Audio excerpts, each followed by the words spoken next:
Rockstar energy. Gets me energized so I can go out and send it. Hustle on.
What's going on, everyone? Danny Ricardo here. I'm going to mount up some GoPros and do a few laps.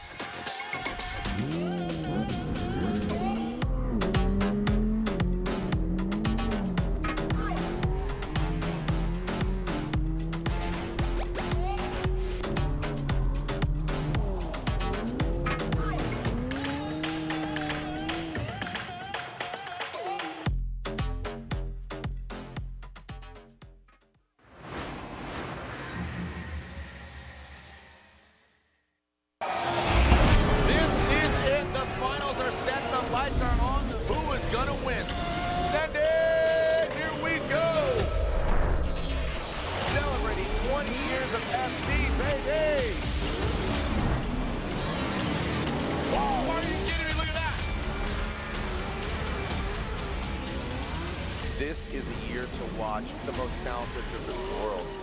That was awesome.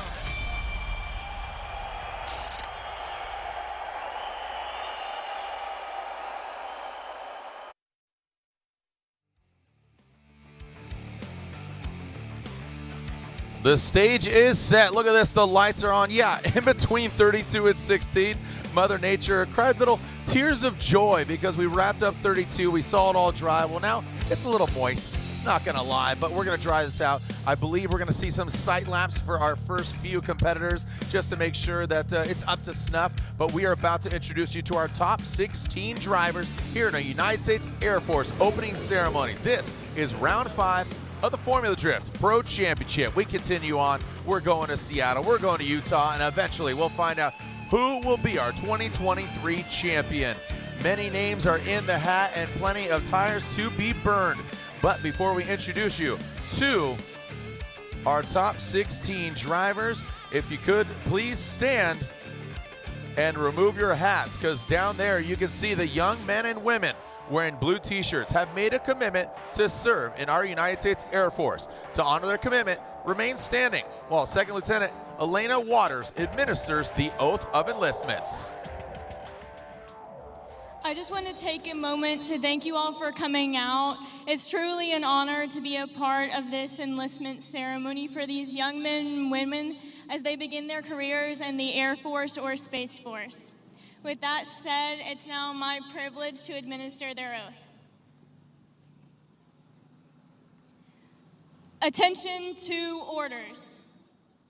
Raise your right hand and repeat after me. I state your name,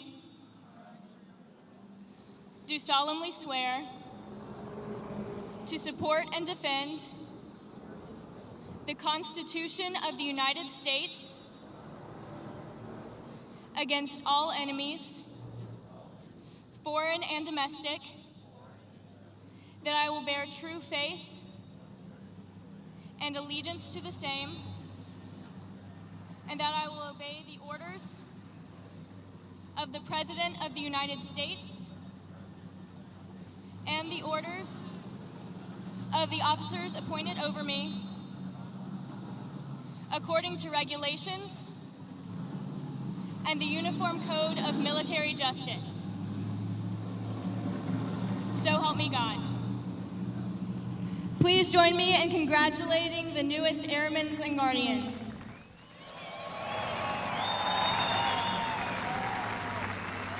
Thank you so much to the young men and women. Again, Second Lieutenant Elena Waters for enlisting the oath of enlistment. And now presenting the colors is the Scott Air Force Base Honor Guard. And singing the national anthem is Master Sergeant Samantha Burkmeyer.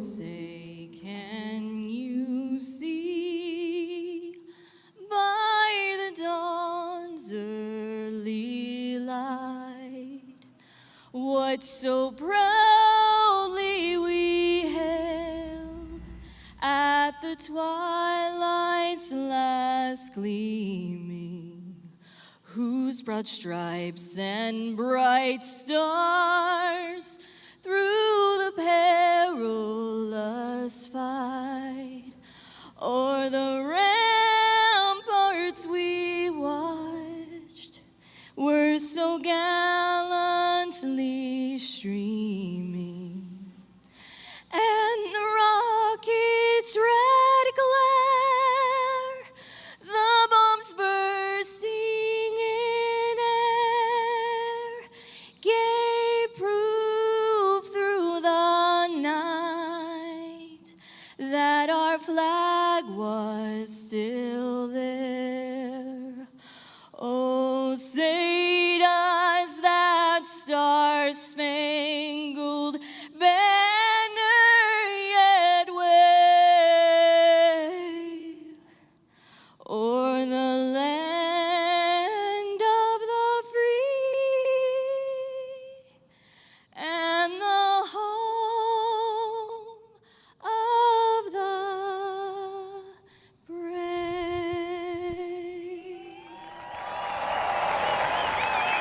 Thank you so much to Master Sergeant Samantha Burkmeyer.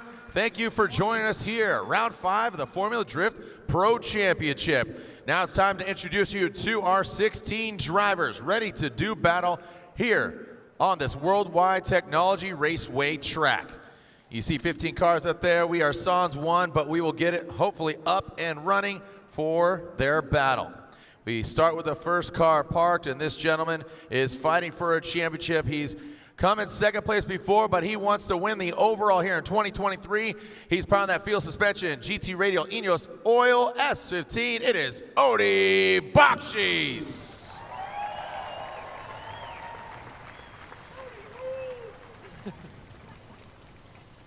Up next, this gentleman got second place in our most recent round of competition in New Jersey. First year ever piloting an S chassis. First year ever piloting a supercharged V8, that field suspension GT Radial S15. It is Simon Olsen.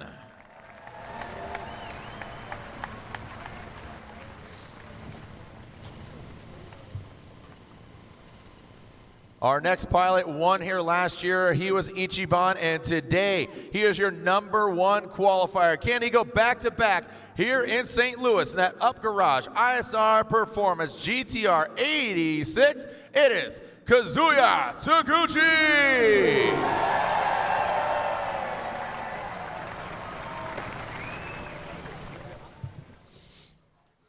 This gentleman won last year in very wet conditions, wetter conditions than we ever seen before, and that includes even today, right now. Can he put it down in that royal purple GT Radio Rain-X O'Reilly Auto Parts BMW? It is Dylan the Dozer Hughes.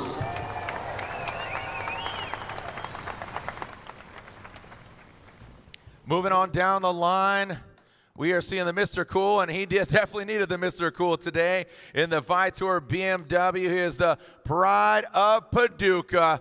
It is Jonathan Hurst.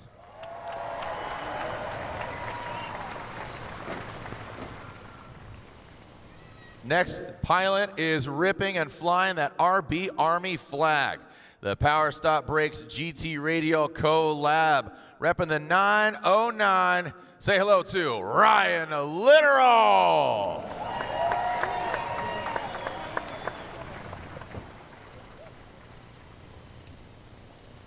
Next driver speaks softly and carries some big angle.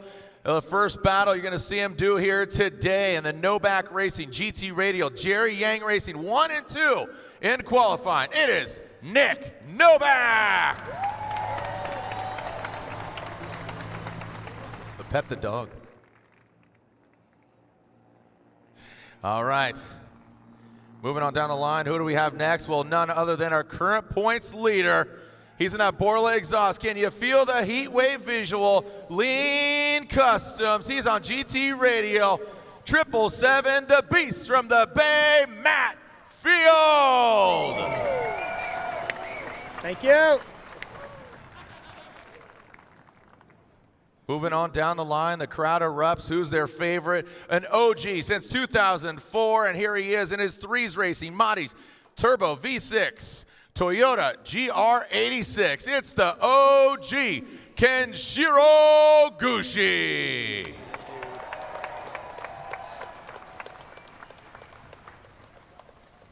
Next driver, he is your, not defending, because he made the jump from your 2022 Pro Spec Championship in the ASM Momo Koenig Wheels BMW. Took out James Dean earlier in 32. Can he continue on? No pressure. Mr. Robert Thorne.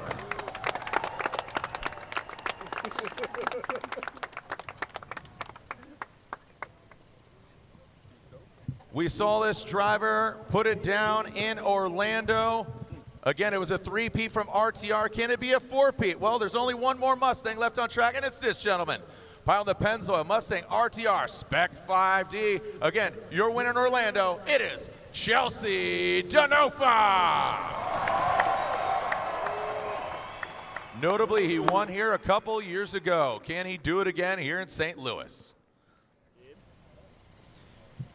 Next up, the mean, lean black machine coming to us from Ireland in that HyperNFT.io. Dodge Viper, it is Dean Carnage Kearney.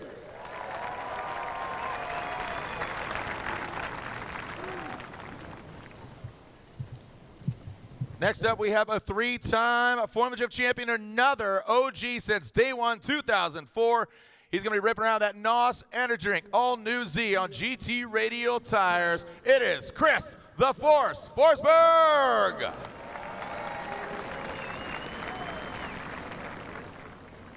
Another three-time champion, and he's your defending champion at 21, 22. Can he make it 23? Coming to us from Norway and the Rockstar Energy Drink, Toyota GR Supra on Nitto tires. It is Frederick, the Norwegian Hammer Aasbo. Our next driver doesn't have his car, but hopefully can get it together in that LTH Mobile One Toyota GR86. Again, you're seeing all four Toyotas out here on course. He is Dominican's finest. It is Jonathan Castro. Yep. And it looks like last but definitely not least, hopefully we won't need any Rain-X later on this event, and that Rain-X Toyota GR Corolla Nitto Tires Race Service Mobile One, the Rockstar pilot, that is Ryan Turk. there are your 16 drivers, 15 machines, and we are ready to do battle. Make some noise, St. Louis, round 5 of the Formula Drift Pro Championship here at Worldwide Technology Raceway begins now.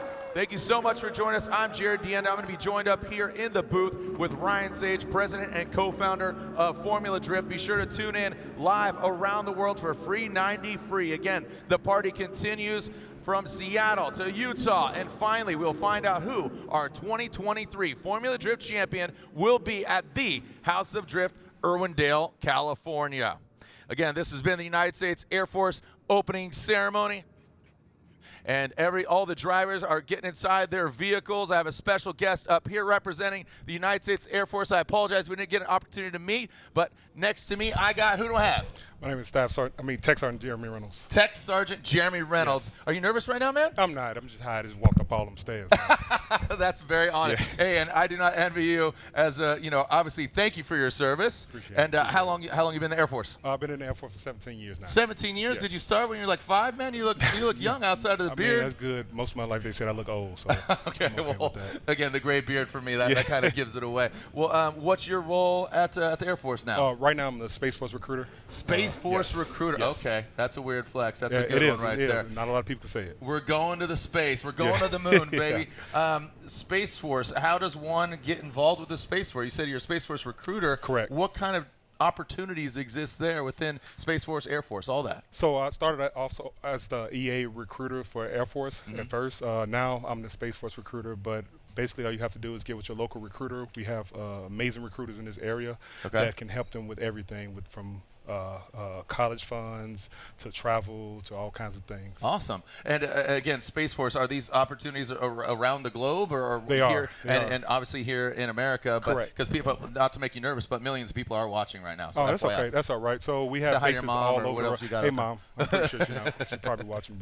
But yeah, we have bases all over the world for Air Force and Space Force. So like I said, I've been to 6 different bases since I've been in the Air Force. Great segue. Yes. What are some of the places you visited in your time serving? Oh, visited? I've been all over the world. Okay. Probably twice now. Once with my family and once just doing regular jobs for the Air Force. But I've been stationed in Texas, Kansas, Italy, North Dakota, Florida. Now I'm here in Illinois. Well, that's awesome, man. And are you a car guy? I am a car guy. Okay. Do you have an odds-on bet out here? Did you place your bet? Or who are you pulling for? What car you like? The Swanson team.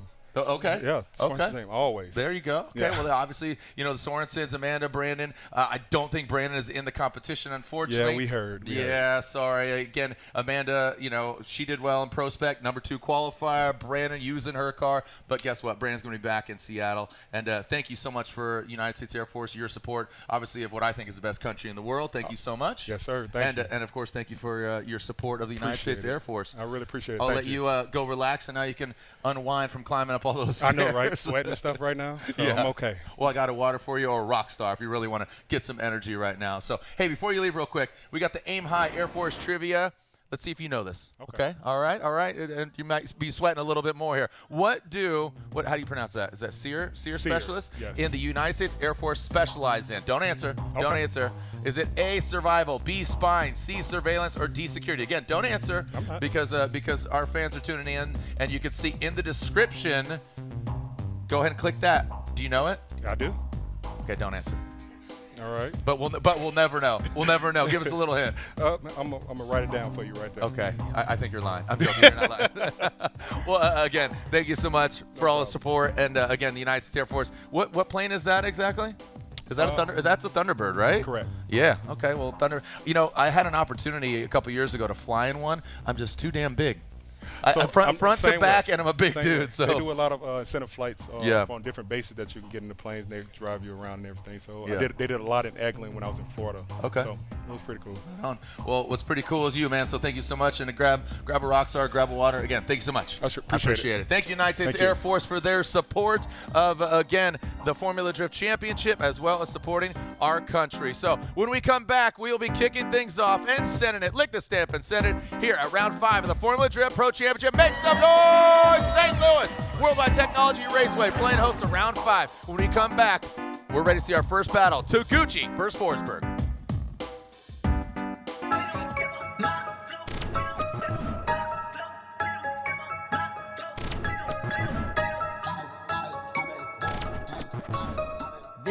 is Torque Motorsport. Driving too fast, I don't wanna wait. We driving the days, we stepping in late. Nothing but blind, I'm real the tape. Let's be alive, but we gonna skate. Let's be alive, but we gonna Holy skate. You wanted to ride, you wanted to ride.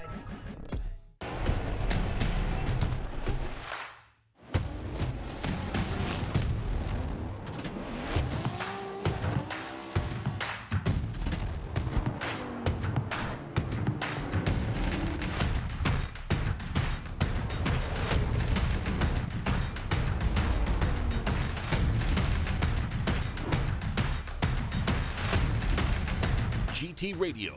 Experience ultra high performance. For 30 Formula Drift teams, our professional tire stacks crew will mount over 1,000 tires during a weekend to keep our drivers on track, competing at the highest level. TireStacks.com, the official tire service of Formula Drift.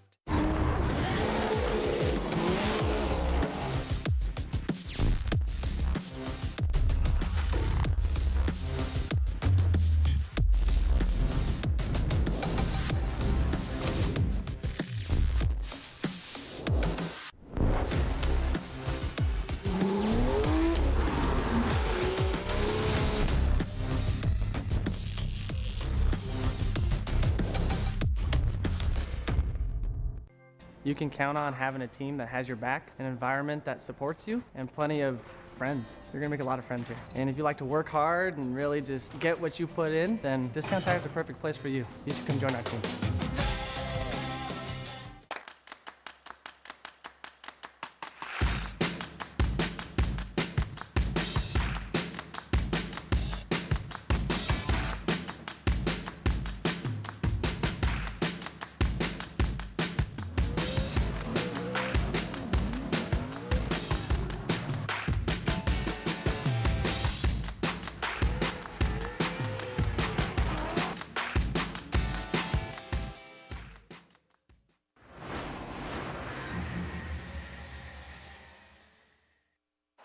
This is the road to the championship. I've won the championship twice now. I think we can do it again. Let's go, let's do this.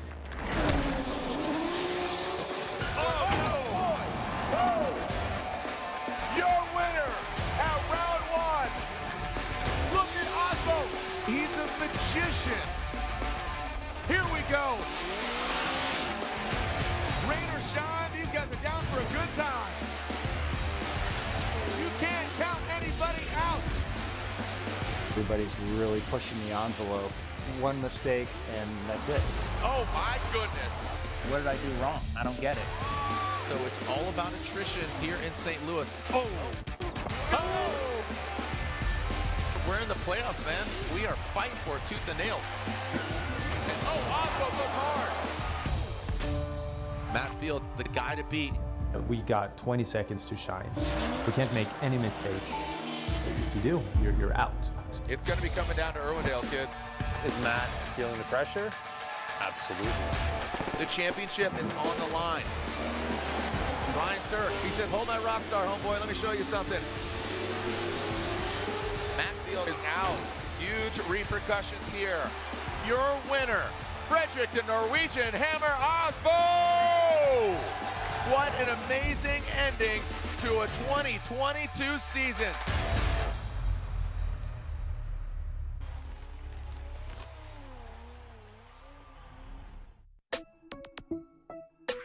Hey everybody, I'm Chris Forsberg, three-time Formula Drift champion, and we're here at Formula Drift, and I have actually been doing Formula Drift events since the very beginning. Road Atlanta 2004 was my very first event 20 years ago, and we went all the way to the finals that first round, and we've been punching on to the podium box every year ever since. It is just an awesome time to be out here and competing still to this day and pushing for championships. But you know, our fun doesn't stop just here. We go out on track with our other friends like Ryan Turk and Alex Jager doing grid life events, you know, doing ride-alongs and demos and things in my four-seater Ultimaniac, because you know, drifting is, you know, it's very much about Formula Drift and the competition aspect, but I got into drifting for the fun of it, and so we still try and have fun with drifting to this very day. So for those of you that are looking to get into drifting, I got 3 tips I tell everybody, and that is you get yourself a rear-wheel drive car, and the first 3 miles, that's the best bang for your buck, is a diff, seat, and coilovers. The diff will actually lock your rear wheels. Very important to get that car to slide. A seat actually seems like something you wouldn't really get at first, but for me, when you're getting the feel of a car, you really want to be able to feel the car and be held in that car nice and tight so you can get control of the wheel and not let that thing throwing you all about. And then coilovers is a nice mod that will just lower the center of gravity, stiffen up the chassis with a heavier spring rate, and make the car a little bit more controllable to get you around the course and have a good time drifting. From there, going into more of a Pro-Am, Pro-Spec round, you're gonna be slowly doing upgrades to the drivetrain. It's nice to start out with a car that has a pretty beefy drivetrain in it, like a V6 setup or V8 setup to save you money from doing a big swap. However, swap kits are getting more and more affordable. So the best advice I can give you is to not overbuild your car and get seat time. Because without seat time, you're not going to become a better driver. And people get very caught up in trying to make the best drift car possible and thinking that that's going to be the solution to being a better driver. But if you don't ever get to drive it, how's that going to happen? And the best part about drifting is just the community. There's so many people out here willing to help each other, and whether you got a friend that's a better driver than you, or if you're just out at the track looking for a little bit of advice, there's always gonna be someone that's willing to lend a hand or even a part to get you back on track and get you around that track sideways and stable. So don't be afraid to ask for some help. Well, thanks for following along for the 20th year of Formula Drift, and we're gonna do our best to get back out there and get on that podium.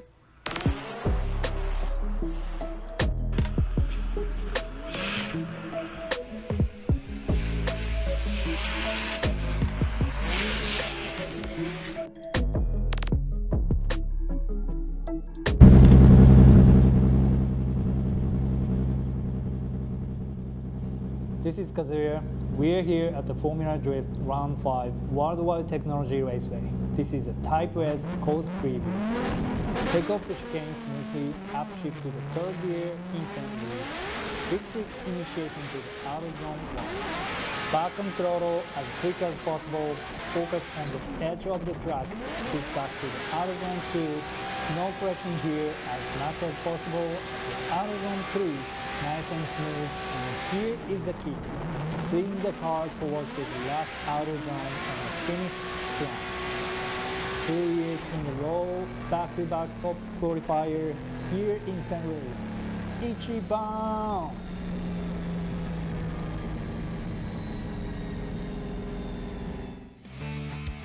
He said it. He was Ichiban last year, and now he is #1 qualifier once again, and he won the event here last year. Can he do it again? So he, just has really turned up the heat, Kazuya Taguchi, since last year's victory. I mean, every round he's just gotten better and better, and then for him to get that victory last year, I think it's just, the momentum has not slowed down. So we are about to go live around the world, as we are, but we're joined with some more partners here in just a little bit. We are moments away. The fans are coming in. I feel like, the fans kind of waited till the heat dissipated. When that rain hit, it definitely cooled things down, but it did cool down the track, literally, as, again, the track is a little bit moist. And again, I'm going to bring in my co-host Ryan Sage here in just a little bit. We're going to wrap out about today's festivities, this weekend's festivities, which was pretty tumultuous overall. Mother Nature showed up last night in a grand fashion, rained things out, and then we had to push our Pro Spec into today's morning. So again, we had qualifying Thursday, we had Pro Spec and Pro, and then we had Pro Spec yesterday, but we only completed 32 because it rained, and then we pushed, again, top 16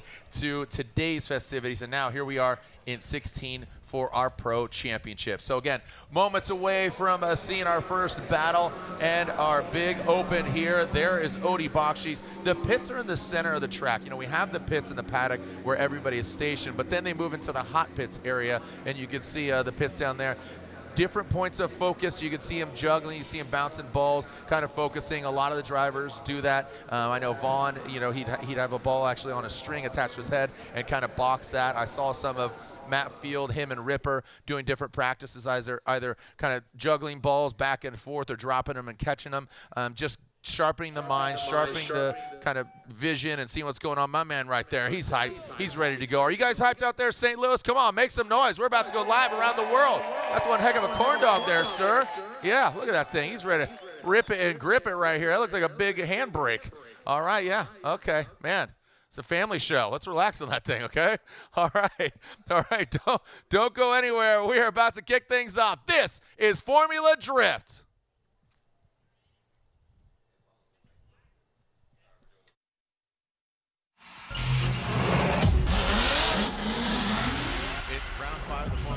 Pro Championship. We are live from Worldwide Technology Raceway from Madison, Illinois, just in the shadow of the St. Louis Arch, the gateway to the west, the blue-collar city, home of Anheuser-Busch, and all things Midwest.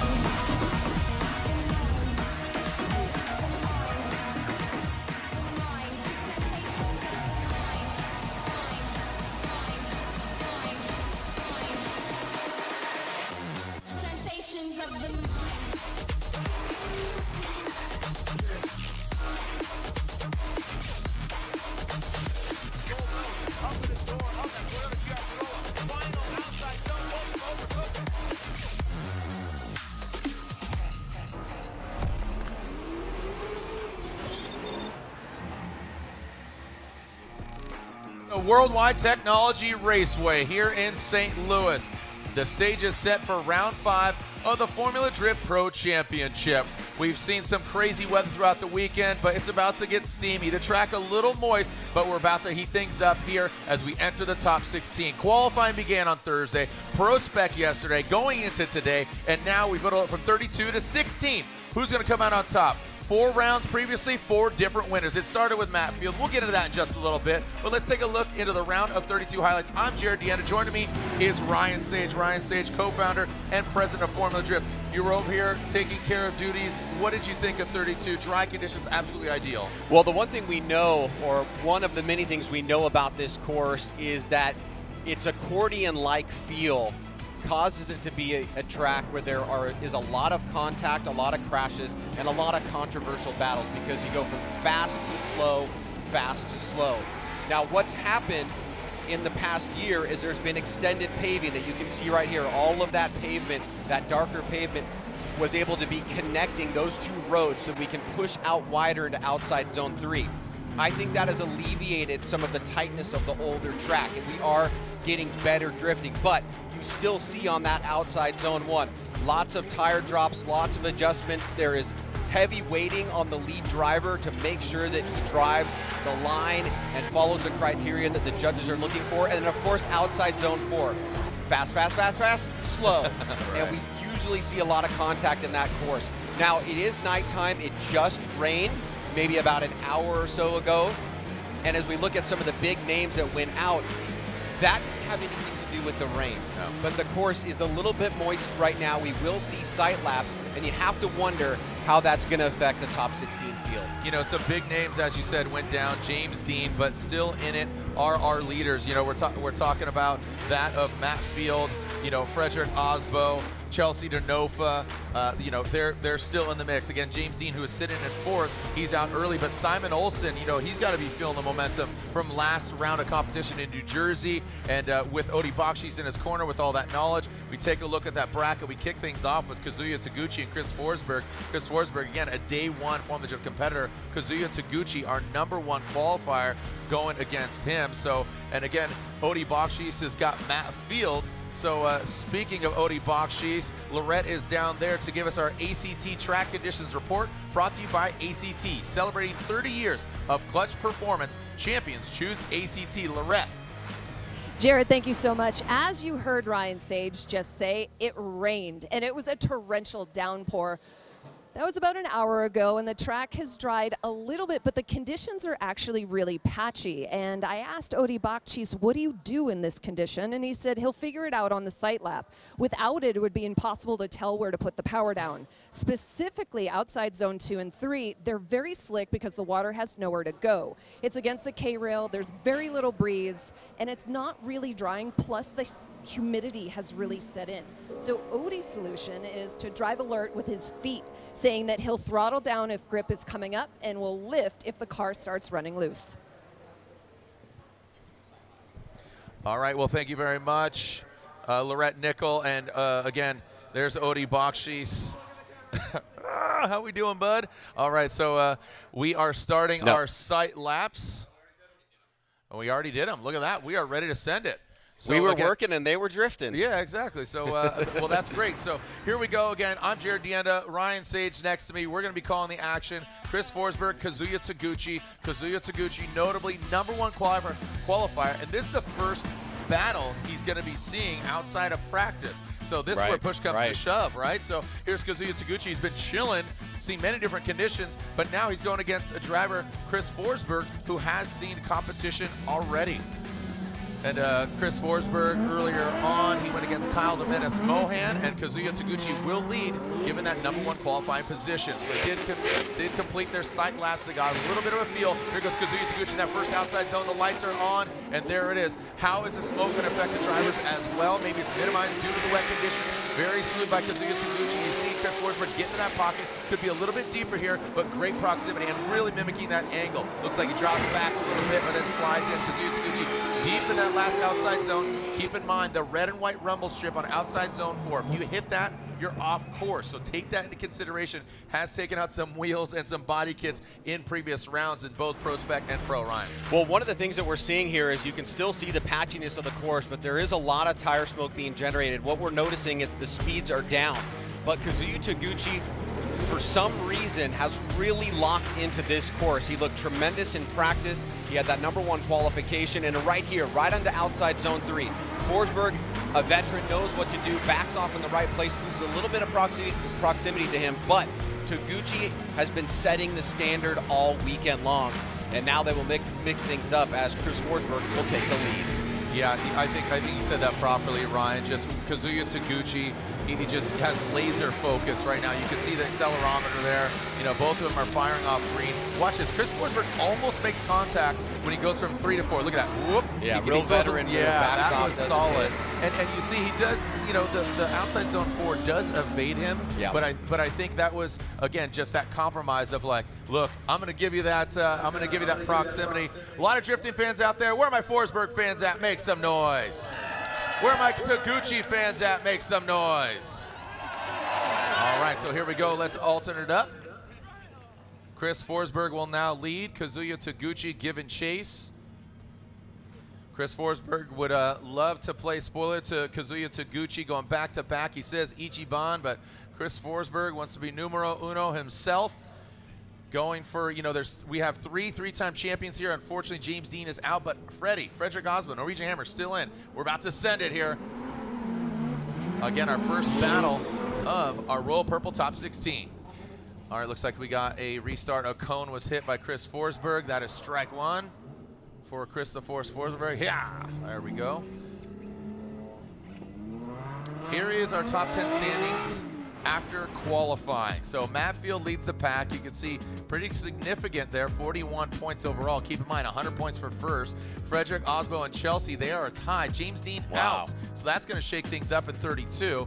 And then you got Odie Bakchis, Turk, Rome is out as well. You got Chris Forsberg who's in it, and Dylan who's in it. So again, there's a lot of points at stake here. I mean, keep in mind, yeah, we're in 5th round, but that means there's 412 points total. Right. Or no, sorry, 409 points total. Right. So if you're on a tear, it could be still anybody. Here we go. Chris Forsberg. Looks like we got a clean start. Forsberg initiates. Nos Energy Drink, Nissan Z, and Kazuya Taguchi tucks into the smoke. Here goes Chris. Big angle there from Forsberg. And oh, look at that. Kazuya Taguchi falls back. He has been absolutely flawless. But again, it might have hurt him. He's been sitting on the bench waiting to do battle with that #1 qualifying position. And Kazuya Taguchi gets inside of him. All right, so oh boy. Yeah, so we expected this. We expected contact going off of Pro Spec, going off of 32. Was Kazuya too aggressive? Was Forsberg kind of, you know, rolling slow through there? Let's take a look here. Yeah, I think there may be a scenario here. I mean, the run is over, the battle is over, but watch Taguchi here in the chase position. Right here, he completely misses outside zone 2, almost kind of has to reinitiate. I think that maybe some judges would even consider that very, very close to an incomplete. But as he's trying to make up ground here, you can see they get into this very last section of outside zone 4. There's contact there, and the run stops. And of course, this white line that Taguchi is on right there, Jared, is the finish line. That's different from previous years. Here it is once again. You can see Forsberg gets back to green, and Taguchi was at a really big closing pace. However, I did see one of the judges put their arm up in the air and make a 0 symbol near outside zone number 2. Ryan, we're going to be utilizing these D-cell lights, I believe, here through the night. Accelerometers break it down. Green, you got positive G's.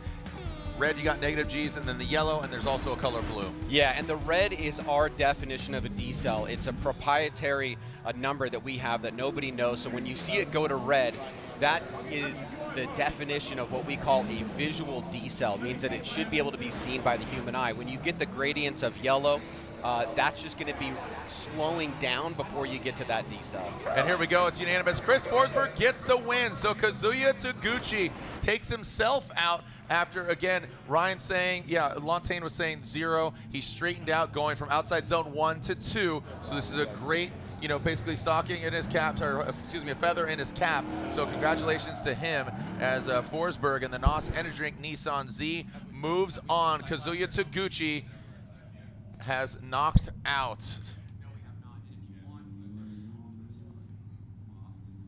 All right. And there they go back to the pits.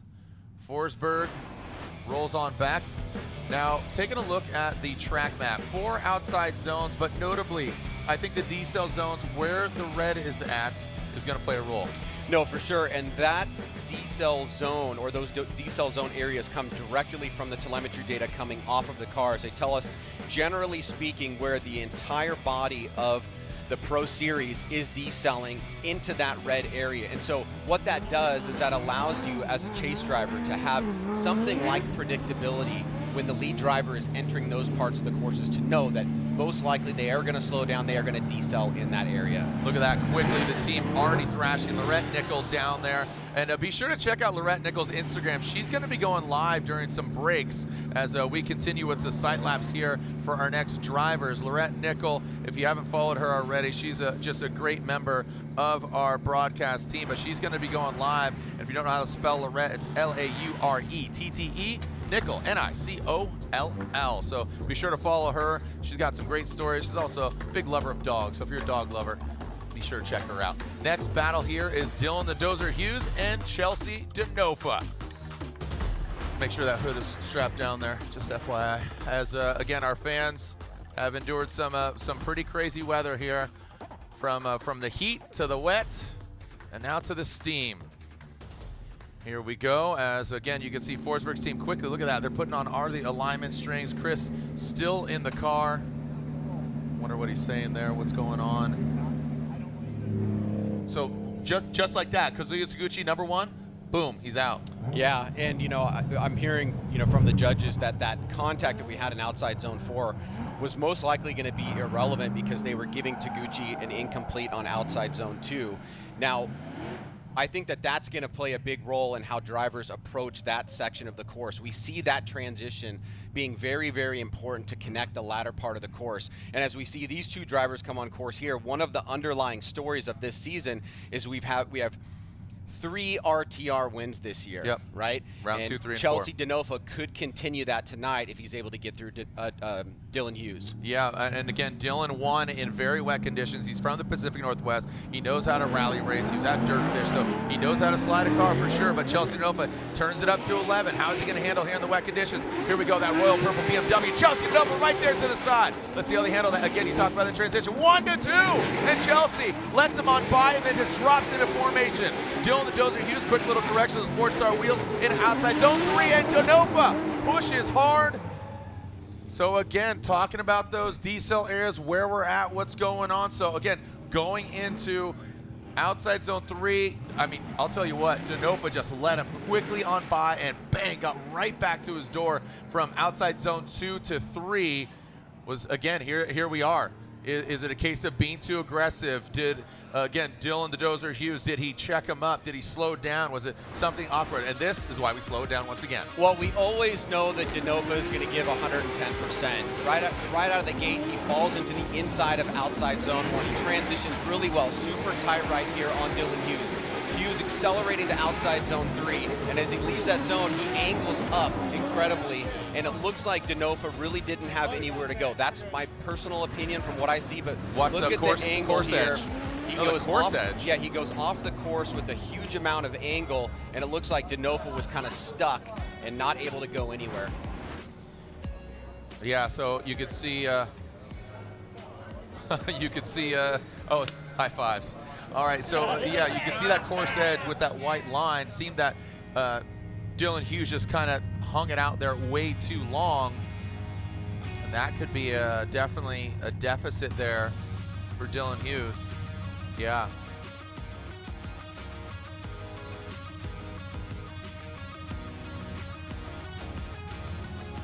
So yeah, the way he came in. All right, so our judges will scrutinize Ryan. It sounds like they are saying Dylan Hughes came in halfway point, and basically Dylan Hughes at fault, correct? Yeah, Ryan Lantane basically said more or less what we were saying, Jared. He came into outside, Hughes came into outside zone 3 very late, and then really angled up, dropping that left rear off of the course. And Chelsea Denofa just really simply had nowhere to go. Got a roadblock. All right, well, when we come back, we'll find out. Oh, there's the mother ducker. How we doing? All right, we got ducks in the building right now. No big deal. All right, when we come back, we'll find out how this transpires here at round 5 of the Formula Drift Pro Championship.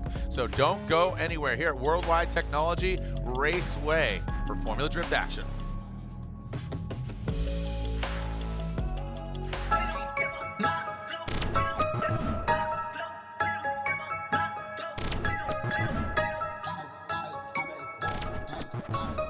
This is Torque Motorsport.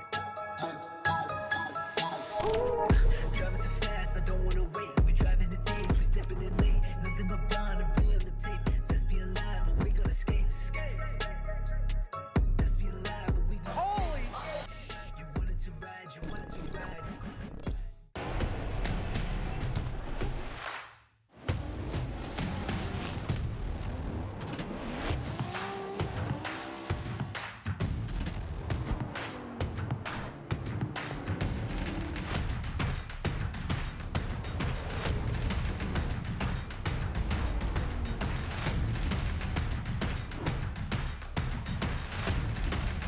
GT Radio. Experience ultra high performance. For 30 Formula Drift teams, our professional tire stacks crew will mount over 1,000 tires during a weekend to keep our drivers on track, competing at the highest level. TireStacks.com, the official tire service of Formula Drift.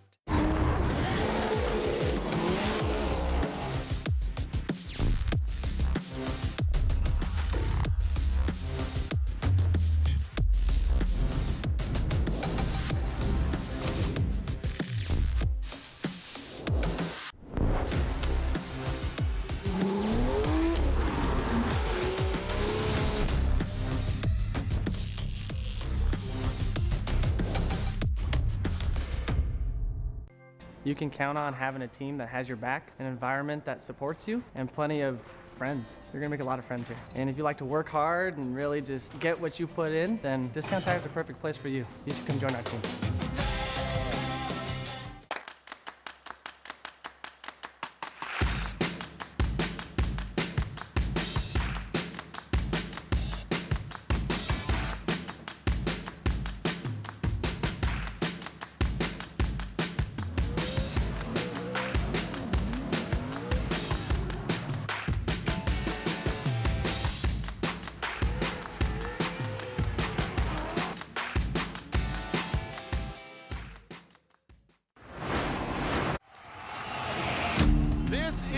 The finals are set, the lights are on. Who is gonna win? Celebrating 20 years of FD, baby! 4 rounds, 4 different winners. Send it! Here we go! This is Formula Drift, and we are on the streets of Long Beach for the first round. This is a grudge match. Your winner, Matt the Beast from the Bay, Welcome out to Road Atlanta. This is round 2 of the Formula Drift Pro Championship. Bakchis Jr., 2-time champion. Bakchis Jr., the Carroll Shelby of our generation right now. The battles that we had at Orlando, I mean, they were intense. There was a lot of contact with the inside. Aasbo! Wow, are you kidding me? Look at that! You know how Chelsea always drives. It's very exciting to see. That was awesome. This is English. Englishtown Raceway Park, also known as Round 4. Simon Olsen, Adam LZ, neither have had a Formula Drift overall win, and one of them is going to make history. This is an absolute gladiator battle right here. We're only at the halfway point. 4 more rounds, 4 more winners. We'll see you in St. Louis. Send it, Formula Drift Nation.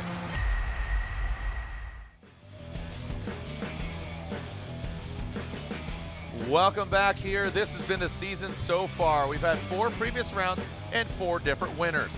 Notably, the first winner of round 1, Long Beach, Matt Field, currently leads the pack as we had a three-peat. That's right, three-peat of RTR. RTR is the brainchild of Von Gitt Jr., ready to rock. So Von Gitt Jr. is doing a split season. He comes back for 4 rounds of competition. Well, he's only seen 1 so far, and that was the one in Atlanta, and he wins it. So Captain Clutch Kick is watching at home right now. He's cheering on, again, round 3's winner, Chelsea Denofa, and there he is right now being raised on up like Josh Groban. And then round 4's winner, Adam LZ. He wins his first ever round, and it was in New Jersey. So congratulations to him. And again, RTR, the only man that could basically have a 4-peat in a row happen is that gentleman, Chelsea Denofa.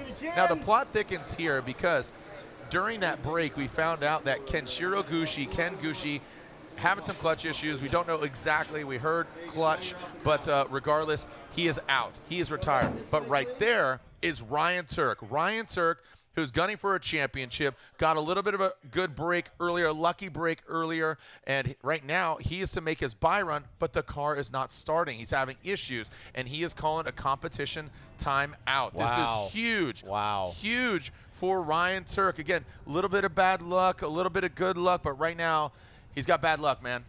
Yeah, it's a really interesting situation because he does need to do that buy run.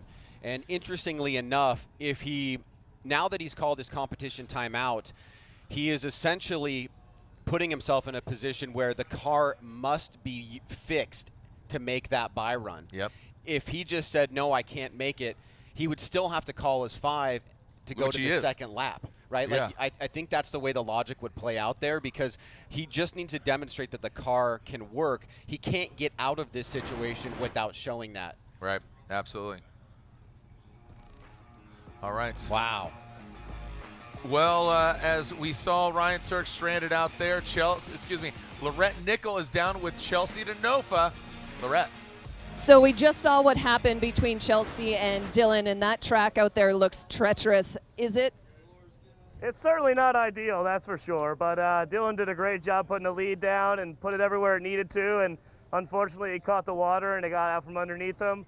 My goal was just to be in and as close as I could as possible because I'm chasing first and that's the best odds, and unfortunately when that happened I couldn't slow enough, gave him a little tap, and needed a little bit of an alignment change after that, but you know, we got to go out there and put down the best lap we can in these conditions. Obviously it's hard.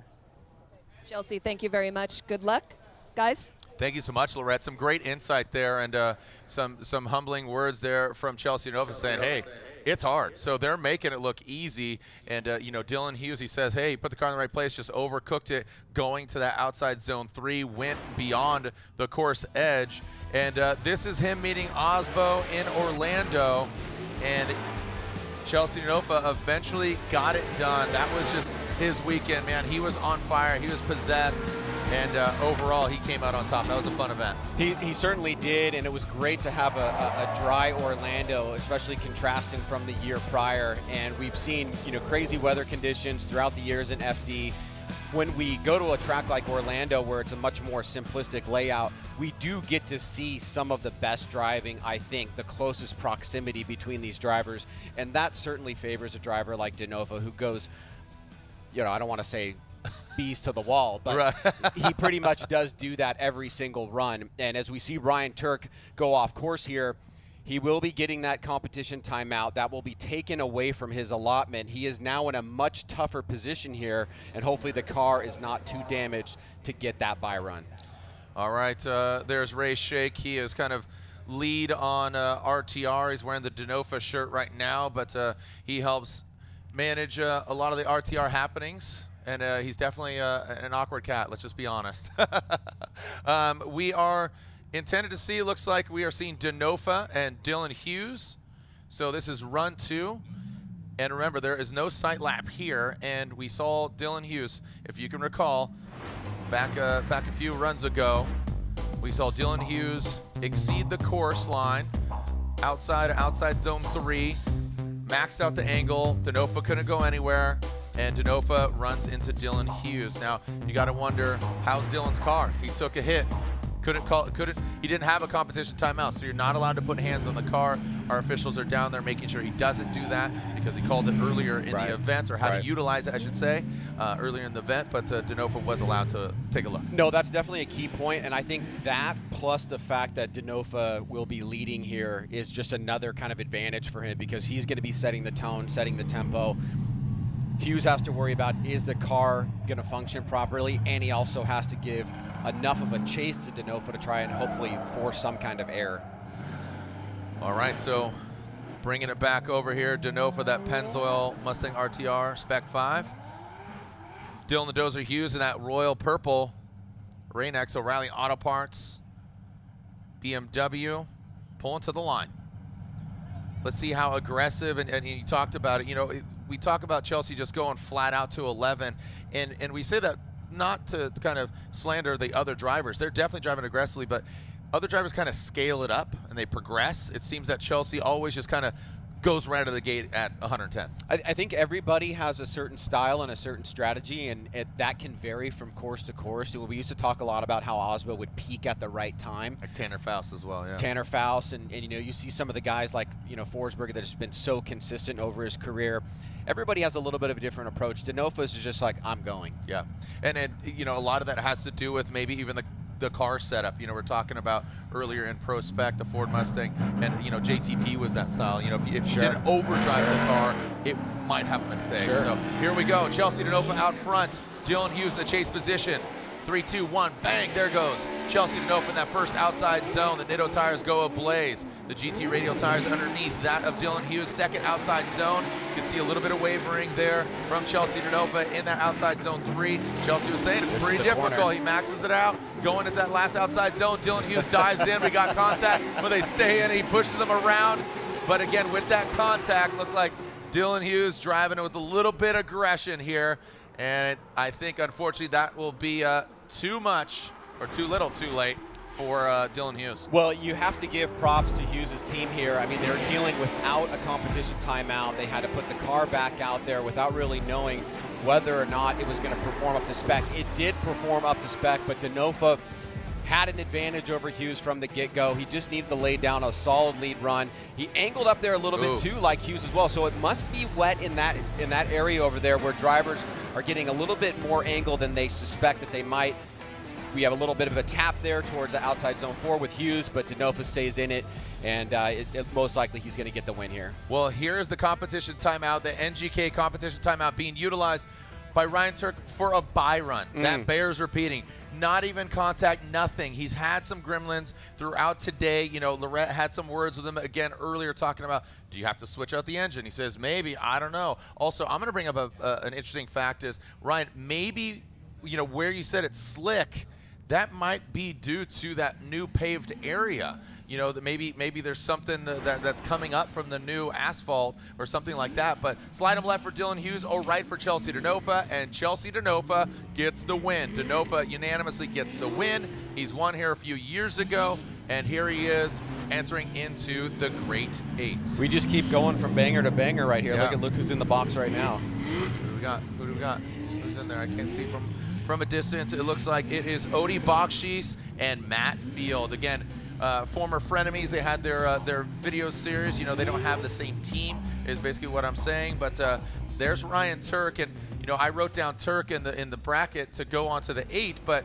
I guess he will advance on, right? But he couldn't go on any further, or were you just holding the 16? Exactly. Yeah, he would if he doesn't make it. He would win this battle against Ken and secure those points, but he would not be able to move on forward in competition. And so whoever was going to be facing him would now have an open bracket. All right, so here we go. Odie Bakchis, Matt Field. these two pilots of their respective weapons. Now, Ryan, I don't know if you heard me. I know there's kind of a lot of things going on up here, and you talk about that area being slick. That area is basically where the new pavement's at. Could that be a factor as it's a little moist? Maybe there's something coming up over there, you know, because obviously we're not seeing standing water, but it being moist, maybe that's kind of a reaction. Let's keep an eye on it. I actually think that it's happening on the older pavement further out, like towards the line. So I don't think so, but, you know, we want to take a look at your observations, we want to evaluate respect them, and then address them accordingly. We see what happens. All right, these are side laps. So again, these are solo side laps. Getting familiar, as we said, with this track that is not dry, still a little bit moist. So it's, again, different surface conditions. Want to make sure they are familiar with it.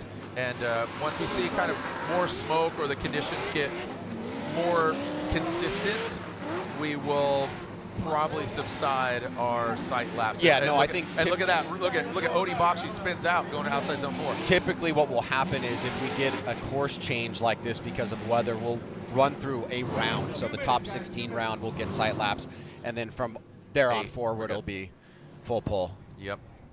All right. So pretty decent crowd here. Thank you so much for showing up. So, I mean, look, there's standing water. Where is that? Oh, that's right there that's at 4. 4. That's right there, baby. outside zone 4. So you could see a lot of water, and that, you know, last night, that was... Oh, don't remind me. I mean, that was literally probably 16 inches standing water deep, and it was, I mean, it was... People swimming in it. 20 by 20. Taking a bath, a dive, everything. Yeah, the duck was out there kicking it, yeah. Adam Jabay, thanks for watching. Thanks for tuning in. Matt Field, number 1 in standings. Odi Bakchis currently sitting 6th. So again, this has, as Ryan always says, championship implications.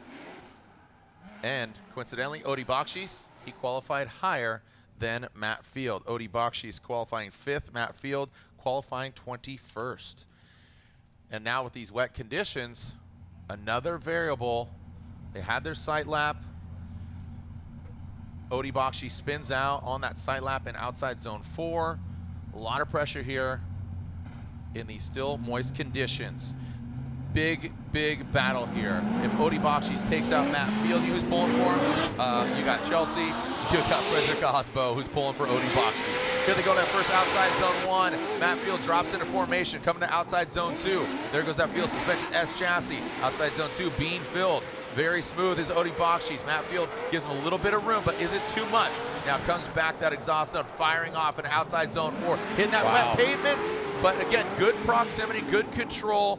And again, Odi Bakchis seeming a lot more comfortable there on that actual run as opposed to a sight lap. Let's take a look at this here, Jared.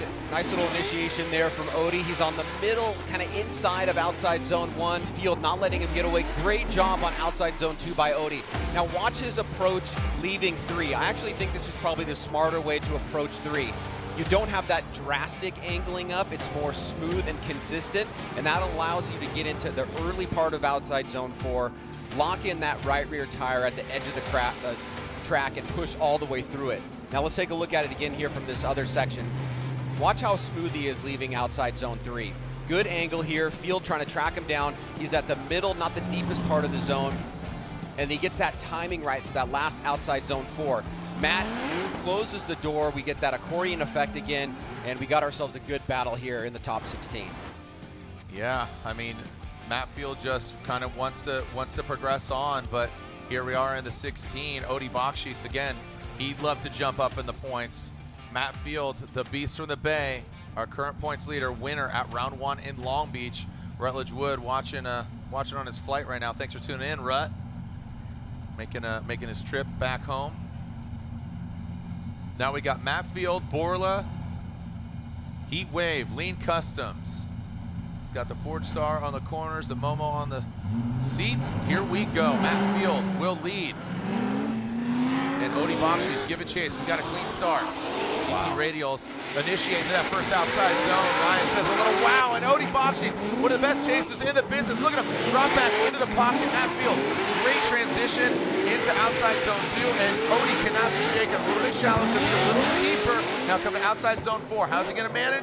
Both of them are in it. Looks like Matt Field exits it just a little bit sooner than expected.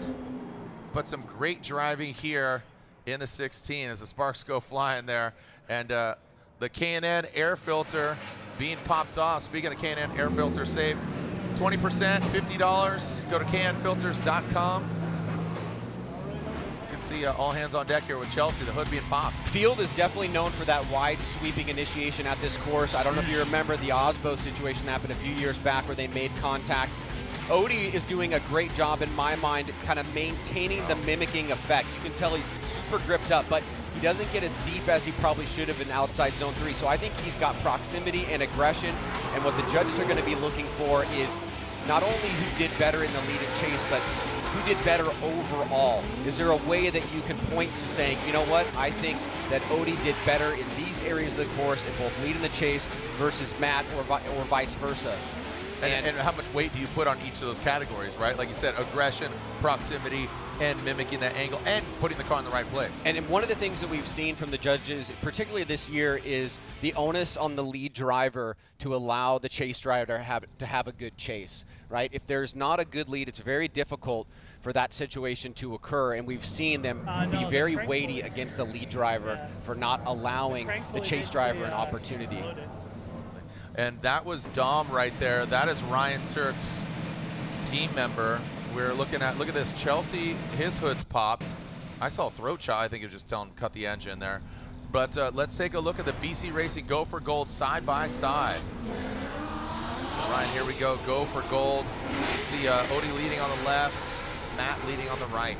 Seems like fairly similar in outside zone 1. Odie does a great job in 2. Field does a pretty good job as well. Odie is much tighter on proximity leaving 2, but then he doesn't fill outside zone 3. And so it is a little bit of a tit-for-tat back and forth battle that you can see Field falls off there in the chase run on outside zone 4. So when you put all those things into the hopper, you know, do you have an you don't have to say it, but in your mind you have an intuition like, you know, I could see it going to so-and-so.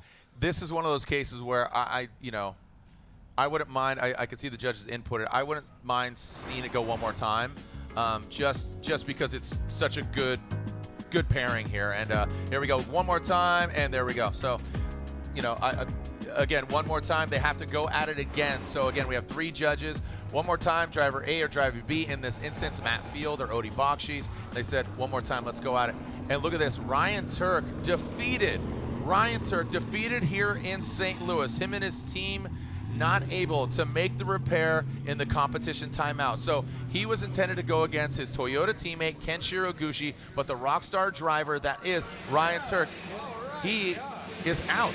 So Ryan, again, he advances, does he advance on into the 8 and gets those points, but he can't advance any further? Correct. Yeah, he wins that round, but he cannot advance any further. So it will have an open bracket. Wow, so the hood's popped on Denofa's car now. So we got a one more time. Turk is out. The hood's popped on Denofa's car. Pets' heads are falling off. I'm joking. All right, so that was a movie quote. Don't go anywhere. When we come back, we'll have more Formula Drift action as the plot thickens here in St. Louis. Thank you so much for joining us out here, the gateway to the West. Woo! Don't go anywhere. It's getting crazy here in St. Louis.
Made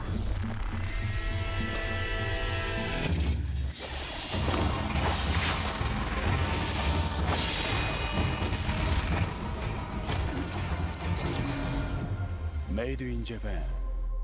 Breed. Passionate about a life in racing? Circle track, drag racing, drifting, or Monster Jam. Find it all at the University of Northwestern Ohio. If you want to get everything you need to know about Monster Jam, about motorsports, you got to go to UNOH. It's been the best opportunity I've ever taken. I've gotten so many opportunities, so many different connections. Build every basic skill that you need to be able to work in racing and get your foot in the door. See where your future can take you with a high-performance motorsports degree from the University of Northwestern Ohio.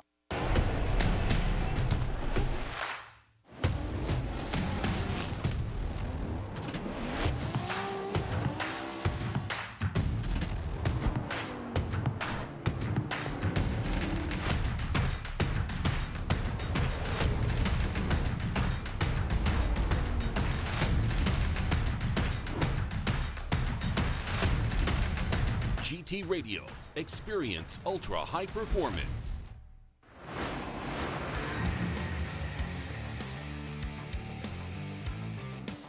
Welcome back to St. Louis. Our next battle, again, it's been crazy over here. We're trying to navigate the Ryan Turk Ken Gucci scenario, which we've never seen before. One car says I can't make it. One car is intended to do their buy run, does not complete the buy run. Do they advance on to the 8, receiving those points, but not obviously able to compete with the winner of Bakchis and Field? And again, they are one more time. We'll get to that. Again, we've never had this scenario before, and here we are in our 20th year of Formula Drift, and all this always scenarios, finding something new. Yeah, and that's how it happens. That's why we have addendums to rules and rule books. I mean, from last round to this round, we've changed 3 things, and just because those have been addressed accordingly, haven't seen the scenario. Here we are, and again, it happens in every motorsport, from Formula 1 to NASCAR to sprint car to lawnmower racing. You love lawnmower racing. Yeah, I'm a huge fan. I watch it all the time. I think I've seen it on MAV TV even. So meanwhile, Chelsea Denofa, all hands on deck over here, and he talked about this. He says, the trans, the diff. He was talking about all the things earlier with Lorette on what's going on, but now, he's going to thrash. Keep in mind, we have 1, 2, 3, 4, 5 battles still before Denofa and Forsberg. Lorette, how is the intensity down there in Chelsea's pit? Well, Jared, that's exactly it. You can see all hands are on deck, and I have Chelsea with me, and if you could give us some insight to what's happening right now, Chelsea. Yeah, so we're doing a gearbox change. Unfortunately, we have either some sort of dog issue going on in the gearbox. It seems like it's maybe trying to engage more than just one gear at a time. Or there's something broken in there and floating around and catching the gears every once in a while. So if it didn't get worse than earlier, I probably would have kept running it, but it's gotten worse, and I'm feeling like maybe it could take us out because of it. So this is like a preventative maintenance gearbox swap right now. So I'm really thankful my team can do this in like 20 minutes. Yeah, it's really amazing. So when you're in the car, what are you feeling? Is it shifting into gear? Is it rattling? It actually shifts okay at this point, but every time I'm in a decel scenario or coming to a stop at grid or putting the car in gear, there's multiple more noises than it's supposed to make. And I'm very familiar with the car. I know the noises it makes. It's making a lot of extra ones for sure.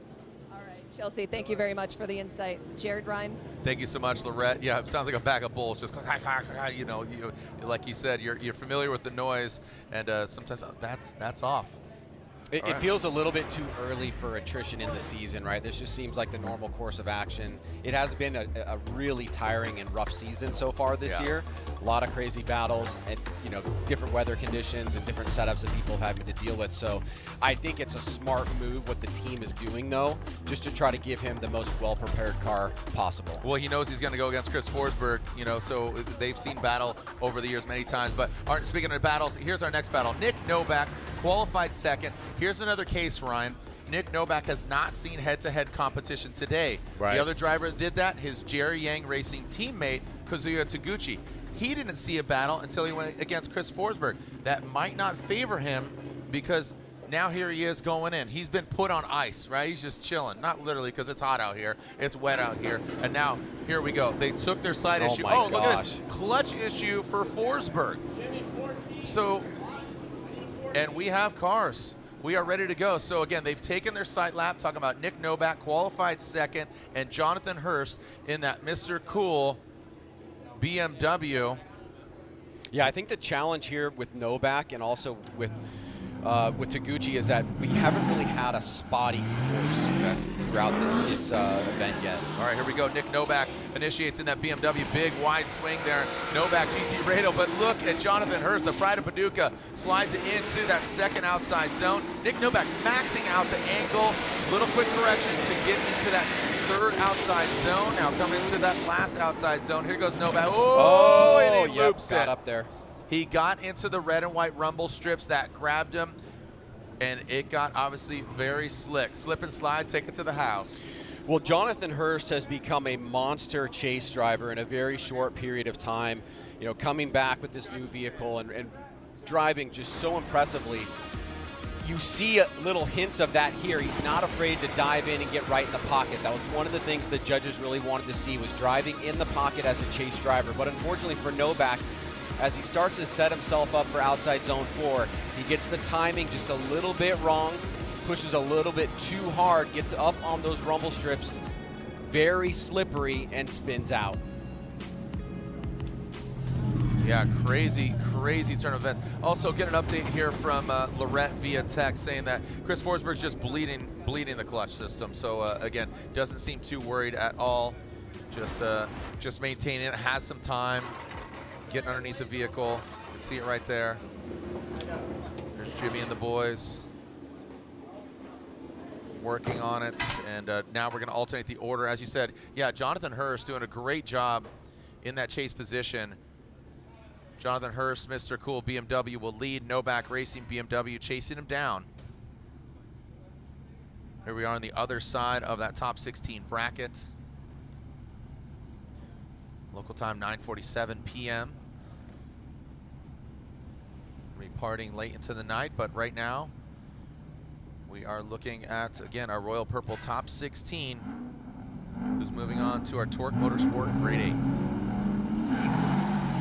When they go from that start line, and we got a clean start. Let's see how he handles this initiation.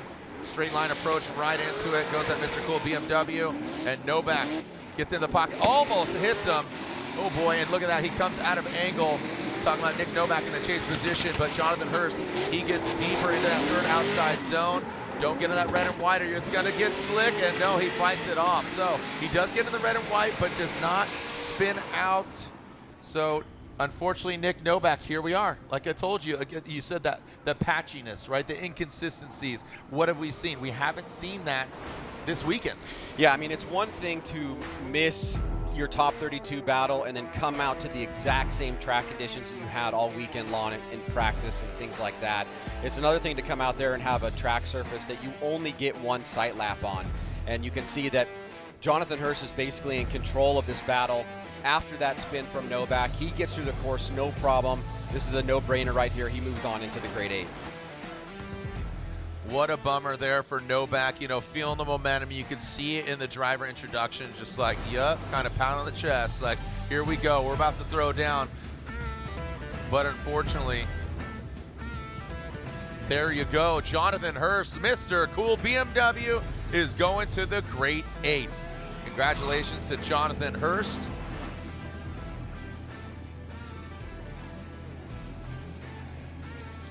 All right, so Hurst moves on.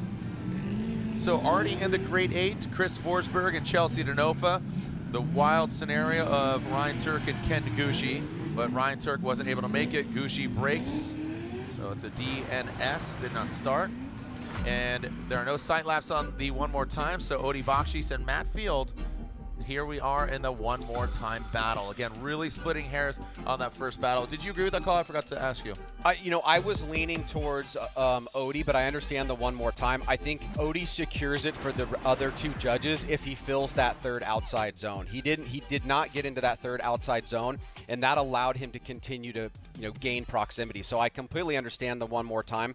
I think Odie was generally looking like he was going to be the more consistent driver in areas of the course of importance. But Matt, he couldn't run away from Matt, and Matt will always keep the pressure on. That's why he's always in the fight.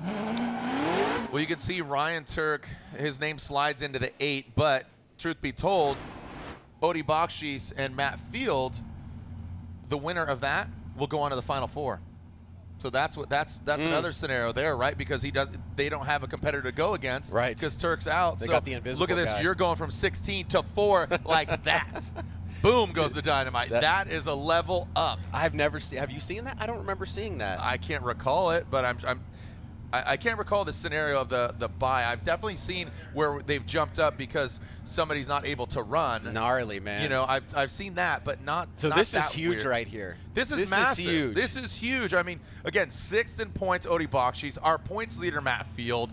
The one more time here, and they didn't. On their previous run, they didn't know how big of repercussions this has. So you go from 16 to 4 right now. Odie Bakchis leads. Matt Field tucks into the pocket. The GT radio smoke all over the track, and big angle there from Odie Bakchis. Matt Field maybe giving him too much room. He knows how good he is in the chase position. Now he surges in attack, going from 3 to 4 into that last outside zone. Here goes Odie Bakchis and Matt Field.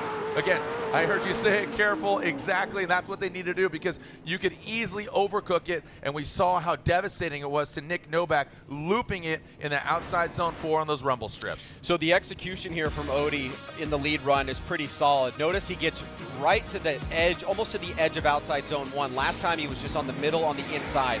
Zone 2, he gets deep and stays right about the middle to the deeper part of the zone. 3, deeper to the part of the zone.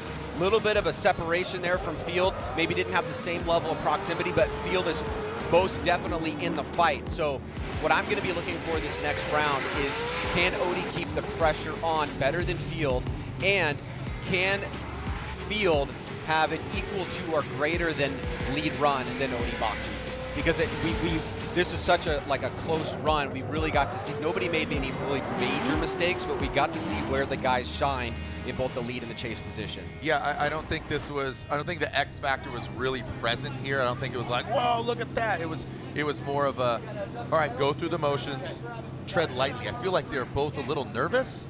I mean, I thought they make it look easy. And you know, Matt Field was talking about it earlier in the day with Lorette, talking about that pavement surface going a little bit of basically change as far as elevation goes when you go from 2 to 3. And he says, I'm loving the track. He says he loves the sweeping lines. It's drying out a little bit. We're seeing a little bit more smoke, Ryan. Look at the smoke that's filling the room. So that's a good indication. I think Odie's got to hit outside zone 2 and 3 here in the chase. Here we go. Matt Field out front, and that Borla exhaust Corvette initiates. There goes Odie Bakchis. You talk about it, he bees about it. Into that second outside zone. Watch this transition. There goes Matt Field. Much better. He pedals it into outside zone 2, going to outside zone 3. Matt Field gets all the way out there. Good proximity by Odie Bakchis. He was much deeper than that first run. And look at Matt Field brings it in, and there is Odie Bakchis. So some great driving by both the drivers, Matt Field and Odie Bakchis. Some great driving by both of them, and kudos to them for just navigating this track. But like I said, we're seeing more smoke. This is a sign of a good time. Right, and so as we take a look at this run, I think what's really going to play a role here is the mimicking effect by Odie. He immediately gets to the door of Matt Field, and on 2 and on 3, he stays in that mimicking line, right? He's not on the inside, and he's trying to do whatever Matt is doing, and that may give him an advantage in this overall run. When Matt makes that adjustment and transitions to 4, Odie is right there and takes back the line, stays in the pocket. So when you're looking at both of these runs cumulatively, can you say that Odie Bakchis did it better? At least from first glance, it appears that might be the case. Some great driving by both the guys under some really big pressure, and I'm sure, I don't know if they do know. I was going to say, I'm sure they do know. It's still very, very close, yeah. But what I'm saying is, I don't know if they know the repercussions going from 16 to 4. Oh, I see what you're saying, yeah. Yeah, that's, you play chutes and ladders, you kind of crawl away, and then you hit that chute, and boop, boop, and you just move forward. Wow. Wow. Look at this, Odie Bakchis gets the win, taking out our points leader, and I gotta tell you, I agree with that. I think that's exactly what Odie needed to do. He had great proximity, he seemed a little bit smoother, and he was deep when he was in the chase position. Matt Field is just a little bit short, splitting hairs here. That's huge, man. Again, from 6th, where's he gonna go now? Matt Field leading the points. Freddie still in it. James Dean, fortunately, out for Matt Field and the repercussions here. Do you agree with that call? I do, because I think what stood out to me was the mimicking effect from Odie on the chase run. And Field did a great job. Odie did a superb job. And that mimicking effect of not getting proximity by cutting the line, but getting proximity and also maintaining the line of the lead driver is something that is very, very difficult to do. And when you do it, the judges pay it off. Holy cow. Robert Thorne, he took down one 3-time champion. He's going against the other 3-time champion. Let's go. There is another one of Forsberg. He would have to meet him in the finals, essentially. But we are seeing Chelsea Denofa get out of the pits. That is a good sign for him and all his, the dog box, talk about the differential and what's going on there. But again, the battle we're watching right now, here in the 16, I know the Grid Life boys and gang are watching them. ASM, Smedegard, and that team. But right now, Frederick Aasbo, that Rockstar energy drink, Toyota GR Supra, who is leading the points in New Jersey. This is a site lap, so they're going to check the conditions. But again, Frederick went out in 32. That moved him from first to third. Wow. Now Matt Field goes out in 16. He goes from first to TBD. Chelsea Denofa's still in it. He's going to go against Forsberg. We still got 3 rounds left, but it's always fun to talk about not only the winner of each round, but looking forward, looking at the future, looking in the crystal ball run. Look at that. Look at that car is trashed. Battered. Yeah, it's definitely seen better days, but that shows you he's been to war and back, man. Oh, 100%. I mean, it's almost like a what do you call it? Like a mark of credibility. Yeah, it's like armor. It's like, he's like a gladiator. I mean, it's a modern day gladiator, but he needed that, man. He hasn't had the kind of the Odie-esque seasons where he's done like 2 wins back to back. Remember those years where like, oh, he's going to walk away with the championship, and then kind of didn't have the finish that he wanted to. We've been waiting for him to break out, and that's a huge breakout moment against the current points leader. There it is. The fist pump says it all. You can hear him. I'm sure Lorette is going to pop over there. She's always getting the good news, the good communique, finding out what's going on, what's going through the drivers' heads. And Lorette, I don't know if he knows that he's going to go from 16 to 4. So Lorette would definitely love to get you over there and ask, because again, Reinter, Ken Gucci, they are out. So just like that, snap of the fingers after a brutal one more time, a very tough, hard-fought battle. I like what you said. There's good and then there's great, and Odie was great. So again, Lorette would love to have some insight there, talking to Odie going from 16 to 4 like that. All right. So again, Robert Thorne defeated one 3-time champion in James Dean. Now he's going against the Norwegian 3-time champion, or the driver from Norway that is a 3-time champion. And again, we have the other one here in the building, Chris the Force Forsberg, but he's on the other side of the bracket. Here we go. Frederick Aasbo, Robert Thorne. Freddie will lead. Thorne will give chase. Through the chicane goes that Rockstar Toyota GR Supra, initiating into the outside zone. Thorne, the ASM Momo BMW. Now navigating towards that second outside zone. Oh, and Robert Thorne, a big correction. He had a big straightening there. Coming into that third outside zone goes Frederick Aasbo. The goal looking good right now. Into that last outside zone, and there goes Robert Thorne with another quick little problem correction. Maybe a little bit of nerves, maybe getting a little slick in that area. Again, our 2022 Formula Drift Prospect champion making the jump from 4 rounds to 8 rounds. It's a big jump. A lot of horsepower, a lot more tire, but definitely experienced driver. Yeah, the stability and the kind of smoothness is a factor here for Thorne. Nice, quick, snappy transition, decent proximity, but he's doing it in such a way where he's giving a lot of opportunity for Aasbo to match or better in his chase run. And meanwhile, Aasbo out front, that's probably a 92 qualifying run. So very solid qualifying run in the lead position there for Frederick Aasbo. Interesting story, you usually don't get a lot of guys from Prospect in their rookie year jumping up to pro. And I talked to Robert in the off season and was like, is that something that you're gonna do? And it wasn't even a question that he was gonna do it. Yeah, and I actually think he talked to Vaughn Gittin Jr. and got some consultancy about that or whatever, and decided to make the jump, because it is not easy doubling the rounds, but he's doing great. Yeah, no, and I like that. Just a different perspective. The drivers asking around, seeing what's going on, and if you could mind share, that's what I love about drifting, is you could share the secrets, but at the end of the day, you can have the same car, very different setups, very different, again, perspective as far as how you drive, what's going on. So let's change up the order here. Robert Thorne and Frederick Aasbo. So Thorne, ASM, Momo, BMW, he's going to lead, throws it in, the Koenig wheels go round, and Frederick Aasbo, he is just bathing in smoke. Grab that soap. He's getting all dirty here in that third outside zone. Thorne, a lot more comfortable getting that fresh air. And that bumper compresses and pops back out. But Frederick Aasbo keeps his composure like we know he can and spins out and saves it. So Thorne does a little 360 action and saves the car. But that could have been a lot more worse. And there you go, Thorne waving off with the Momo glove out the window. That's going to be all Aasbo. You should never speak before the outside zone 4 happens. But in my mind, what was starting to happen, what was starting to like pop up was, it's going to be a situation of comparison of the chase runs, because the lead runs are pretty similar, generally speaking, pretty solid. And what was Aasbo putting together a stronger, more stable chase. But once we get to outside zone 4 here, another victim of the rumble strips, and we see Thorne get it incomplete. And here we are taking a look. You know the outcome. Frederick Aasbo, the 3-time champ, gets the win. Hats off. Round of applause to Robert Thorne. His weekend is done. We'll see him in Seattle, the battle in Seattle. But Frederick Aasbo, who was not pulling for that man right there, Matt Field, got to be feeling a little bit bummed here, a little fatigued, but again, hats off to him. Definitely a fierce competitor. That Borla exhaust, Heatwave Lean Customs Corvette, and there's how the bracket is shaping up. Forsberg, Denofa, and again, Odie, boom, just slide that one over to 4. That's how it's going to end, because Odie's going to be in the top 4. Jonathan Hurst versus Frederick Aasbo. Don't go anywhere. Take a short break, 2.5 minutes. Don't go anywhere. We'll be right back. All right, so again, the stage is set. We're here in the Royal Purple Top 16 here at the Raceway.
What's going on, everyone? Daniel Ricciardo here. I'm going to mount up some GoPros and do a few laps.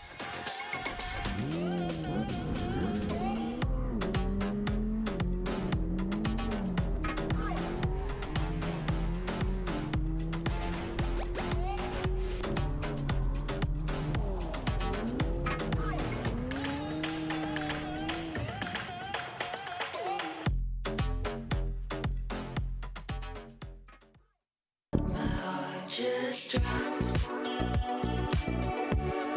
thinking about you. Just stops when I'm without you. My heart just dropped, thinking about you.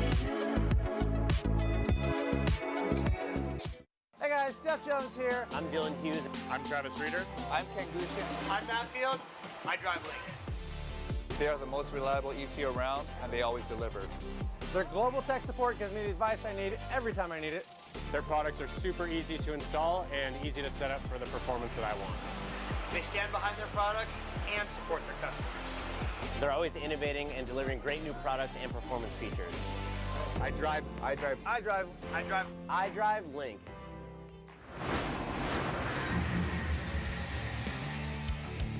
The road to the championship. I've won the championship twice now. I think we can do it again. Let's go. Let's do this.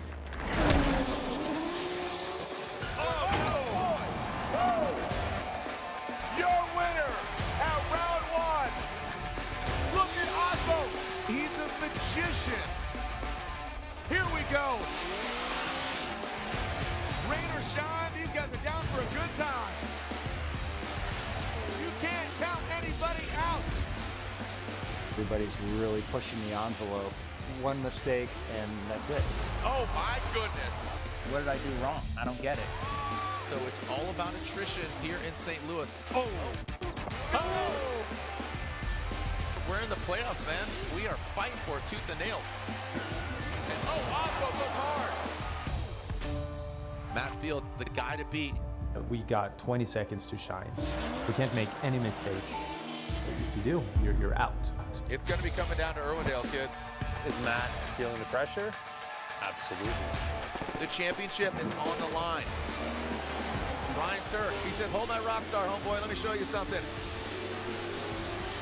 Matt Field is out. Huge repercussions here. Your winner, Frederick the Norwegian Hammer Aasbo! What an amazing ending to a 2022 season.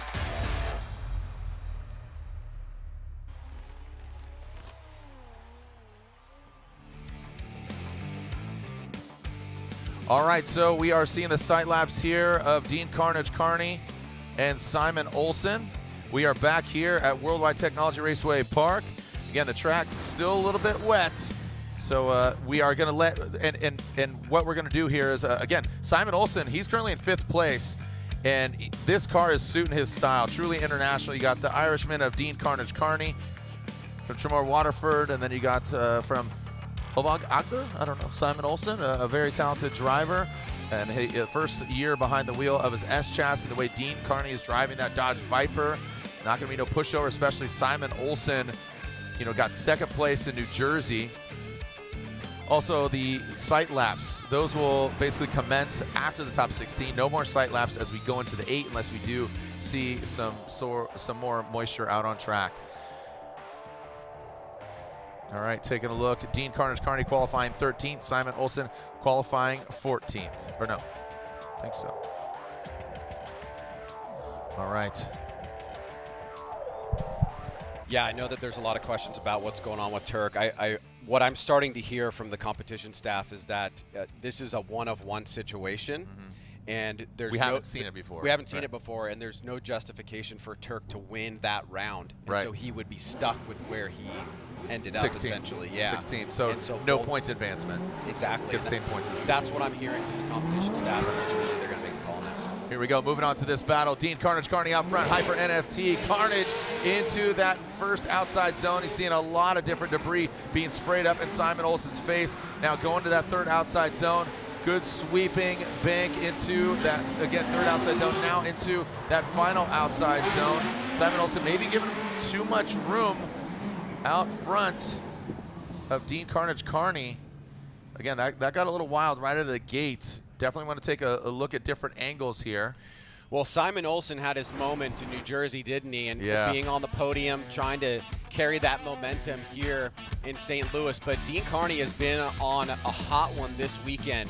Gets a pretty good start there, just dips that right tire, but unfortunately misses about 3/4 of outside zone 2. So leaving the door open there for Simon on his lead run. Better job on 3 and a pretty solid job on the timing and outside zone 4, but he does play it a little bit conservatively. He goes deep into the zone, then pulls out, and then goes back deep again. But I love that snap. And thankfully, when he drops that rear tire, his forward momentum does not change to affect Simon Olsen like some of the other battles that we saw. We're able to see this continue on. So what we're left with is what mistakes were made by what drivers in what areas of the course, and how can those be utilized when we switch things up. Simon Olsen, as you said, will now lead. We're seeing the telemetry there from the different meters inside the car. You can see the accelerometer lights on the windscreens.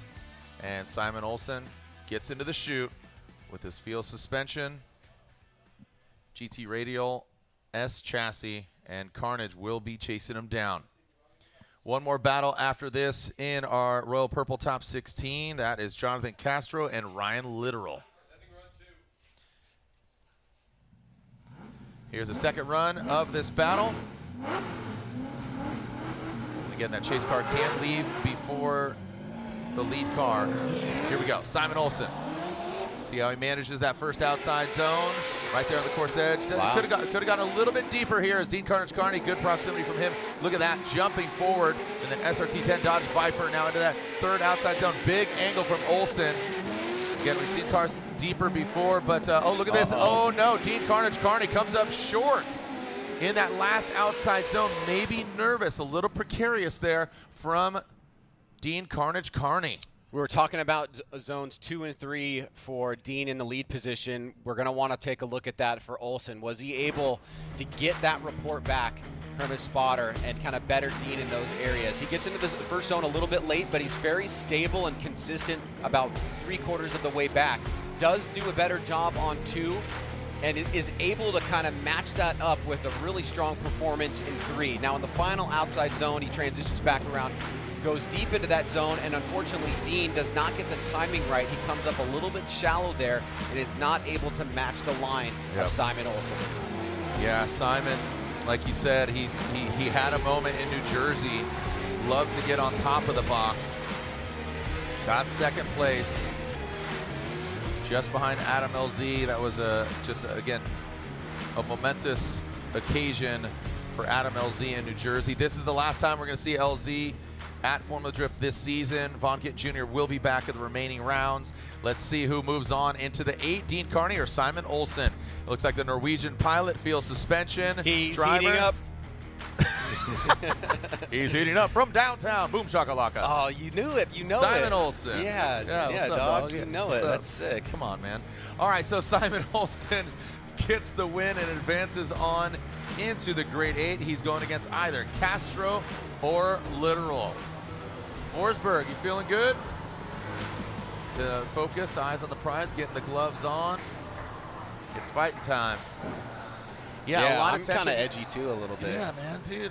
Let's you know. Help me out. Dude, what are you going on, man? All right, so there is Forsberg. He's putting his gloves on. But right now, the gentlemen that are going to complete their sight laps, Jonathan Castro and Ryan Litteral. This will just take mere moments. And again, as long as we don't see any more rain, this is it. No more sight laps. We're just going to go right to it, hit it, and quit it. Send it. All right, so again, these are sight laps for Jonathan Castro. And yeah, again, assess it as it goes down. But here's the playground that is our track. You can see the newly paved area as he goes from outside zone 2 into 3, that black area you can see paved right in between that gap. So I think that's really great. It just has a more fluidity to it, higher speeds, all outside zones. Yeah. Yeah, I'm liking it. I like it. This is what I expected. I expected tough head-to-head battles.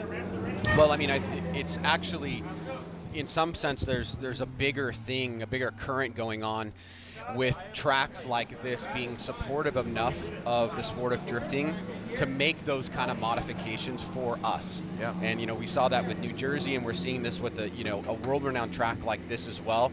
It bodes very well for drifting into the future. Absolutely, and again, just with the growth of it, you know, keep it off the streets, put it on the track, you know, give people a safe place to do it, and that's what we're here to promote. You know, Formula Drift, the premier international drifting sanctioned body, 20 years of FD here in our 2023 season. Jonathan Castro will lead, Ryan Litteral will give chase, and we are clear to send. Again, Castro out qualifying Ryan Litteral. Jonathan Castro in that Toyota GR86. Ryan Litteral in that power stop bridge into Hill. RB Army S15. Good aggressive straight line approach there from Jonathan Castro in that first outside zone. Transitions in Ryan Litteral. He needs to gain some ground. It loses a little bit of angle. Now going to that third outside zone. Looks like Ryan Litteral having a bit of a struggle here into that third outside zone, and now into the fourth. Good angle from Castro. Now Litteral does gain some ground as they cross that finish line. All right. Let's take a look at this here, Jared. Castro out front. Nice little snap. Gets into the zone a tiny bit late, but then he goes to the deepest part of the zone. Litteral trying to chase him down. Comes through the smoke line. He's on the inside of 2. Okay, there's an opportunity for Castro in his chase run. Castro, middle deep part of outside zone 3. Here comes Litteral trying to close the door, and he does a great job of doing that. He pretty much stays on the right line or the same line as Castro, but Castro fills it very smooth and fluid by Castro. Even if every single mark wasn't hit at 100%, it's overall a very solid lead run. Castro and that LTH Mobile 1 GR86, Dominican's finest, going against the IE Inland Empire 909 Power Stop Brakes Collab S15. Now Litteral would love to advance on into the Great 8. So would Castro. They're going to see Simon Olsen in the 8. What do we got? Again, you can still see a little bit of a, you see the patchiness of that track. So still a little bit of moisture in the track. Ryan Litteral changes now into that second outside zone. You see that left foot brake, the front wheels come to a halt. But Castro, good proximity, could be a little bit deeper. Now how are they going to handle this last and final outside zone? And Litteral!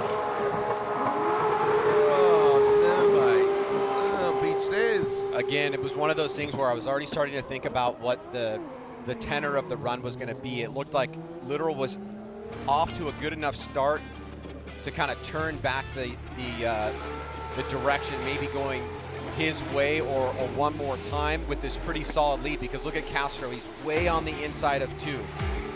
And also on 3, he doesn't get out nearly as far until the end. But right here, Litteral overextends, massive angle, is not able to hold it, and another victim in outside zone 4. Yep. Yeah, that is the case, man. So you got to cross the finish line, with control. You got to cross the finish line in general. And unfortunately for Litteral, you see him kind of try to stomp on it. And power through, but it's just not enough. As Jonathan Castro gets the win, LTH Mobile 1 Toyota GR86 from Dominican Republic moves on and fills that final Grade 8 spot in the Torque Motorsport Grade 8. Torque and Torque Drift 2, the official drifting game of Formula Drift.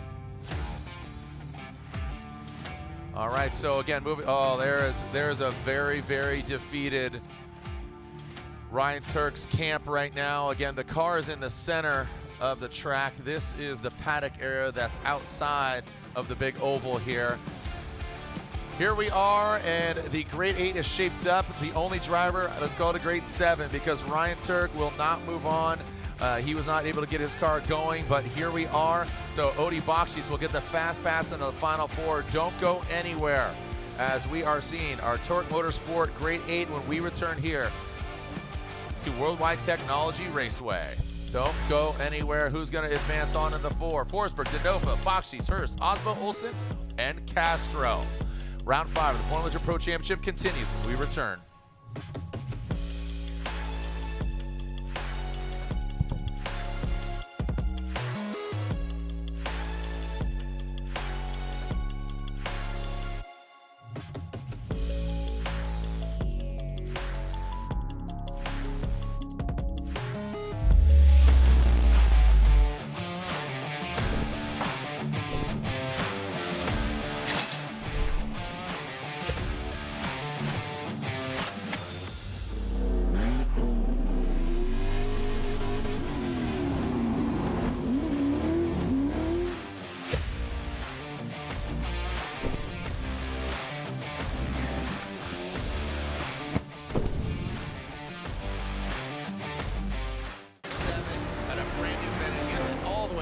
Just throws up on the early transition.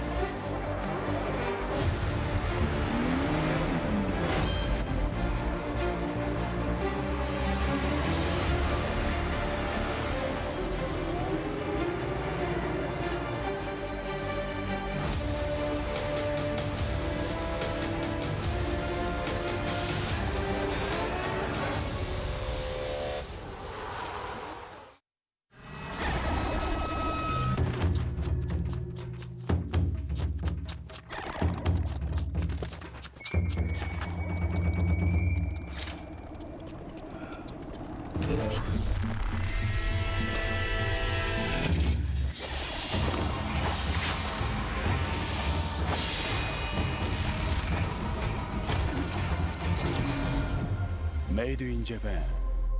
Breed. Passionate about a life in racing? Circle track, drag racing, drifting, or monster jam. Find it all at the University of Northwestern Ohio. If you want to get everything you need to know about Monster Jam, about motorsports, you got to go to UNOH. It's been the best opportunity I've ever taken. I've gotten so many opportunities, so many different connections. You build every basic skill that you need to be able to work in racing and get your foot in the door. See where your future can take you with a high-performance motorsports degree from the University of Northwestern Ohio.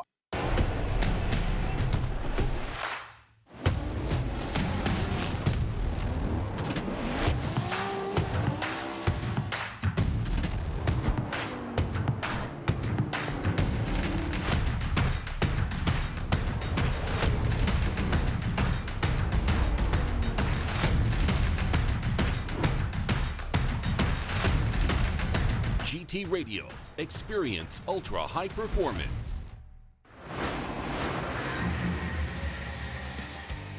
Here we are taking a look. There's Ryan Turk. He's in his street clothes. Unfortunate turn of events for him and his team. Never find out exactly. All right, from again a little bit of DNS to some glory. His Toyota teammate Jonathan Castro. He's got to be pumped, right, Lorette? Well, we were just talking about the track conditions, and I said it looks really tricky out there, but you think it's totally dry out there. Yeah, I feel it's 100% dry, and my spotter told me, hey, it's 100%, go for it. I went for it. It worked out pretty well. The car gripped up. Those GT radials are hook for sure, so we're having a good time. That's awesome. So moving forward, where do you feel that you are the strongest, and where do you think you can improve? Well, we are making a great lead. We are just following, doing the lead repeatedly, doing it more than one every time that we can do it. Like every time we go to there, it was just do the same lead lap and chasing whoever is in the front, just chasing his game. Seems simple enough, right, Jonathan? Thank you so much. We'll see him moving forward. Jared? Thank you so much, Lorette. There's the LTH Mobile 1 pilot, Castro. He's going to be going against Simon Olsen. But now, a storied battle. You know, this is, again, bragging rights. Forsberg and Denofa, both Pennsylvania boys. You got the all-new Nissan, Forsberg against the RTR Ford Mustang of Chelsea Denofa. These guys have exchanged battles before, brackets, and exchanged some words. So, again, Denofa definitely just a polarizing driver, definitely a passionate driver, as is Chris Forsberg, a veteran since day one. So here we go. Chris Forsberg will lead a higher qualifying position than Chelsea Denofa. Forsberg in the NOS Drink all-new Nissan Z on GT radials against the Pennzoil Mustang RTR Spec 5 on Nitto tires. First battle of our Torque Motorsport Grade 8. Look, here's the teams. That's Chelsea and the boys. What do we got? Here we go. Chris Forsberg will lead. Denofa giving chase. See how they handle that outside zone one. Boom, right into it. Chelsea Denofa looks like he's banging doors with Chris Forsberg into that second outside zone. Here goes Forsberg. Denofa drops into formation after a quick little tap out of the gate. Really good proximity on his Denofa. Great angle and a good lead. Oh! A massive punt by Denofa.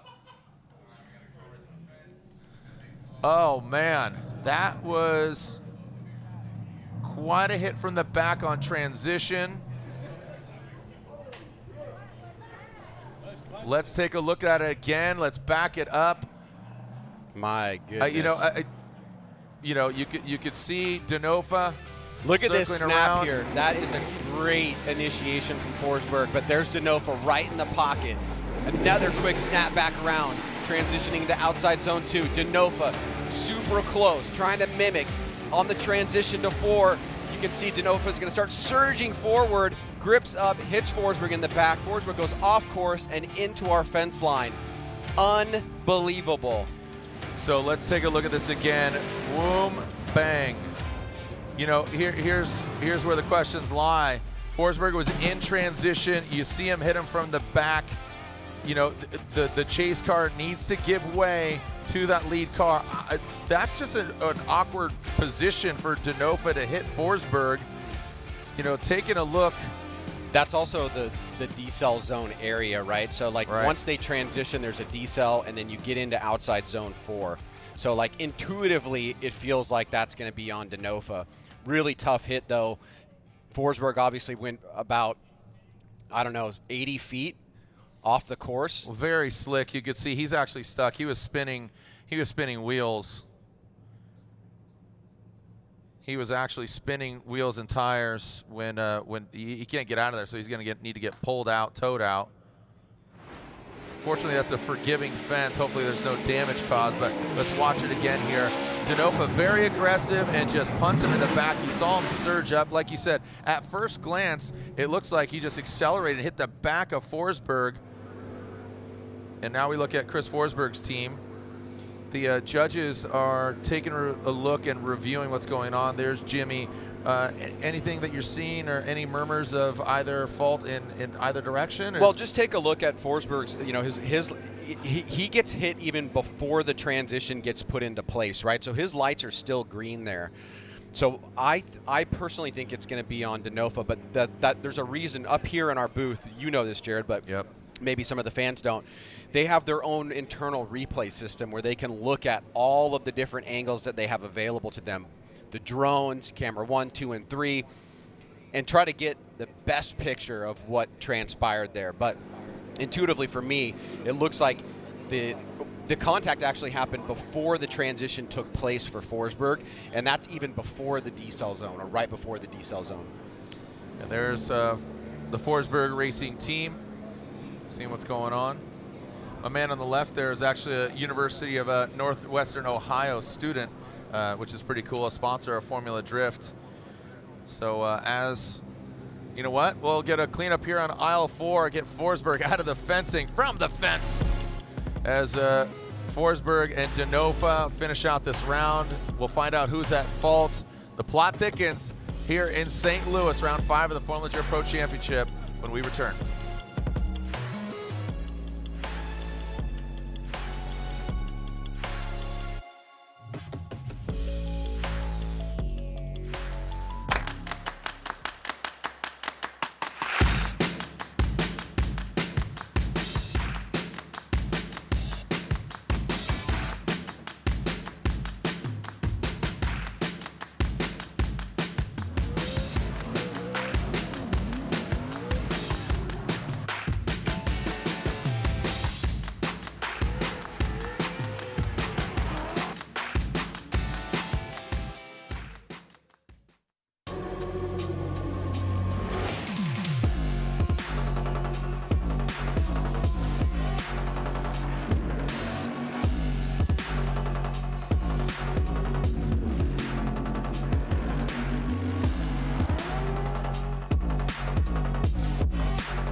What's going on, everyone? Daniel Ricciardo here. We're going to mount up some GoPros and do a few laps.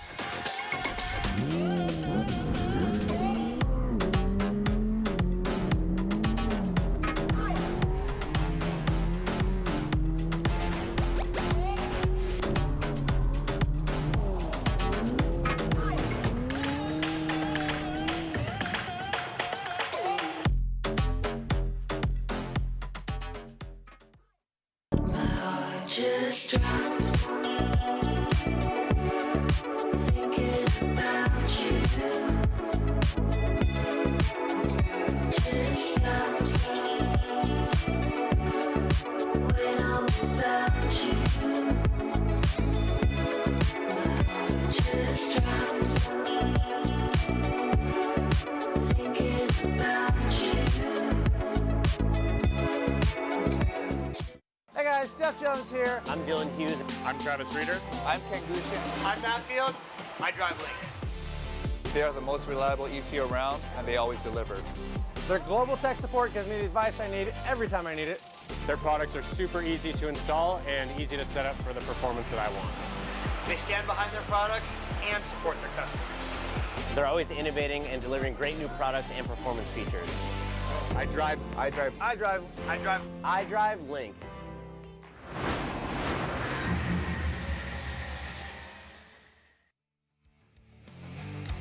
All right, I'd like the judges to put on their headset if we could, Ryan. One of y'all. Let's just, because nobody knows what we just experienced. There was a very robust discussion up here about what transpired. So that's let's just put that context out there. I came out, you came out. It looked like Denofa was excelling. We saw green lights from Forsberg. Looked like it was pretty clearly Denofa's fault, but these guys wanted to take a much closer look at it. That's where we see the contact happen there before the transition. That is a decel zone. Forsberg lights are green right there. He is on the brakes, but remember, the reason why we have those lights is to show the momentum, forward momentum, slowing or decel of the car. And so when Forsberg is hit, his lights are green. So I see your raised hand down there, Jared, so you might want to go to a judge. Yeah, well, I'm waiting for you to finish your thought. I'm done. Okay. I'm done. All right, so it's not unanimous as so far as... explain it to us, Chris. Give us the either Chris or judges Robbie, inside. anybody. So again, there's that decel area, and like you said, that accelerometer. So this could have repercussions on the outcome, but Chris Ewell, down to you. Yeah, I mean, it's one of these things, again, you know, we get into and we're staring at the lights. They're green on Forsberg the whole time. Was it a perfect transition? No. But I think Denofa was just too aggressive there and got into him square in the back. So Robbie and I put it on Denofa for fault. Lantain went shared on that one. So it's one of these complicated ones that could go either way, depending on how you see it, really.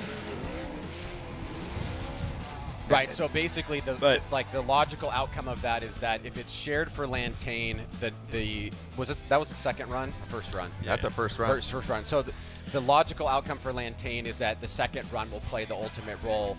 For you guys that went with Denofa, Forsberg has to incomplete. Right. Well, and I think Denofa's just lost in the smoke for a split second, and he guessed wrong when to get back on throttle, and that's that. I'm just saying in terms of the outcome for the second run, right? Like you guys are, if you're giving it to Denofa, you guys are stuck with Forsberg would need an incomplete in order to force him one more time. Yes. Yeah. Yes. Okay. Yes. Yep. So it's essentially an incomplete for Chelsea Denofa. He's at fault. He causes. You didn't have a complete run here. Now we're seeing Forsberg's car back in the pits. You know, we got to tighten up the fence, get that back in order, and right now Denofa heads back to the pits as well. Has Denofa called his competition time out? I don't think so. I don't think. Oh man, look at that! That thing again took a Mustang to the back right there, and now Forsberg does not need to utilize his competition timeout because he is not at fault. So they have essentially 10 minutes on the clock. So here you are. You can see the alignment plates. You can see throwing the tape measures through those spots, see what it looks like, see what's going on here as far as alignment, front and back. And we see Chelsea Denofa out there, and again, I know the boss man, aka Vaughn Gittin Jr. of RTR. He's watching at home. They had again 3 in a row at round 2, 3, and 4. And now they'd like to do that again, but Forsberg would like to put a stop to that. The 10-minute clock is on. Ford has played a major role in Formula Drift history since 2005. That was the first time Vaughn Gittin Jr. ripped one in Formula Drift competition and have won multiple championships. Vaughn Gittin Jr. twice. So let's take a look back at Ford, the big blue oval, playing a role here in the Formula Drift world. Since 2005 has the Formula Drift Championship been to the Midwest. But with the addition of Gateway Motorsports Park as a new venue for 2018, the Midwest fans are going to be treated to some of the best drifting in the world. Very fast and very aggressive is Chelsea Denofa on initiation. Moves it out of the way, and here comes Chelsea Denofa.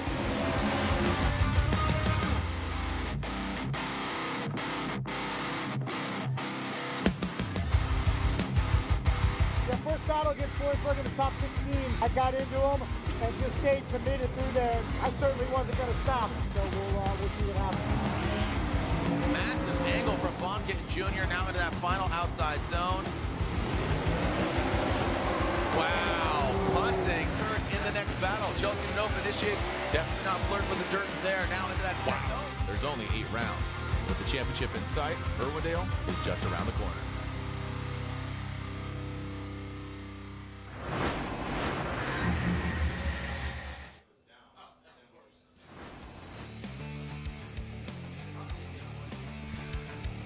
Why am I big boy?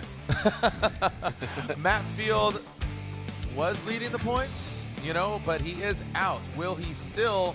That is TBD. Chelsea Denofa, as we saw, he is at a deficit now in the second half of this battle. Forsberg, he was leading, so now Chelsea will lead. Forsberg will give chase. Frederick Aasbo, he is still in it. He is on the other side of the bracket. James Dean is out. Simon Olsen is still in. So again, he's in the 8. He's going to be going against Castro. Odi Bakchis, he's going to have a bye run.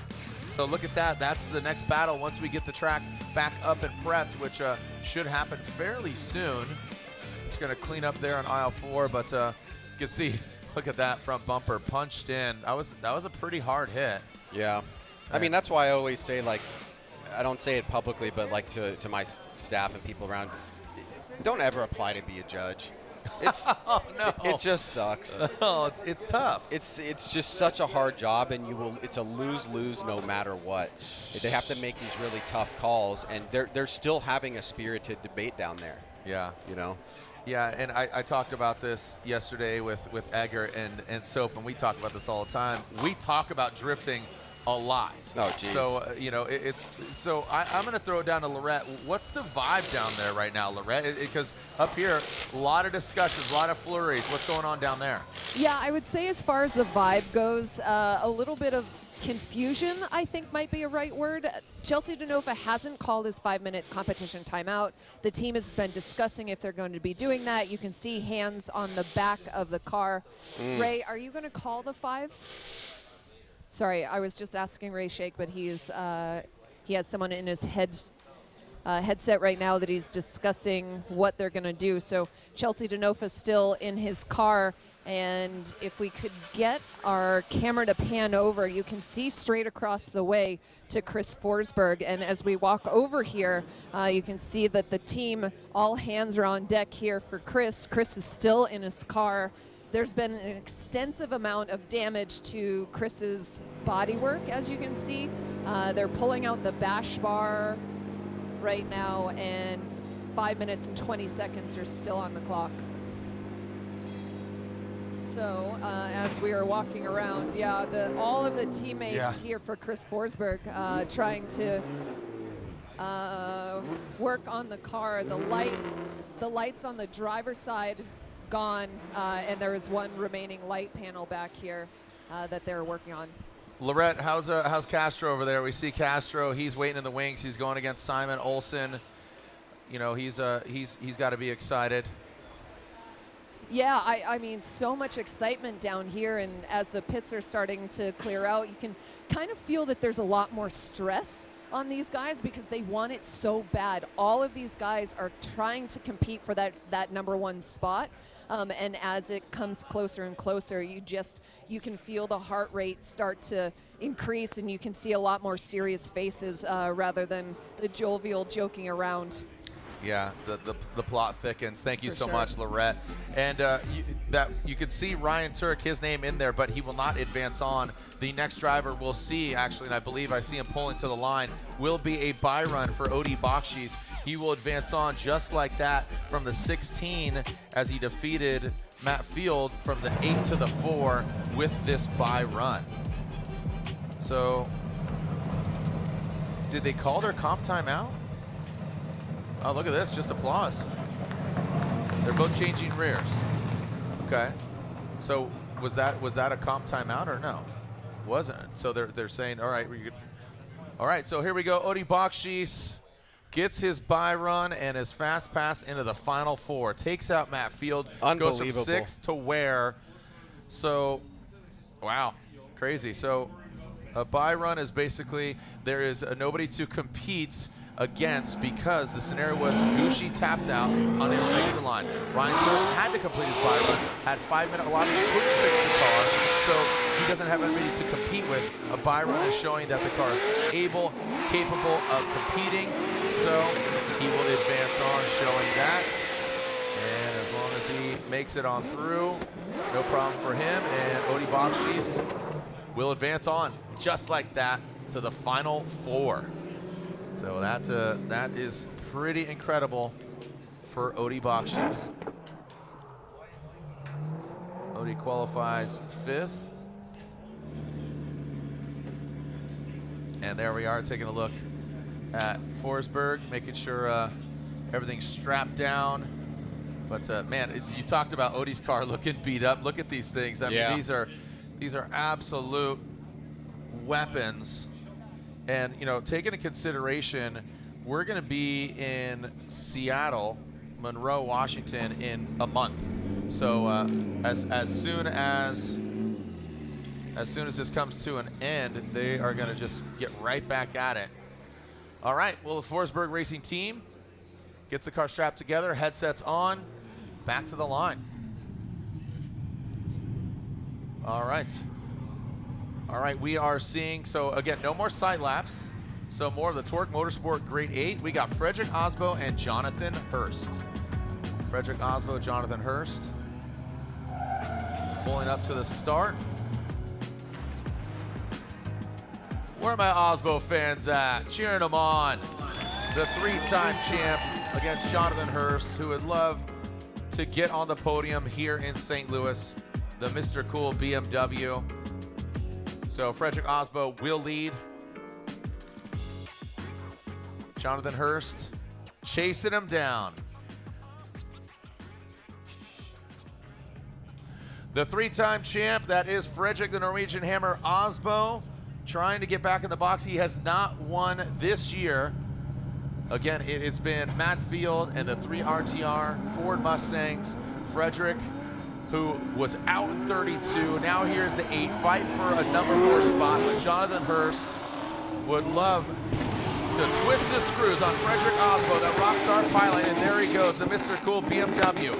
That second outside zone. Hurst backs off just a little bit, but now back to it. Into that 3rd outside zone, Frederick Aasbo, signature Aasbo style. Almost, oh, what is that? That was absolutely wild. Looks like it came at a drift and just shimmied its way. It looked like the suspension part broke or something. That looked wild. Yeah, so much attention elsewhere, and you know, Aasbo's kind of doing that thing, Jared, where he's quietly peaking at the right moment. Now, going up against a very strong Jonathan Hurst in this event. Hurst right in the pocket, out of the gate, through the smoke line, transition back around. Unfortunately, he's way on the inside of outside zone number 2. Aasbo very consistent out front, deepest part of outside zone 3. Hurst back in the fight again, and then right there, the front end washes out, and he's not able to finish the run cleanly. Oh, so let's take a look at this. Yeah, I was talking about what happened here. Looks like Jonathan Hurst might have DB'd it. Yeah, actually the car just, you saw it kind of get wonky. Can't see his, might be the back left. Seemed like he was on course the entirety of the time. Didn't seem like he went off. Got the Norwegian flag in the hand of that fan right there.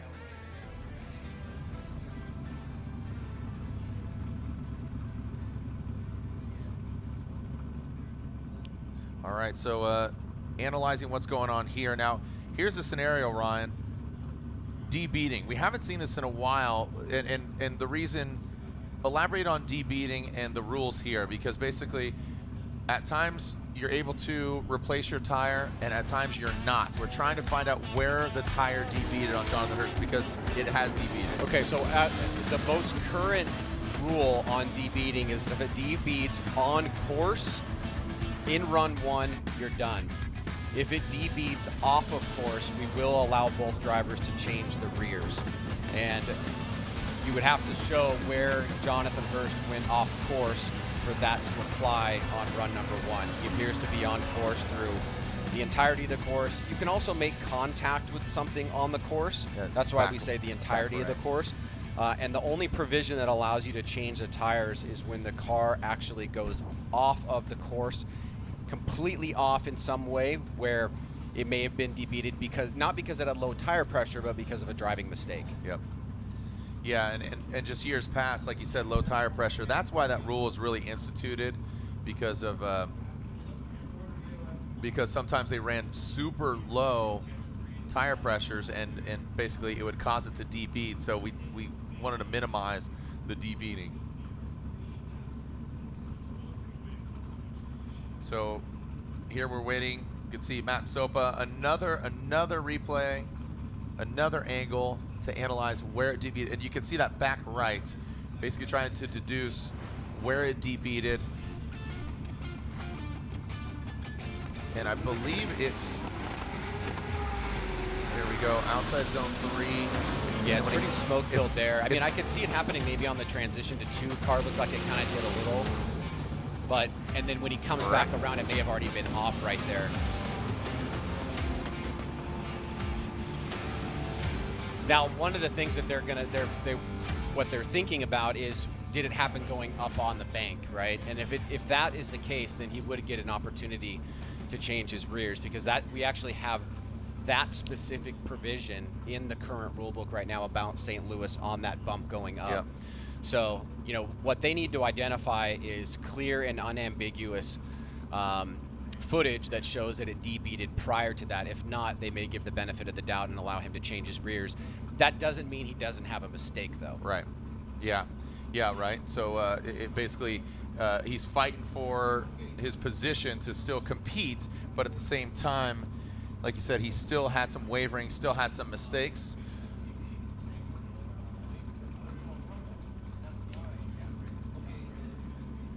All right, so as we find out what happens here between the DB, I mean, he'll have to replace the tire anyway, so let's go ahead and take a short break. When we come back, we'll find out what happens here with Jonathan Hurst and Frederick Aasbo, who's moving on into the Final Four.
Made in Japan. Breed.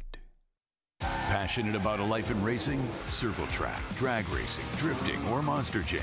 Find it all at the University of Northwestern Ohio. If you want to get everything you need to know about Monster Jam, about motorsports, you got to go to UNOH. It's been the best opportunity I've ever taken. I've gotten so many opportunities, so many different connections. You build every basic skill that you need to be able to work in racing and get your foot in the door. See where your future can take you with a high-performance motorsports degree from the University of Northwestern Ohio.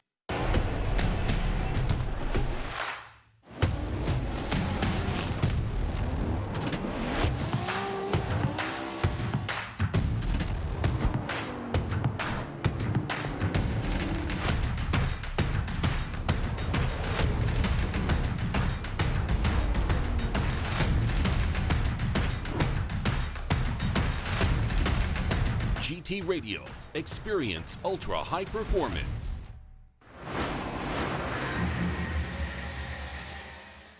Formula Drift is brought to you by Toyota. Let's go places. Royal Purple, the official engine oil of Formula Drift, the synthetic expert.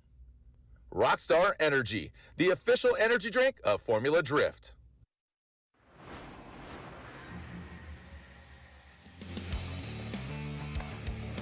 All right, so took that short break, and Ryan, what's the update here with Hurst beating, with Freddie? What caused it? What's going on? What's the update?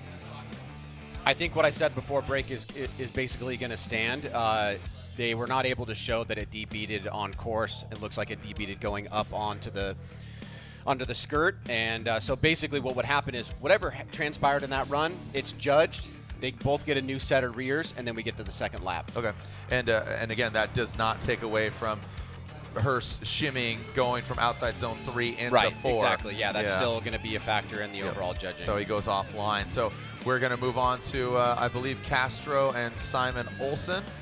So Jonathan Castro and Simon Olsen, you see the cars staggered up there at the start. Remember, we have to finish the second half of the Forsberg and Chelsea Denofa battle, where Forsberg was leading on the transition into outside zone 4. We saw Denofa, bang, just get punching in the back of Forsberg. But right now it is Olsen and Castro pulling into the burnout box. Justin Smash on the drone. Smash, definitely a talented FPV drone pilot. Some great footage there. And Jesse on the Truth Serum drone. That's the stable one right there. Getting nice and close, and again, getting that big, wide overhead. So a couple drones. Get your Formula Drift skateboards at this round or future rounds. Also get your Type S gear, Type S lights. You can see Type S, the official lighting of Formula Drift, surrounding the facility as well as underneath the vehicles. You got the Larry Chen LED light for photography and lighting up the night. So again, special pricing at Formula Drift events. So again, grab your gear, grab your goods, grab your Type S, grab a Rockstar, and download Torque Drift. If you have not yet, download Torque Drift, the game. Torque Drift is the official drifting game of the Formula Drift series. Head on over to torquemotorsport.io for all the latest game updates, exclusive partnership announcements, and motorsport content on their official YouTube channel at Torque Motorsport. Alex Martini having some fun with some content over there at Torque Motorsport. Jonathan Castro, Simon Olsen. Let's see if we get a straight up good battle. We've seen some crazy runs. So, yeah, you can place your bets on who's going to be in the finals, who's going to continue on, either fantasy or actual betting. So place your bets. Here we go. Castro will lead. Olsen giving chase. The winner of this going against either Hurst or Aasbo. We'll see the second half of that battle in just a little bit. Here we go. Castro out front, initiates that LTH Mobile 1 GR86. Now coming through into that second outside zone, you can see Simon Olsen, looks like he lunges forward and now transitions into that third outside zone. Simon Olsen right there in that pocket. Now see how they handle that last outside zone 4. Oh, buddy! Castro looks like he rotates. Want to see the overhead here. Olsen was taking a very shallow, weird line, but it seemed independent. Castro was like almost, it looked like he was like shocked, where are you going, bro? But didn't look like they made contact at all, even though Castro was spinning in that lead position. Let's take a look at this here. Castro, Olsen kind of on heaters this round, doing a great job.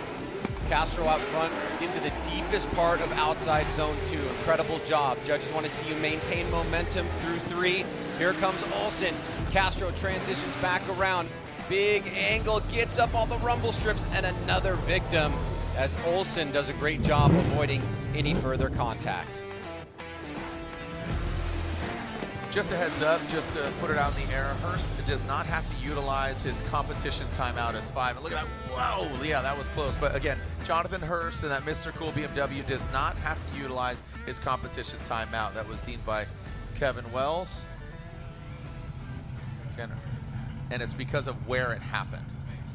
It's the bank transition in that designated area. So giving that some clarity. So again, Jonathan Hurst will not have to use his competition timeout in that banked area. That's where it happened, so no competition timeout being utilized. Thank you for the update.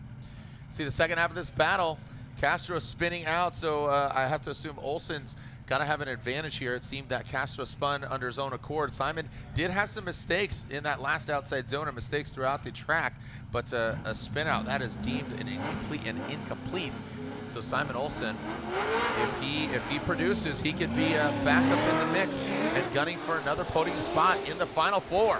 Here goes Simon Olsen. That'd be great to see Olsen and Aasbo right in the Final Four, 2 Norwegian drivers. Castro, look at that. Oh man, here comes Jonathan Castro in that Over 186, and he's grinding the door of the fuel suspension head chassis. Outside of the third outside zone, Castro making his presence felt. Drives in on the inside. Oh boy. Some great aggressive driving by Castro, but unfazed is the Norwegian pilot of Simon Olsen. Some great driving by Castro, but unfortunately that spin at outside zone 4, that just seems to be the case with Castro, man. He just does these great things, but then offsets it with just these little mistakes. Yeah, unfortunately, it's a big one. Yeah. Not so little, but he comes back really hard and aggressively here. Look at that. I mean, that is just banging doors. You got to love that kind of driving. Simon Olsen is finding himself in a new position right here. He's making it 2 events in a row, very deep into competition. He should be proud of his effort along with his teammate Odi Bakchis. Yeah, you know, just so much info, like I said, being shared. And there we go. Let's slide him left for Castro or right for Simon Olsen. Simon Olsen gets the win and advances on into the Final Four. Here he is, again, a second place in New Jersey. So Denofa and Forsberg.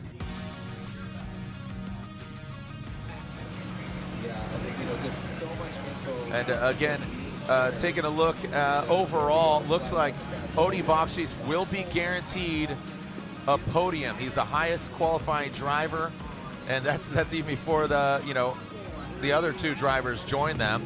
Qualified 5th, so he beats everybody else that is remaining alive, even in the Great 8.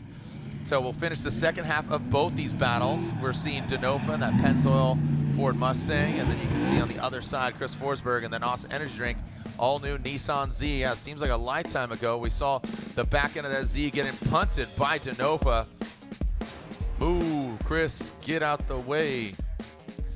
So gets into the back, and here's the second half. So now it will be Denofa leading, Forsberg giving chase, and it was not a unanimous decision. Basically, Chris Yule and Robin Ishida, 2 of 3 judges sided and said that Denofa was at fault, and then it was shared fault according to Ryan Lontaine. So do you remember, this is how it went down. Going outside zone 3, watch this transition. Here goes Forsberg, boom, goes the dynamite, pushes them off, punts them off into the fencing, and unfortunately, both cars suffered some, that's a love tap, a little bit more of a hate tap there. It was definitely aggressive from the back end.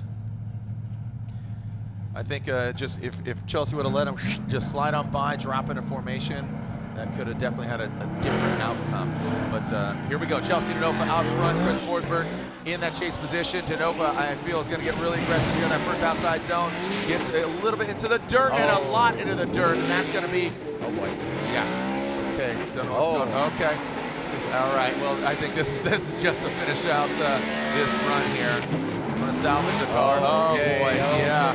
Okay. We got some extracurricular. Stay after class here. You boys are going to detention. Oh. And yeah, so it looks like, yeah, I think both these guys, you know, again, we're running hot. We're running hot out here, kids. And it looked like Denofa got into the dirt. The car rotated. We saw that previously, but Denofa pushes hard and just having some fun. Let's take a look at it again here, Ryan. What did you see? Yeah, I mean, Denofa just angles up on the end of outside zone 1, and that's going to end the run right there. That would be an incomplete. All of this is just for fun or whatever you want to call it. Yeah. Pick your anger, adjective. Yeah. Frustration. Yeah, I mean, this is these guys have exchanged words. They've exchanged body panels before, and I think it continues here. And Denofa pulls up. Looked like Denofa threw a little shaka at him, but I think he's going to shaka his way back into the pits as Chris Forsberg gets the win after a crazy turn of events there. Chris Forsberg is going to the finals, or the Final Four. Forsberg fans out there, again, 3-time champ. Chris the Force Forsberg qualifying 16th. So the Pennzoil Mustang RTR Spec 5 FD. So the RTR for Pete will not come to fruition. It was a great run, 3 in a row. The 3-peat shirt is out to pick one up, and that was some great history right there. Again, Field wins round 1. Von Gittin Jr., the boss man, wins 2. Chelsea Denofa wins 3. LZ wins 4. And right now it is between Forsberg, Odie, Simon Olsen, and either Hurst or Aasbo. The second half of that battle after Hurst did have those mistakes. Again, they are both replacing their rear tires. And now we will be seeing the second half.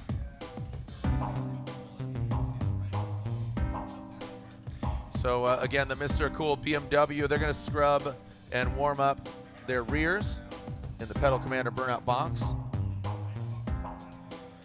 Please join us.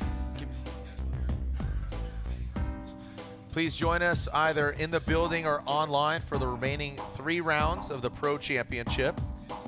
In just about a month, we're headed to the Pacific Northwest, Monroe, Washington, specifically Evergreen Speedway. One of my favorite tracks. I love the fans up there, and I have seen some great driving. A very fast track, abrasive track, just one big grandstand, and it gets loud. Some of the best fans up there in the Pacific Northwest. And then Grantsville, Utah, just outside of Salt Lake City. That'll not only be pro, but also the final round of the Pro Spec. And of course, the House of Drift, October 13th and 14th. That should be a good one. Celebrate my birthday there on the 19th, and celebrate 20 years. 20 years of the Formula Drift Pro Championship. Let's take a look at the GoPro Chase to the Championship. This is it. The finals are set. The lights are on. Who is gonna win? Celebrating 20 years of FD, baby. 4 rounds, 4 different winners. Send it. Here we go. This is Formula Drift, and we are on the streets of Long Beach for the first round. This is a grudge match. Your winner, Matt the Beast from the Bay, Welcome out to Road Atlanta. This is round 2 of the Formula Drift Pro Championship. Von Gittin Jr., 2-time champion. Von Gittin Jr., the Carroll Shelby of our generation right now. The battles that we had at Orlando, I mean, they were intense. There was a lot of contact with the inside. Aasbo! Wow, are you kidding me? Look at that! You know how Chelsea always drives. It's very exciting to see. That was awesome! This is Englishtown Raceway Park, also known as Round 4.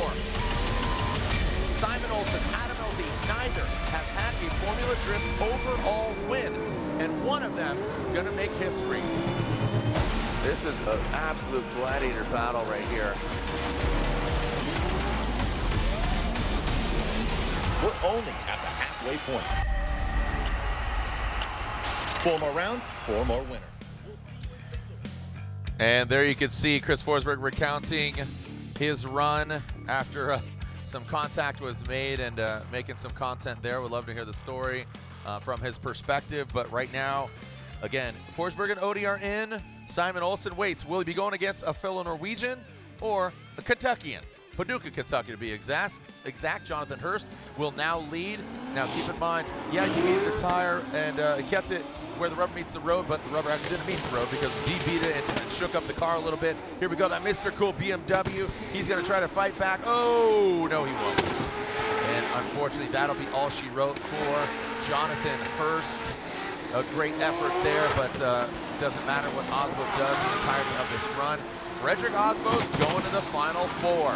So again, the 3-time champion who was knocked out in 32 now fights back for another championship. You have 2 3-time champions in the Final 4. Chris Forsberg, Frederick Aasbo. Odie Bakchis has never won a championship. Simon Olsen, he got his first podium in New Jersey. Yeah, there's just a really crazy ebb and flow to the way the season goes. Just last round, Aasbo's knocked out in the top 32, and as you said, he's going into the Final 4. Forsberg making the final in Road Atlanta against his buddy Von Gittin Jr., making his way deeper into competition. Simon Olsen having a great event, picking up momentum as we move deeper and deeper into the season. So it has been pretty crazy so far. And then, of course, you got Bakchis, who's been hanging out in the Final Four for the past 45 minutes. Yeah, I mean, it again, goes from the 16 past the 8 because didn't have the competitor there in either Gucci. Let's make it official. Slide him left for Frederick Aasbo. The Rockstar Energy Drink Toyota GR Supra gets the win and advances on. So look at this, going from knocked out to 32 to potentially maybe a win. There's our field suspension teammates there cheering on. So that Norwegian flag can wave and waggle for our next battle, or excuse me, 2 battles from now. Got 2 Norwegian flags there. It looks like, or is that an umbrella? So again, the Norwegian flag will wave, but it'll be higher for one of the drivers, either Frederick Aasbo or Simon Olsen. But our first battle of our Final Four here in the Type S Final Four, you can see there it is shaped up. Chris Forsberg, Bakchis, Aasbo, and Olsen. Laurent Nickel is with Chris Forsberg now. Well, as you guys saw earlier, there was a lot of damage done to Chris's car, but you really held it together out there. How'd you do it? Yeah, it was a pretty wild ride. I was feeling really good out in the lead. We're filling our zones and, transferred and got into the brakes for the last and final outer zone 4. And yeah, Chelsea was, going for the dive. He punted me off track. We got into the fence. Got a chance to fix the car up, double check things, went back out, and all Chelsea could do was basically throw it down as hard as possible, and he ended up looping out and getting a double incomplete in outer zone 1 on his second run. So then I just jumped to get out of his way, and then he jumped back in front of me, and so then we're like, well, I guess we're finishing this lap. So it got, I guess it was a little show for the fans there. Well, now you know that you're going against Odie. He is on one, so what do you have to bring to him? Yeah, I mean, we are feeling really confident. The car's got the speed in it, and I'm feeling really stable with it with all the changes that we've made. And so, yeah, I mean, he's looking really good, and we're feeling real good. So it's gonna be a great run.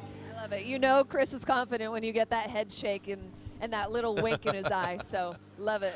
Yeah, it's Ryan and I are up here. We're just saying it's pretty spirited competition here, and we've seen all the weather.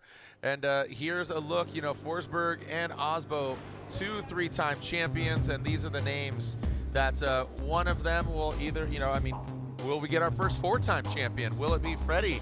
Will it be Chris Forsberg? I mean, taking a look at the point standings, but some absolutely legendary names there. Coming into this round of competition, Chris Forsberg was down in 9th at 168 points. Keep in mind, Matt Field is at 256. Frederick Aasbo, he comes in 3rd, and then Bakchis sits in 6th. Simon Olsen, he's in the mix, but he is over the top 10. When we come back, our first battle, the Type S Final Four, here at round 5 of the Formula Drift Pro Championship. Link ECU. We know what it takes to win. Pushing boundaries, performing under pressure, and having the best people on your team.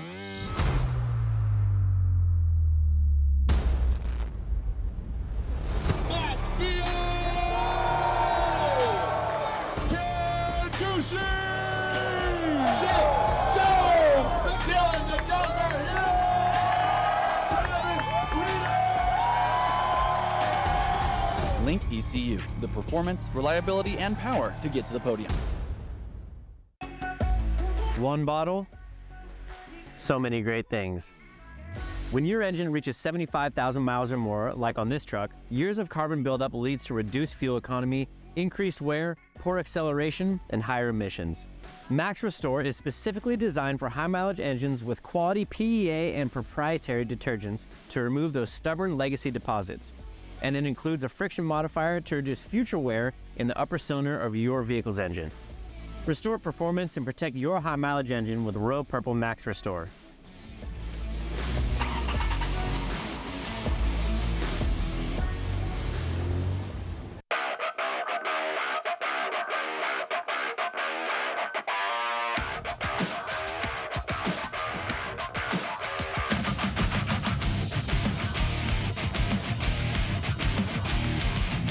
I watched my first race yesterday. You're on the team, kid. It's orientation day. Hey, new guy. Let's get you up to speed. Lunchtime!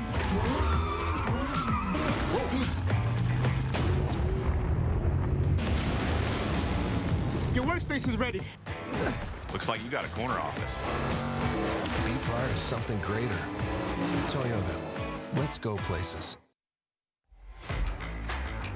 NGK makes ignition coils. Why? Because we prefer a running partner that can keep pace. We know ignition, and since our spark plugs don't run alone, we put some of our energy and expertise into making better coils. NGK ignition coils are engineered to OE durability and performance. And because we race to win, we improve the design, testing, and validation of our coils for better performance. NGK spark plugs and coils, better together.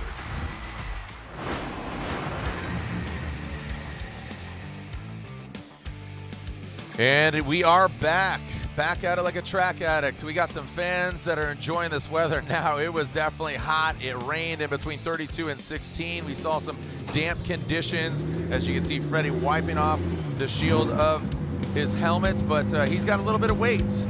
Yeah, making some moves. Can he get some redemption from being knocked out in 32 in Jersey? Will St. Louis be the house that Aasbo owns? Kazuya Taguchi won here last year. He was our #1 qualifier. Chris Forsberg, who's notably in Final Four, knocked him out. Odi Bakchis, the fast pass from the 16, taking out our points leader. So Freddie, a little bit of a fan of Odi Bakchis as he shakes things up. And then Simon Olsen, a repeat customer. Will he be on the box once again? And will he better it even, going from second in New Jersey to maybe the win here in St. Louis? So a lot of stories unfolding. Be sure to follow us through the entirety of not only the Formula Drift Championship, the Pro Spec Championship, Controlled Chaos, the Rockstar Series, featuring that of Frederick Aasbo and Ryan Turk.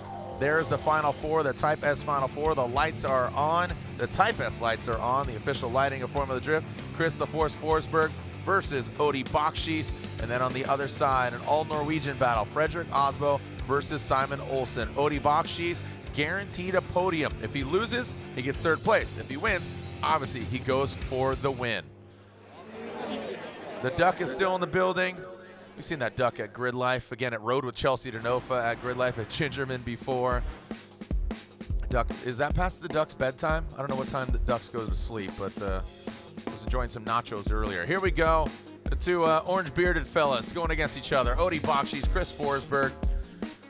Ryan, Forsberg took that hit earlier. Not once, but twice. They're in that burnout box. Who's your money on? Again, you can place your bets now. Not you or I, but people can. What are you thinking? This is a tough one because both guys, we've seen Forsberg with that really snappy initiation, which I think has been a point of difference. But Odi looks like the Odi that we're used to in his dominant form. So this is probably going to be a very insane battle. I hope that we get a clean one all the way through and we just get to watch the driving between these two great competitors. Yeah, and also keep this in mind, Odi. Oh, keep in mind, that's what it was. Okay, keep in mind. Yeah. Don't let it slip your cerebellum here. That Odi Bakchis, he hasn't seen the kind of calamity that Chris Forsberg has seen, right? So he did go against Matt Field. He had that one more time, but he hasn't been punted around, has it? But the car is still definitely beat up. That was the car that you said looked like armor. Are you saying that more from like a psychological perspective, or more from both physical, the equipment, and as well as psychological? I'm with you. But also he's been chilling for a little bit. He did have his bye run. So we saw that not work out for Taguchi and Novak. There's so many different scenarios here. A lot of variables. A game of inches, and I always say it, the game of inches in between your ears. A lot of this, a lot of that, a lot of what have you. Yeah. Here we go. Our first battle of the Type S Final Four. The field suspension S chassis. Odi Bakchis, Chris Forsberg in tow. Oh, Forsberg gets to the side, and we got body parts flying. Holy cow. You said we wanted to get a straight up shot, but man. I should just stay quiet. Yeah. What I want to see. Yeah. Again, I introduced Matt Sopa to the announcer's curse, and just like that, Forsberg initiates, gets to the side of Odi Bakchis. It looks like too aggressive. A hush falls over the Forsberg Racing pit. Looks like a headlight goes shooting out. And there's that side skirt of Odi Bakchis.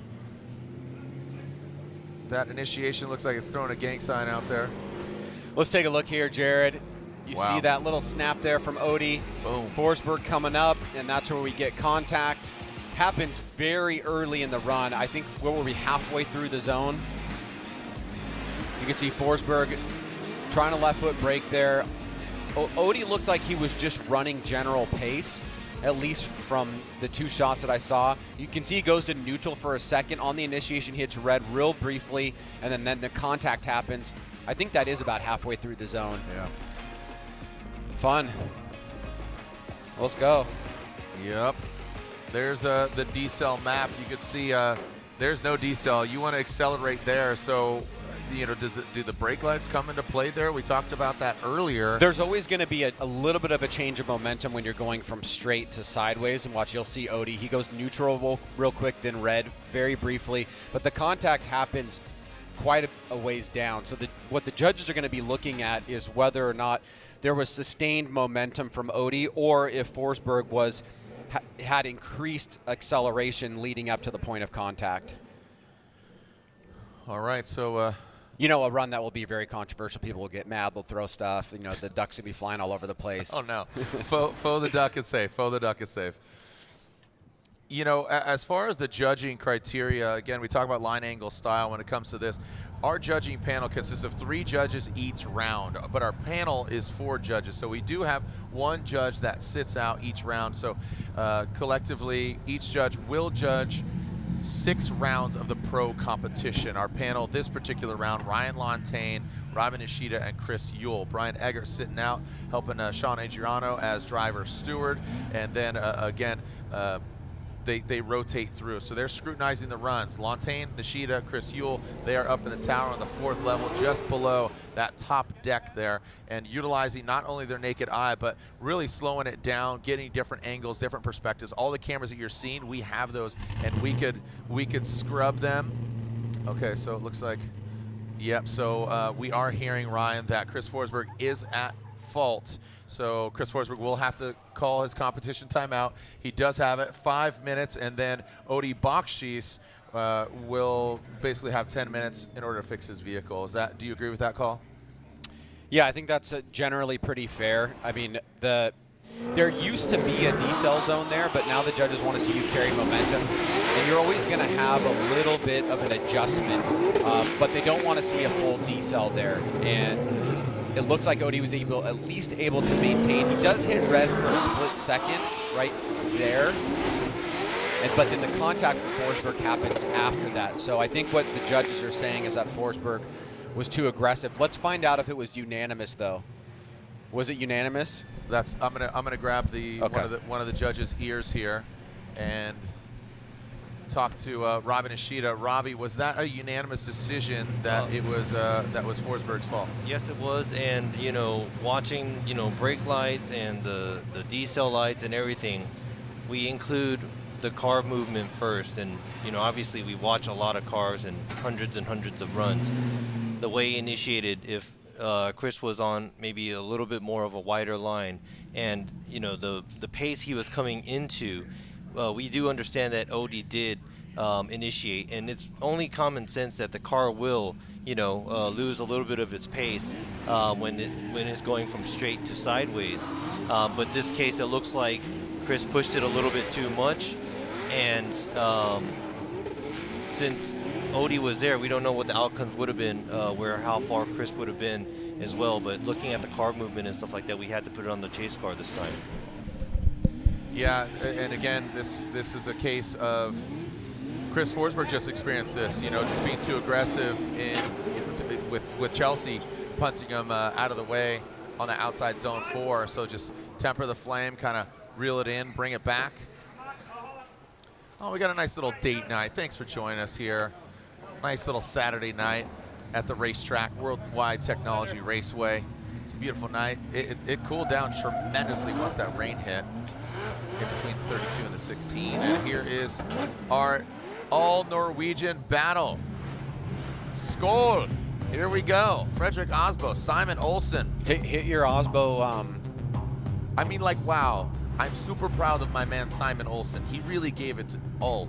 But me and my team, I want to thank them. They did a really good job. It kind of sounded like you went to Russia there. I did. I'm not good at accents. I'm not really good, but you asked for it, so okay. I gave. I appreciate it. And I'm not razzing Aasbo. I love Freddie. You're a good sport. That's why I love you. Yeah, thank you.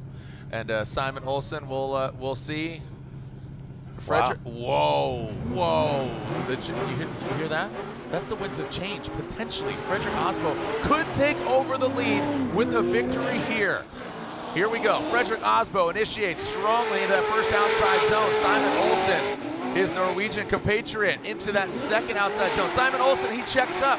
He takes a way shallower line. Here comes Frederick Aasbo on the Ditto tires. The Bergenholtz get loud. Now to that final outside zone. Here comes Frederick Aasbo. Drops it right into formation. Simon Olsen, he is in tow, but he had a major mistake on that second outside zone. That definitely will hurt him.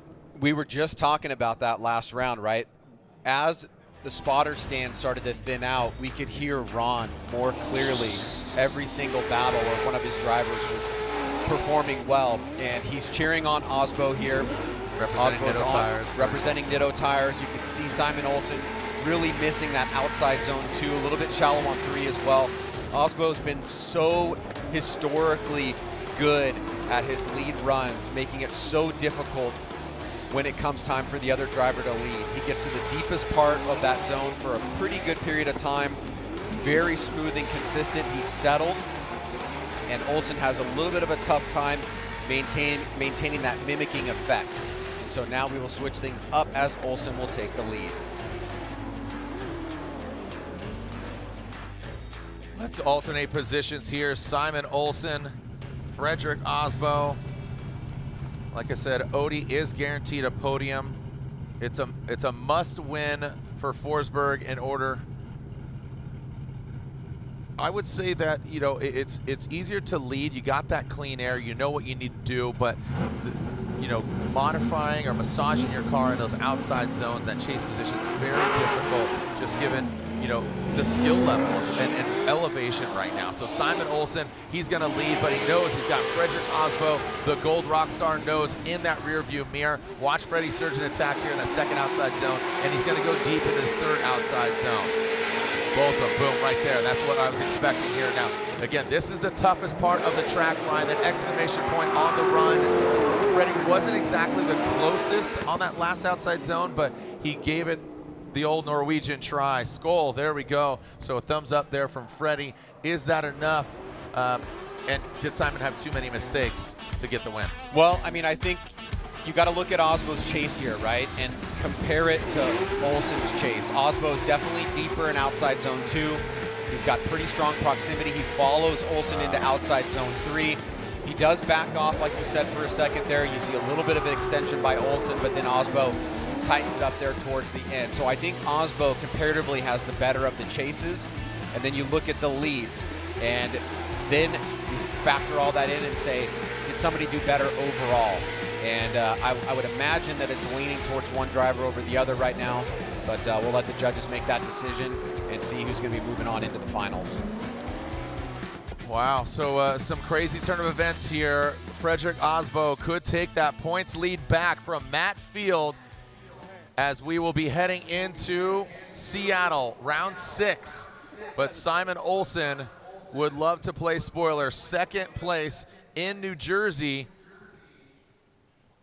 but he could be on the box if Odie gets the win, because that would mean that, again, Odie, Aasbo in the finals. Again, if he defeats Forsberg, Olsen would get third place. Just talking out the scenarios here. And again, a big, massive shift once again in points. Frederick Aasbo was first in points going into Jersey. He gets knocked down 32. Here he is getting some redemption in St. Louis. Round 5. Is he going to reassume the points lead, taking out Simon Olsen? Who's going to the finals? And who is the winner going against, Forsberg or Odie? Scrutinizing the runs, the Norwegian flag can stand high for either Olsen or Aasbo. But obviously rocking the field shirts there, pulling for Simon Olsen. Here's the BC Racing Go for Gold side-by-side, Ron. What do you think the judges are analyzing? Well, I'm going to try to split my brain here and see if I can just more focus on the chase runs.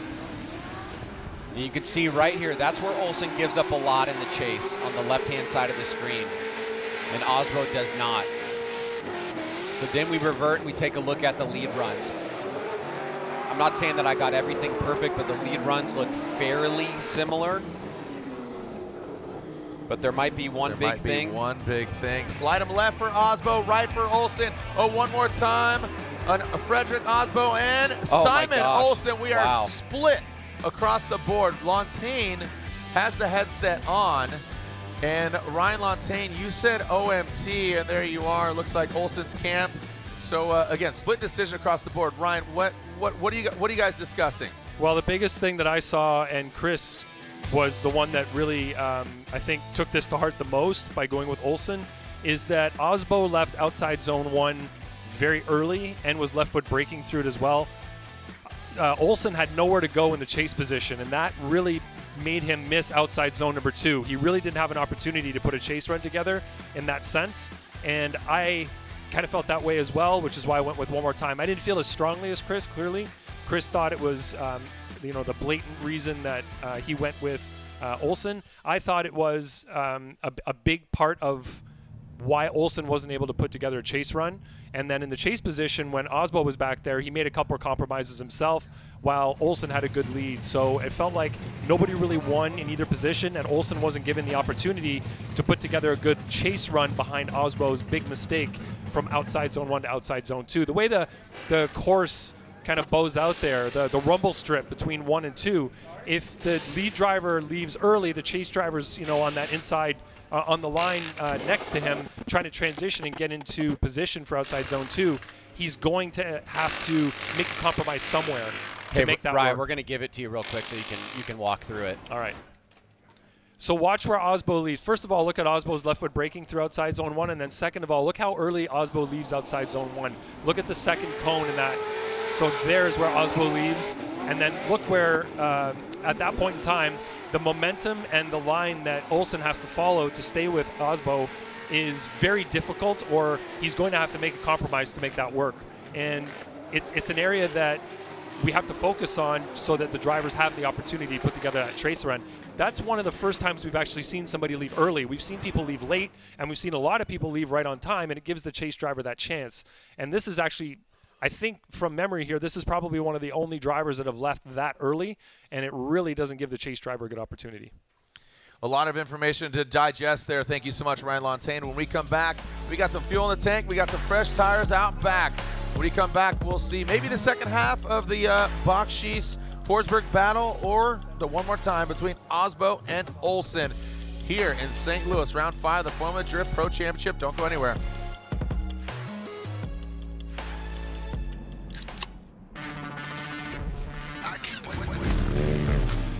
Rockstar Energy gets me energized so I can go out and send it. Hustle on.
What's going on, everyone? Daniel Ricciardo here. I'm going to mount up some GoPros and do a few laps.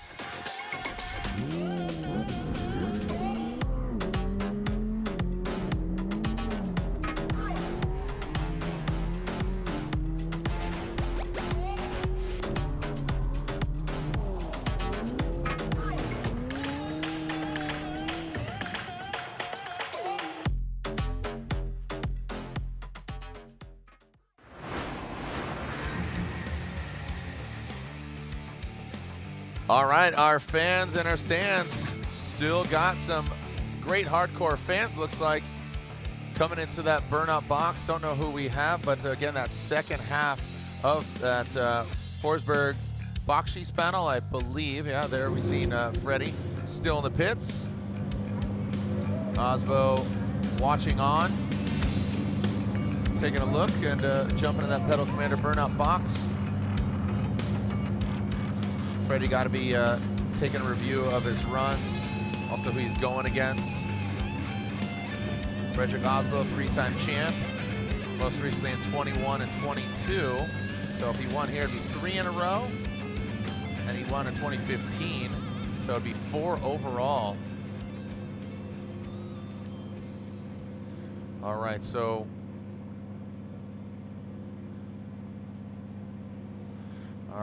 Field is out at 288. So again, he gained some points here today. Denofa was second, and he's at 263. So he still is behind. And Aasbo and Dean and Bakchis and Forsberg are all making moves, jumping up. But we'll find out exactly where they land. Here's the second half of this battle. So Odie will lead, or excuse me, Forsberg will lead. So here we are. Odie led on the first portion of this battle. Odie initiates that first outside zone. Forsberg gets to the side of him. The judges say that Forsberg is at fault, just too aggressive on initiation. So Forsberg utilizes competition timeout. Odie Bakchis does not, but he checks out the car, inspects it, make sure that it's up to snuff. Now, Forsberg is hoping, in order to survive here and push it maybe to a one more time, is to have an incomplete by Odie. Forsberg, you know, again, it all culminated right there, that first run. But again, here goes Forsberg. He'll be out front. Odie Bakchis in the chase position. Again, Forsberg in the lead. He's hoping Odie makes that mistake. Hush falls over the crowd as we're getting ready to send it. The lights extinguish and away they send it. Here we go. Chris Forsberg out front. Odie Bakchis in the chase position. Forsberg initiates, strongly battered and bruised, but definitely not knocked out in that second outside zone. Some gap being created here between Forsberg and Bakchis. And again, it looks like Odie's playing a tempered approach here in that final outside zone. Goes Forsberg, and there goes Bakchis. So again, not exactly the most aggressive chase job, but that's exactly what it needed to do. That was, I believe, strategic more than anything. After they got that contact there, again, a big deficit to Forsberg and his camp. I think that was one of the best ways to execute your role as a chase driver, given the situation in the previous run, right? He's not letting Forsberg walk on him. He's keeping some pressure on at a decent level, and he's able to get the job done here by doing pretty much what he needs to do. I mean, we always worry about a sandbagging situation. That is not the case here. Odie stays with them. This would not be a chase strategy that he would go with if it was not an incomplete with Forsberg, but he does everything that he needs to do to move on. Yeah, and again, you know, not a sandbag situation. He stayed consistently the same pace with Forsberg. So unfortunately for Forsberg, this is going to be a fourth place finish for him. You know, so let's make it official. Odie Bakchis gets the win. He advances on. Chris Forsberg qualifying 16th. So that is worse than both the other drivers on the other side. So Aasbo and Olsen. How we doing out there? Thank you, St. Louis. Raise hail, praise Dale. That's right, brother. 3 ever, not 4 ever. Yeah. Thank you so much. Our fans sticking around. Join us for the 3 remaining rounds of the Pro Championship. Great crowd here that's endured all the weather. once again, here we are with the one more time. Fredrik Aasbo, Simon Olsen, all Norwegian battle. Who's going against Odie? Who's going against Bakchis? And, you know, Simon ain't no pushover. Again, he got that second place. Freddie got knocked out in 32. Yeah. So it's not completely impossible that a three-time champ can be taken down by a champion of the Norwegian Drift Championship as well. He's on a heater right now, there's no question about it, but I think Aasbo is doing what he does so well, and it's very Kelly Slater-esque. Ooh, look at that.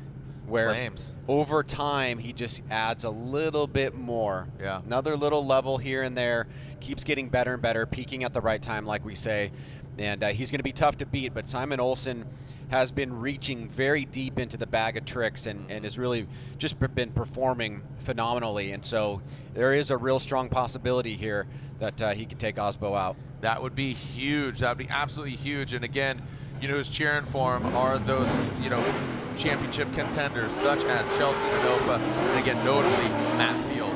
Here we go with a one more time battle between Fredrik Aasbo and Simon Olsen. All Norway on track right now. Big angle from Fredrik Aasbo. That was massive there. And again, Simon Olsen retaliates. This, you know, we're talking about that line. And yeah, very similar line. He kind of hung it out and tried. But Olsen with really good posture and composure into that last outside zone. This is it. I mean, the confidence level of Simon Olsen is through the roof. Well, the result last time was the most split that you could get, right? It was driver A, driver B one more time, and we do see that from time to time. What we saw was, or the analysis was, that Aasbo left outside zone 1 early. This time he does not. He stays very deep in the zone, maybe even almost too long. That's what I'm saying. And Olsen, same kind of situation, is on that inside of outside zone 2. Now super close in proximity right here. Good transition back around. Aasbo floats it out and then comes up on the inside about halfway through outside zone number 4. Now here's a perspective from the FPV. Aasbo dipping, looks like he actually dipped a tire there for a second. And then as we see this transition, you can kind of see where Olsen is relative to Aasbo. I love this move right here. I mean, that is just beautiful, keeping it right door to door and the pressure on Aasbo. So another good start here between these two guys. Looked like Simon did exceed the nose of the Supra there for a little bit, but really good proximity, and he has that matching horsepower, so you could see he's got that torque on deck, could throw it and kind of reel him in and show that he has what it takes to hang and has what it takes to take down that three-time champion. Again, these guys are friends off the track, and I know they're gonna, you know, congratulate each other respectively on who advances on, who's going against Odie. Simon Olsen will lead. Aasbo will now chase in this one more time battle. Is he gonna go one more time again? It very well could. We need to see something, just that extra special sauce. Let's send it, boys. Come on now. Is Simon Olsen gonna take down the three-time and defending champ of Fredrik Aasbo? Or is Aasbo going to assume the points lead here in St. Louis? Simon Olsen, good transition outside zone 2. Fredrik Aasbo jumps right into that pocket. Man, that is signed, sealed, and delivered. Coming now down into that last outside zone. Ryan, some great driving out front by Olsen. Man, that thing slams down into that transition. And again, great formation.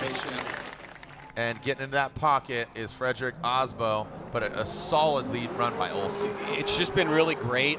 You know, I've had some opportunities to talk to Simon over the past year or so as he's been getting into the series. It's really great to see him with a vehicle that's prepared in such a way that it really emphasizes his driving. And we're seeing a really great product come from that. Aasbo and his team always prepared, always ready to do battle as they make up the second half of this run here. Another really close call as we take a look on board from the FPV, initiating right at the same time. Aasbo right there, driving through the smoke line, now popping through, trying to stay on that line that Olsen is drawing all the way from 2 to 3. Good transition back around. And we finish up the run here with a little bit of an exclamation point by both Simon Olsen and Fredrik Aasbo.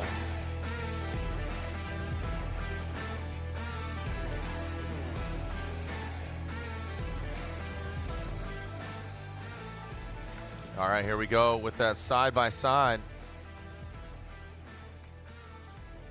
The BC Racing Go for Gold side-by-side specifically. These guys have very similar driving styles. I mean, I'd love to see, like, and again, is there something in the Norwegian water? Here we go. Again, Freddie leading on the left, Simon leading on the right. Walk us through it, Ryan. What kind of differences are you seeing? A little bit of gap there from Simon on the left, but it looked like Freddie kind of, again, stayed out there quite a bit long, and that's going to throw him off. I think it's how you judge that, right? Like, that was brought up in the last run, and Lantane was saying that there was some emphasis placed to a higher degree with some of the judges versus others. Olsen was on the inside of outside zone 2, right? And ultimately, what was the cause of that is what the judges need to decide.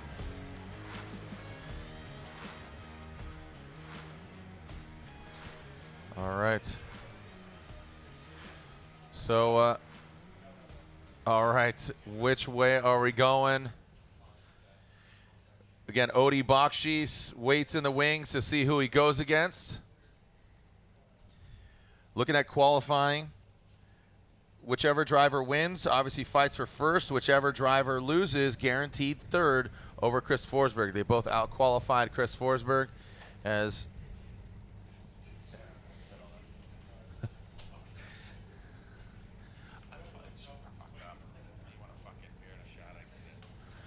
all right, so as we still wait, the judges are inputting the outcome here, Olsen or Aasbo.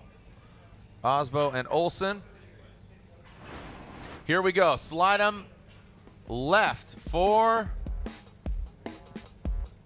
waiting for the graphics, Frederick Aasbo. Slide them right for Simon Olsen. Then we got one for Aasbo. One more time, and one more time. Gosh. They're going again. One more time. Ron's picking up a chair. So for those that don't know, Ryan's just spouting out people's names. Ron Bergenholtz, legendary, again, brother of Ed Bergenholtz. Legendary. And Ron is the crew, and he's a feisty little guy, and very outspoken, and he's in the spotter stand, and he's playing around like he's gonna throw a chair, but he obviously won't. But passionate for. He works for Nitto, so passionate for his Nitto tire driver. That is Frederick Aasbo. But Odi Bakchis now waits. That'd be interesting. Odi, Simon, we haven't talked about that. Odi and Simon Olsen final. What a flex that would be. Like, that's just completely evaded me. But you know what? We're going to get some fresh tires, respectively Nitto, GT Radial. So while we're doing that, speaking of Frederick Aasbo, the Controlled Chaos Series presented by Rockstar. Let's take a look while these gentlemen throw on some new rubbers. Ryan Turk, your #1 qualifier. Your new champion, Frederick Aasbo!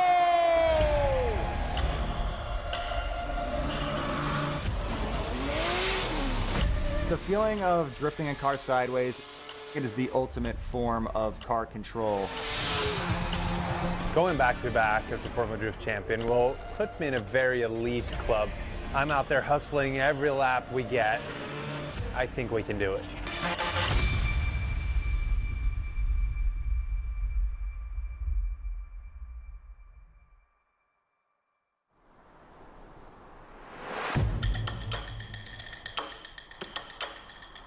I'm Ryan Turk. I'm a professional drifter in the Formula Drift Series, and I'm from Derry, New Hampshire. Are you ready to send it? I've been competing in Formula Drift for a long time, full time since 2006. I haven't won a championship. I've come close multiple times, and it just hasn't happened for me, and I think it was, partially mentally. Lost a championship in 2010 by like 5 points. So you can pinpoint every little tiny detailed mistake that you had made throughout the course of that season. I do think I'm in the best position that I've been in a very long time to win a championship. You have a lot of work to do if you're going to make it happen. I'm Frederick Aasbo, driver of the Rockstar Energy Toyota GR Supra in Formula Drift. When I turned 18 and got my driver's license in Norway, I had an old Volvo at the time. And I would take that old Volvo out middle of the night and start practicing at these deserted industrial lots, and really learned a lot of car control from that thing. Norway has a lot of racing history and racing culture.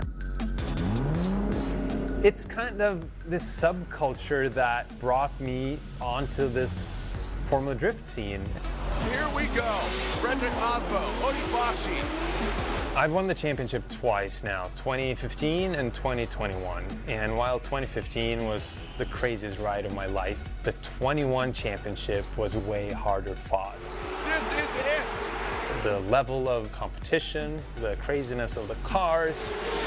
I was just like, let's throw everything at it. Let's focus hard. And I think that's what gave us the championship in the end. Your new champion, Frederick the Norwegian Hammer Aasbo!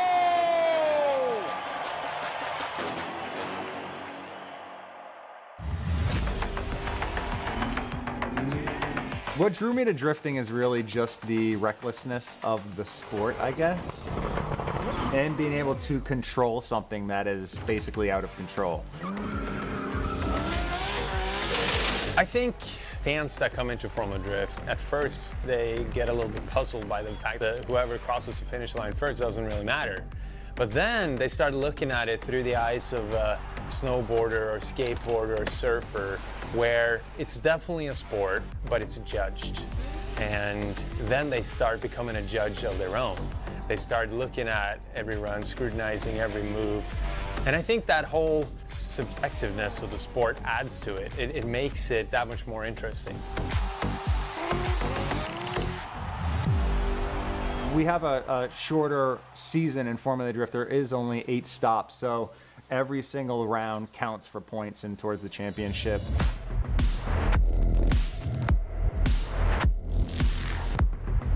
Long Beach, are you ready to send it? Long Beach has so much hype around it for Formula Drift. Ryan Turk, your #1 qualifier. Ryan Turk. Ooh, gets close to that margin here on that small back bumper.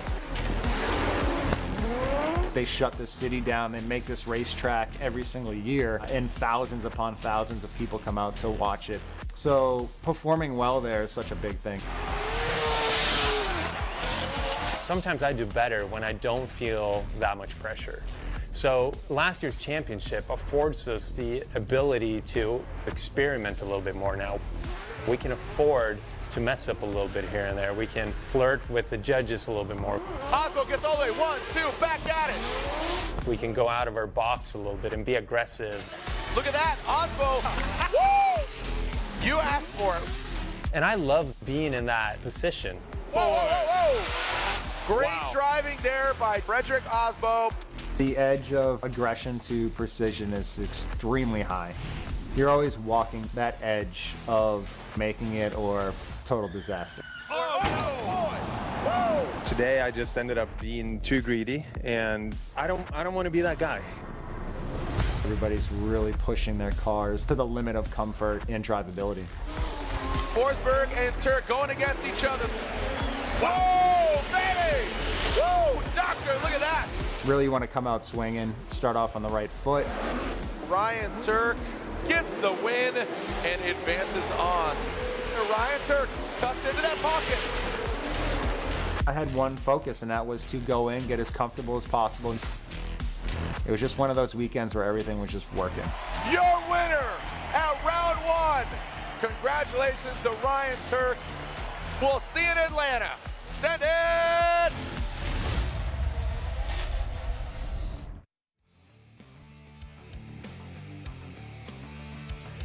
All right, well, we are here, Controlled Chaos. A new episode is dropping next week, so stay tuned to Rockstar Energy Drink's YouTube page. Thank you to Rockstar Energy, the official energy drink of Formula Drift. So one more time, again, someone's going to face that man. He is looking too chill right now, man. I don't know if that's a good thing or a bad thing. He's late. I mean, it's late, and here he is just being really calm. And it'd be really interesting, again, if it's an all-field suspension, GT radio, Bakchis camp. That would be pretty sick, a 1-2. And that would be just such a poetic thing, man, for Odie, you know, expanding, you know, to Pro Spec last year. You know, and look, Ben Hobson, you know, he won in Pro Spec. they could sweep the event. So imagine, Odie and Simon, they go 1-2. Ben Hobson wins Pro Spec. It doesn't get any better than that. For them, it doesn't. Yeah. For Aasbo, it sucks. Yeah, of course. But I mean, just that is touting the talent and the builds and the quality that the Bakchis have, and again that Bakchis team. So yeah, these Norwegians, they're like, no, we want to keep playing, man. We definitely want to get down. My man Ron Ball tuning in. Love all the messages. Thank you so much for everybody tuning in. Really appreciate the love and affinity for this sport. Again, 20 years of Formula Drift. And we are seeing Frederick Aasbo pull up and turn around. So Freddie will lead once again. Or no, excuse me, Olsen will lead, right? Shouldn't it be Olsen should lead? Right? I think, shouldn't Simon Olsen lead?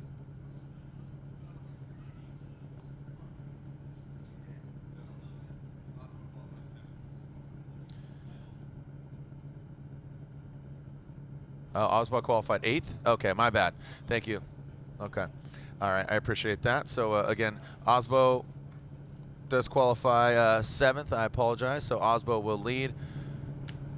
And Olsen giving chase. Here we go. Aasbo will lead. Olsen giving chase on this second one more time. Are we going to have a victor? Let's send it. Who's it going to be? Aasbo.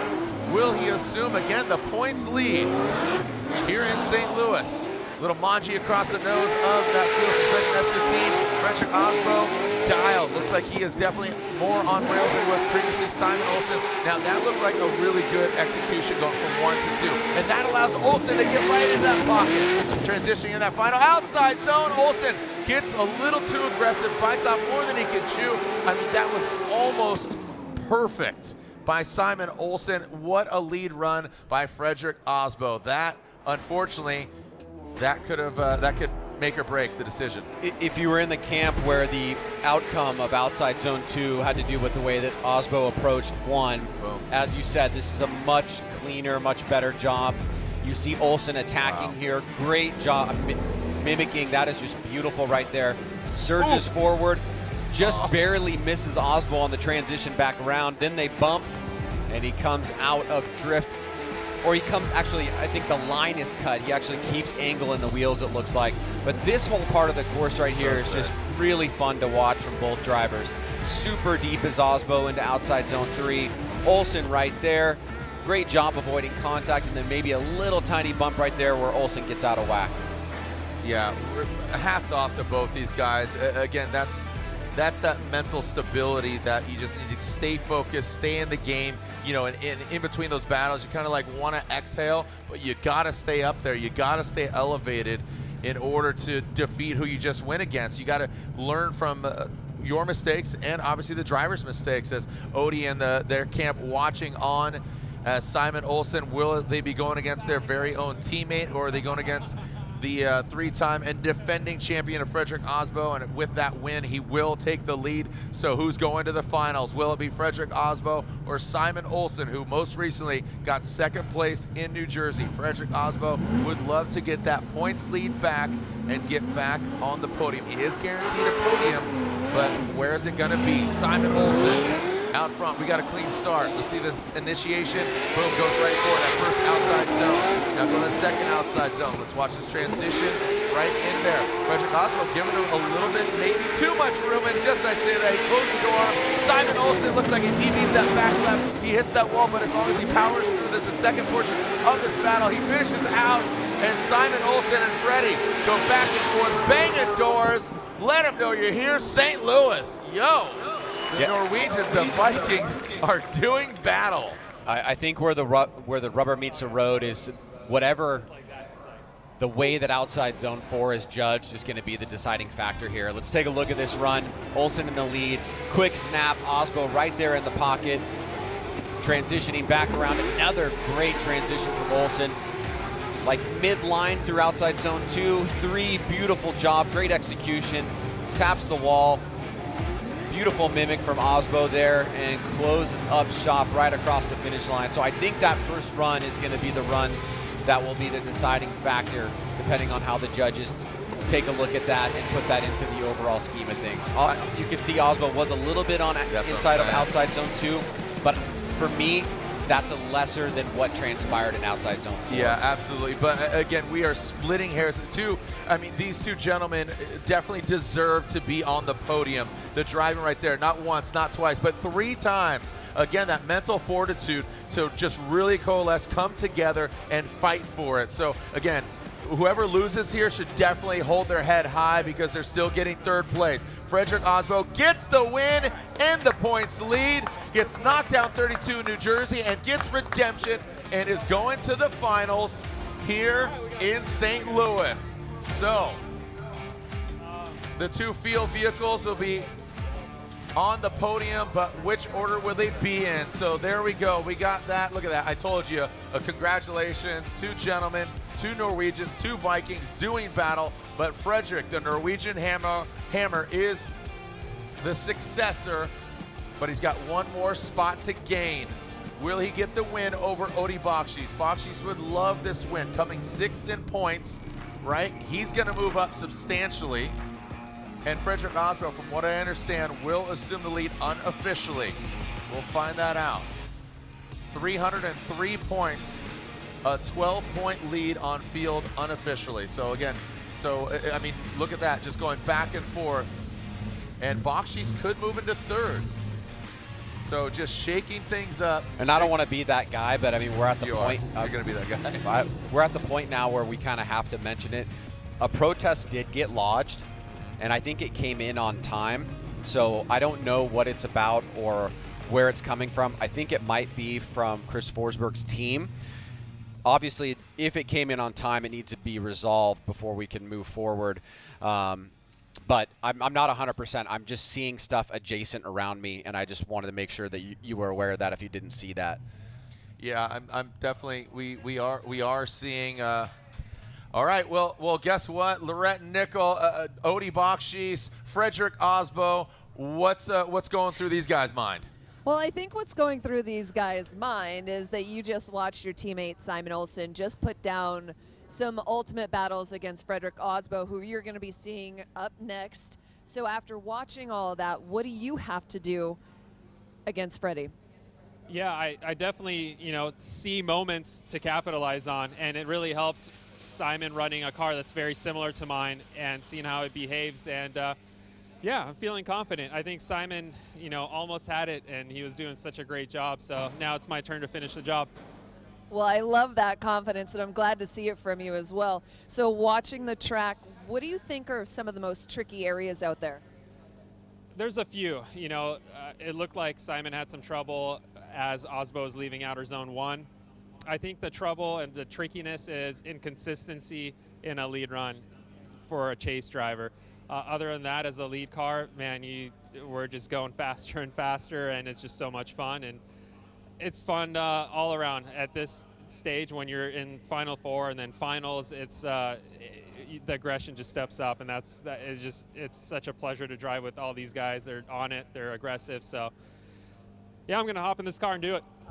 Odi, thanks so much for your time, and we'll try to make our way down to Frederick Aasbo and see if we can get a word from him, guys. All right, so Frederick Aasbo gets the victory. Odi Bakchis suiting up, but we have the plot thickening here in the tower. Let's find out. We'll take a short break. When we come back, we'll explain. Don't go anywhere.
Made in Japan. Breed. Passionate about a life in racing? Circle track, drag racing, drifting, or Monster Jam. Find it all at the University of Northwestern Ohio. If you want to get everything you need to know about Monster Jam, about motorsports, you got to go to UNOH. It's been the best opportunity I've ever taken. I've gotten so many opportunities, so many different connections. You build every basic skill that you need to be able to work in racing and get your foot in the door. See where your future can take you with a high-performance motorsports degree from the University of Northwestern Ohio.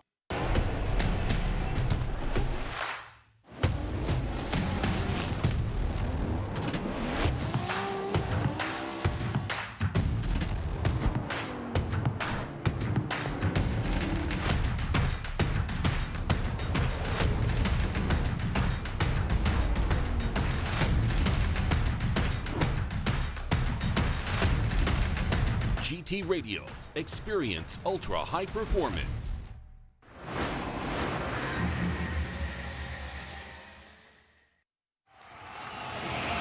This is it. The finals are set. The lights are on. Who is going to win? Celebrating 20 years of FD, baby. 4 rounds, 4 different winners. Send it. Here we go. This is Formula Drift, and we are on the streets of Long Beach for the first round. This is a grudge match. Your winner, Matt the Beast of the Bay, Welcome out to Road Atlanta. This is round 2 of the Formula Drift Pro Championship. Bakchis Jr., 2-time champion. Bakchis Jr., the Carroll Shelby of our generation right now. The battles that we had at Orlando, I mean, they were intense. There was a lot of contact from the inside. Aasbo. Whoa, are you kidding me? Look at that. You know how Chelsea always drives. It's very exciting to see. That was awesome. This is Englishtown Raceway Park, also known as Round 4. Simon Olsen, Adam Elsey, neither have had a Formula Drift overall win, and one of them is going to make history. This is an absolute gladiator battle right here. We're only at the halfway point. 4 more rounds, 4 more winners. We'll see you in St. Louis. Send it, Formula Drift Nation. Well, the plot thickens here in St. Louis, and rightfully so. Basically, there was a protest that was submitted, and it is being accepted and approved. Therefore, a battle will be reran after further review, and this fell on the shoulders of Sean Adriano and driver steward Brian Eggert. I'm going to pass it over to you, Ryan Sage, and elaborate, because we are going to see Odi Bakchis and Chris Forsberg rerun. Elaborate, if you will. Yeah, I'll just tell you a little bit about the process. All protests must be submitted prior to the result of the subsequent battle. And Chris Forsberg's team protested what was kind of talked about a little bit in terms of the decel portion of outside zone 1. Now, the way a protest works is it is completely out of the judge's hands. A protest comes into the stewards either accept it or don't accept it. If they accept it, they have to both agree on what the conclusion of the protest is. If they don't agree, the run stands. So now let's bring in Brian Eggert, who was one of the stewards with Sean Adriano, to tell us what happened. As you can see in the run here, what they basically protested was Odi's lights coming on in a non-decel zone according to the decel map. And as you saw there, right between the 2 and 1 cone, the lights do come on the windshield red. So clearly there was a decel that was there. What we did was then we looked at what was also happening with Forsberg's car, and as we saw, we kind of went with the fact of shared fault, because Forsberg was still accelerating pretty heavily prior to that happening. So basically we put shared fault on both drivers for that incident there. As a result of that, that run gets washed. The tricky part is going into the second run, where we would normally judge under that.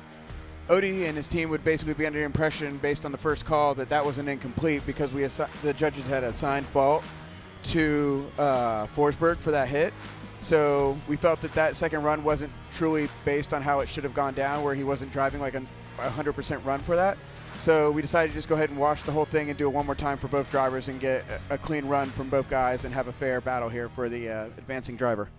I think it was a pretty clean-cut explanation, and again, shared fault. Definitely here we getting go. your money's here tonight. Yeah, you're getting your money's worth tonight. So we are seeing a call being reversed. So this is wash, null, and void. This is basically a rerun here. Bakchis will lead, Chris Forsberg giving chase. Now we'll find out who is going against Frederick Aasbo in the finals. Bakchis coming through in that start chicane, now transitioning in, and then coming into that first outside zone. Chris Forsberg giving chase, transitioning now into that second outside zone. Goes Chris before it's Forsberg. Bakchis, a bit of separation here between Bakchis and Forsberg. Now coming to that last outside zone. Both of them transitioning fluidly into that last, again, zone. You have to really wonder about the psychology of Bakchis here. I mean, he was literally sitting on the sidelines for 10 or maybe 15 minutes with the assumption that he was in the finals against Aasbo or Olsen. Now, you can either go one or two directions. You can let that overcome you and not perform, or you can use that as underlying motivation. It appears to me he's using that as underlying motivation as he gaps Forsberg here through outside zone 3 and is doing a tremendous job in the lead position just right at the edge of outside zone 4 there. Here's the initiation, and you can see just right there on that first outside zone, both cars pretty close together, very smooth.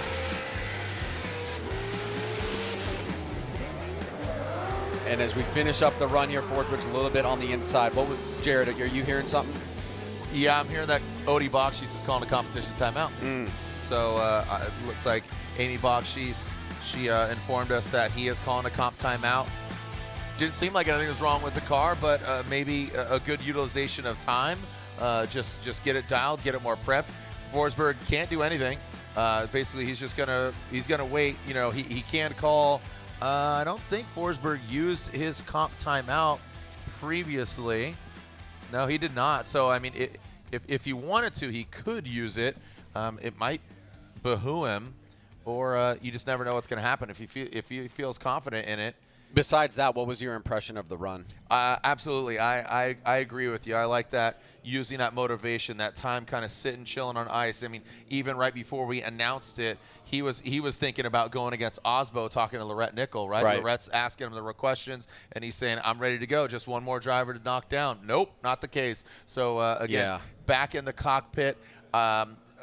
Coincidentally, Bakchis was in my area around 4th of July weekend. Him and his daughter were karting, and we live fairly close, and he was just in my area. Said, hey, come on by. And we had a great conversation about his season, where he's at, what's going on. And he's a very talented driver, and having those, again, all that mind share and all those assets between Ben Hobson and, of course, Simon Olsen, I think this all contributes to just a richer program with just all this wealth, all this, equity, and I think all of it just adds to the brand that is Bakchis, and he's gained a lot of fans over the years. But as far as here tonight, the mindset, you see Lorette Nickel giving Ben Hobson a hug back there. The support is thick, but overall, so Kevin Wells, what's the conversation here basically? There's definitely a little bit of movement down there, right? Off to the right-hand side, you can see the guy that's got his hand up to his face. That's Kevin Wells, the competition director, standing next to Lorette Nickel. You've got Odie's team, Simon Olsen in the background. Hey, that's Hobson in the hat. What's going on here?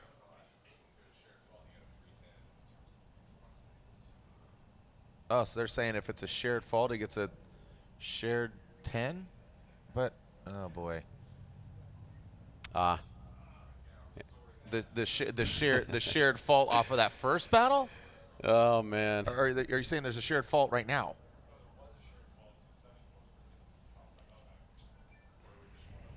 When did Forsberg call? Oh, comp timeout on when he had that. Yes, you're right. Oh, that would definitely be the case.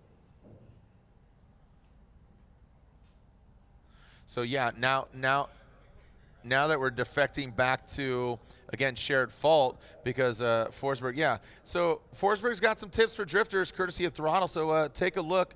Again, 3-time champion. You could definitely take some words of advice from the legend that is Chris Forsberg. Let's take a look. Hey everybody, I'm Chris Forsberg, 3-time Formula Drift champion, and we're here at Formula Drift, and I have actually been doing Formula Drift events since the very beginning. Road Atlanta 2004 was my very first event 20 years ago, and we went all the way to the finals that first round, and we've been punching on to the podium box every year ever since. It is just an awesome time to be out here and competing still to this day and pushing for championships. But you know, our fun doesn't stop just here. We go out on track with our other friends like Ryan Turk and Alex Jager doing grid life events, you know, doing ride-alongs and demos and things in my 4-seater Ultimaniac, because you know, drifting is, you know, it's very much about Formula Drift and the competition aspect, but I got into drifting for the fun of it, and so we still try and have fun with drifting to this very day. So for those of you that are looking to get into drifting, I got 3 tips I tell everybody, and that is you get yourself a rear-wheel drive car, and the first 3 miles, that's the best bang for your buck, is a diff, seat, and coilovers. The diff will actually lock your rear wheels, very important to get that car to slide. A seat actually seems like something you wouldn't really get at first, but for me, when you're getting the feel of a car, you really want to be able to feel the car and be held in that car nice and tight so you can get control of the wheel and not let that thing throwing you all about. And then coilovers is a nice mod that will just lower the center of gravity, stiffen up the chassis with a heavier spring rate, and make the car a little bit more controllable to get you around the course and have a good time drifting. From there, going into more of a pro-am, pro-spec round, you're gonna be slowly doing upgrades to the drivetrain. It's nice to start out with a car that has a pretty beefy drivetrain in it, like a V6 setup or V8 setup to save you money from doing a big swap. However, swap kits are getting more and more affordable. So the best advice I can give you is to not overbuild your car and get seat time, because without seat time, you're not gonna become a better driver. And people get very caught up in trying to make the best drift car possible and thinking that that's gonna be the solution to being a better driver. But if you don't ever get to drive it, how's that gonna happen? And the best part about drifting is just the community. There's so many people out here willing to help each other, and whether you got a friend that's a better driver than you, or if you're just out of the track looking for a little bit of advice, you know, there's always gonna be someone that's willing to lend a hand or even a part to get you back on track and get you around that track sideways and stable. So don't be afraid to ask for some help. Well, thanks for following along for the 20th year of Formula Drift, and we're gonna do our best to get back out there and get on that podium.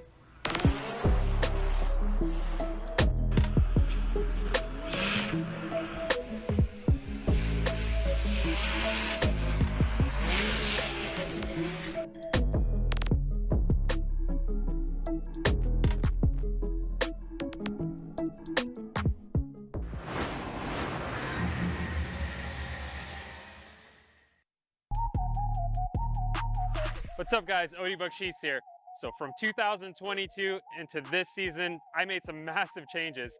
I was running a 2-car team, my pro car and a pro spec car driven by Ivan Bogovic. We just wanted to really step it up. We had a good formula and we just scaled it up. Now going into 2023, I'm running a 3-car team. My S15 driven by me, Simon Olsen's driven a pro car that's a brand new build, and the pro spec car is being driven by Ben Hobson. So far, we're having a great time. The cars are dialed, they're running great. We did so much work in the off season, getting them up to the competitive spec that they are. All the drivers got multiple test days, so we're coming in swinging. So even though I've tasked myself with being a team manager of 3 cars, I am still the driver of one of those cars. I still have to carry the burden of being ready as a driver, and also the burden of making sure that all 3 cars are running. I got a great team behind me, but I got to make sure everyone's working together. It's this kind of stuff that keeps me going. It's what gets me out of bed. Just always continuously improving and building on this business model. It's a bit of a challenge, but it's also that energy that I need. It's kind of what I live for. So I'm very much looking forward to running all 3 cars this season, and we'll see where it goes into multiple seasons. One of the other big changes going into this season is the title sponsor. Now the title sponsor is my company, Fuel Suspension, and I'm absolutely thrilled to have it on all the cars. Ben Hobson's car is the pedal commander car. Fuel Suspension still a very big presence on the car, but my car and Simon's car, Fuel Suspension's title. So feels great to pump my own brand and just put it in front of everyone's face and let everyone see how involved Fuel Suspension is in motorsports, how involved they are on my team and so many other teams that we help out here at Formula Drift. Going into this season, I also changed tire brands. I am now running GT Radial, which is an amazing tire. We were blown away when we went testing. And it really helps that all 3 cars are on GT Radial. For example, if we change tire pressure throughout the day because it's getting cooler and it's gripping up, Simon could be maybe the first one that notices that, and he could tell me while I'm waiting to do my battle, and vice versa. So overall, it's amazing to be firstly on GT Radial and for all 3 cars to be able to be on the same tire. And I'm very much looking forward to fighting hard all season long and just putting on a great show for you guys. Make sure to check out our cars on the Throttle app. See you guys later.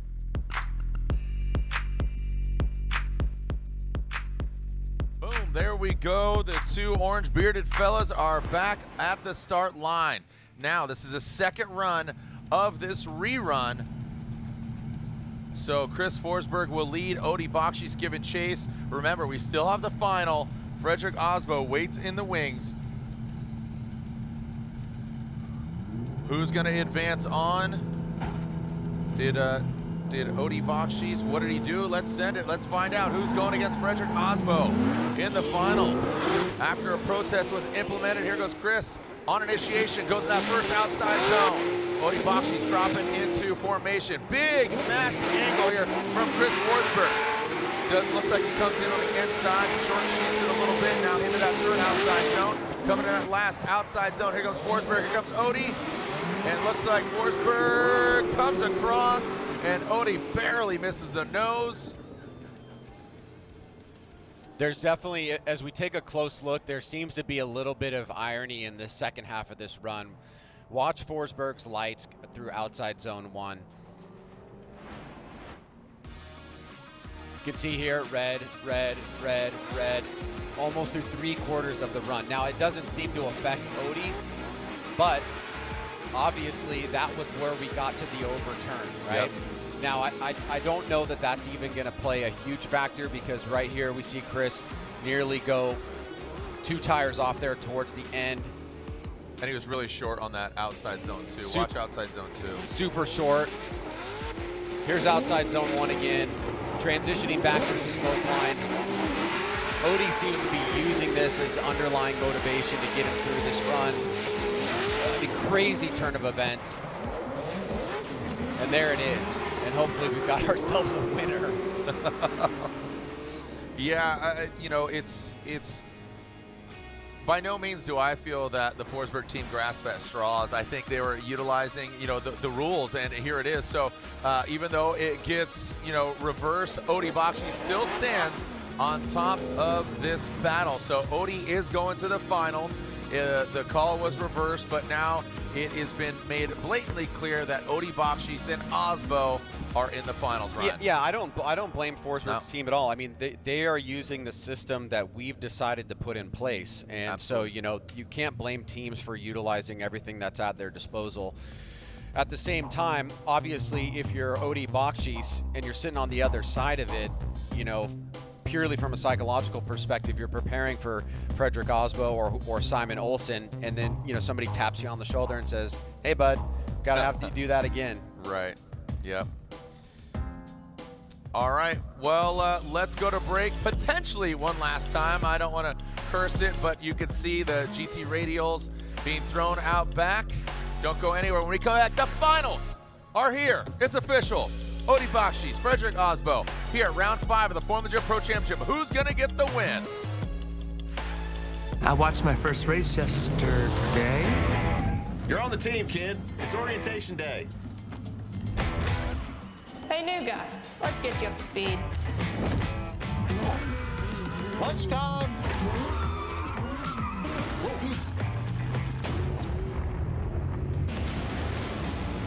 Your workspace is ready. Looks like you got a corner office. Be part of something greater. Toyota. Let's go places.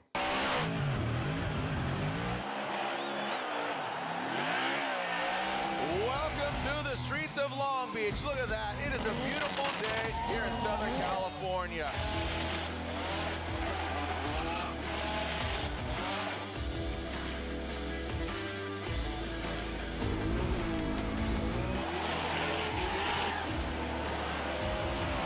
K&N, the official performance air filter of Formula Drift.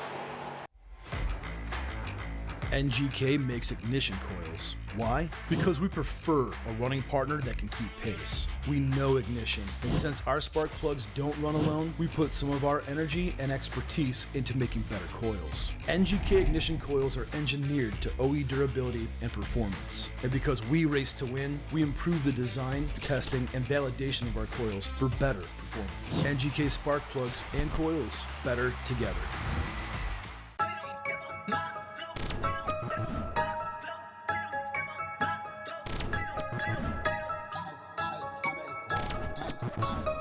This is Torque Motorsport. Driving too fast, I don't wanna wait. We driving the days, we stepping in late. Nothing but blind, I'm feeling the tape. Let's be alive, but we gonna skate. Let's be alive, but we gonna skate. You wanted to ride, you wanted to ride.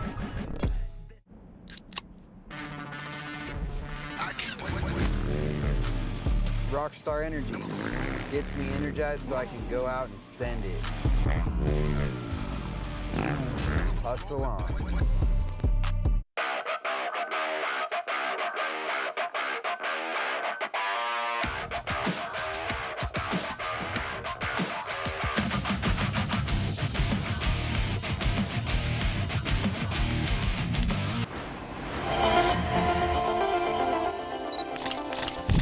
If you're a sucker for hatchbacks like I am, this car might just absolutely feed your diet. This hot hatchback, the 2024 GR Corolla Circuit Edition, available for only around 1,600 units in North America. Now, keep in mind, this is a 3-cylinder, 1.6-liter all-wheel drive hatchback that has 300 horsepower. Yeah, that's right, nearly 300 foot-pounds of torque. Man, blue flame, ice cap, colors might sound cool, but this is a hot hatchback.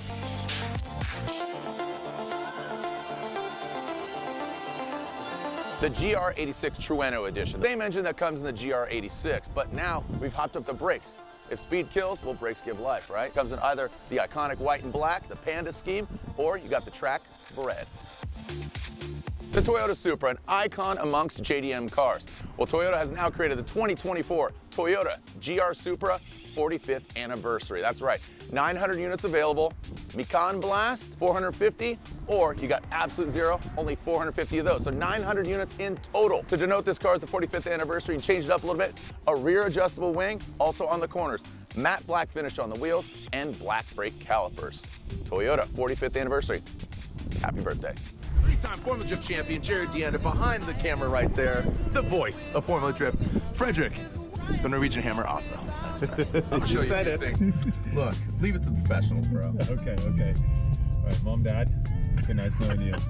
Am I making you nervous? Now, I'm just going to leave it to the professionals. You, okay. Castro, Taguchi, and Turk. It's been real. I got to go announce.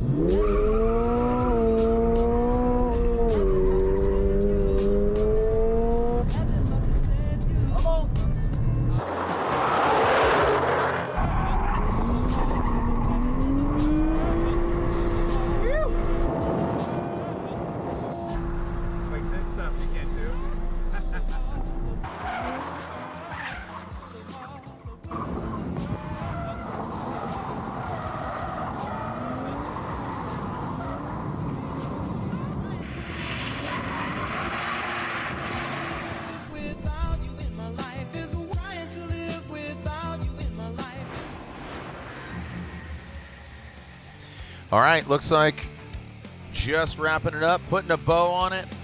Talking about Odi Bakchis, you can see there in the pits, strapping on some cameras for the footage. Ryan, what's going through your mind, man? This is it.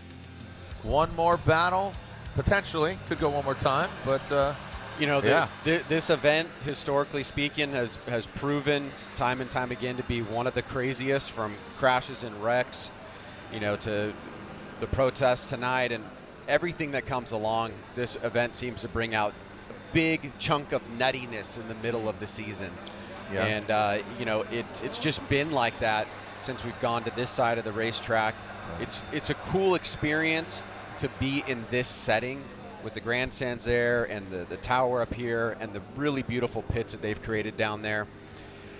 this is just one of those events that's an outlier. If you think about like Irwindale or Seattle or whatever, the different course configurations can play such a massive role in the outcome of these events. Yep, some great insight there from Ryan Sage, again, president and co-founder of Formula Drift. Thank you so much, Ryan, for all that you do. Again, joining me here in the booth from the top 16 to the finals. Thank you to Brian Eggert for joining me up here in qualifying. Earlier, Ryan Lontaine. Earlier today, we saw Matt Sopa. So we've had a few different co-hosts today. Been wrapping out since 9:30 to 11, yeah, and then kind of here a long to there, day. and then yeah, here we are. But you know, we've been up in air conditioning. It's all good. I love it. I'm still a fan of this. And again, will Frederick Aasbo, who do we want? Who's pulling for Odie Bakchis? Who is pulling for Odie Bakchis? And then who is pulling for Frederick, the Norwegian Hammer Aasbo? Again, Aasbo does assume the points leader. We're seeing thumbs down there. Oh, we're seeing applause. We're seeing it all. That means you care. You gotta love it. Again, we are past midnight, and the fans still sticking around. Local time, 12:26.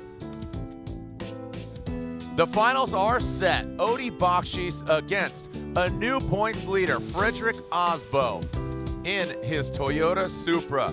The Rockstar Energy driver has reassumed the points lead after a lackluster New Jersey, getting knocked out in 32, and now he's fighting for the win.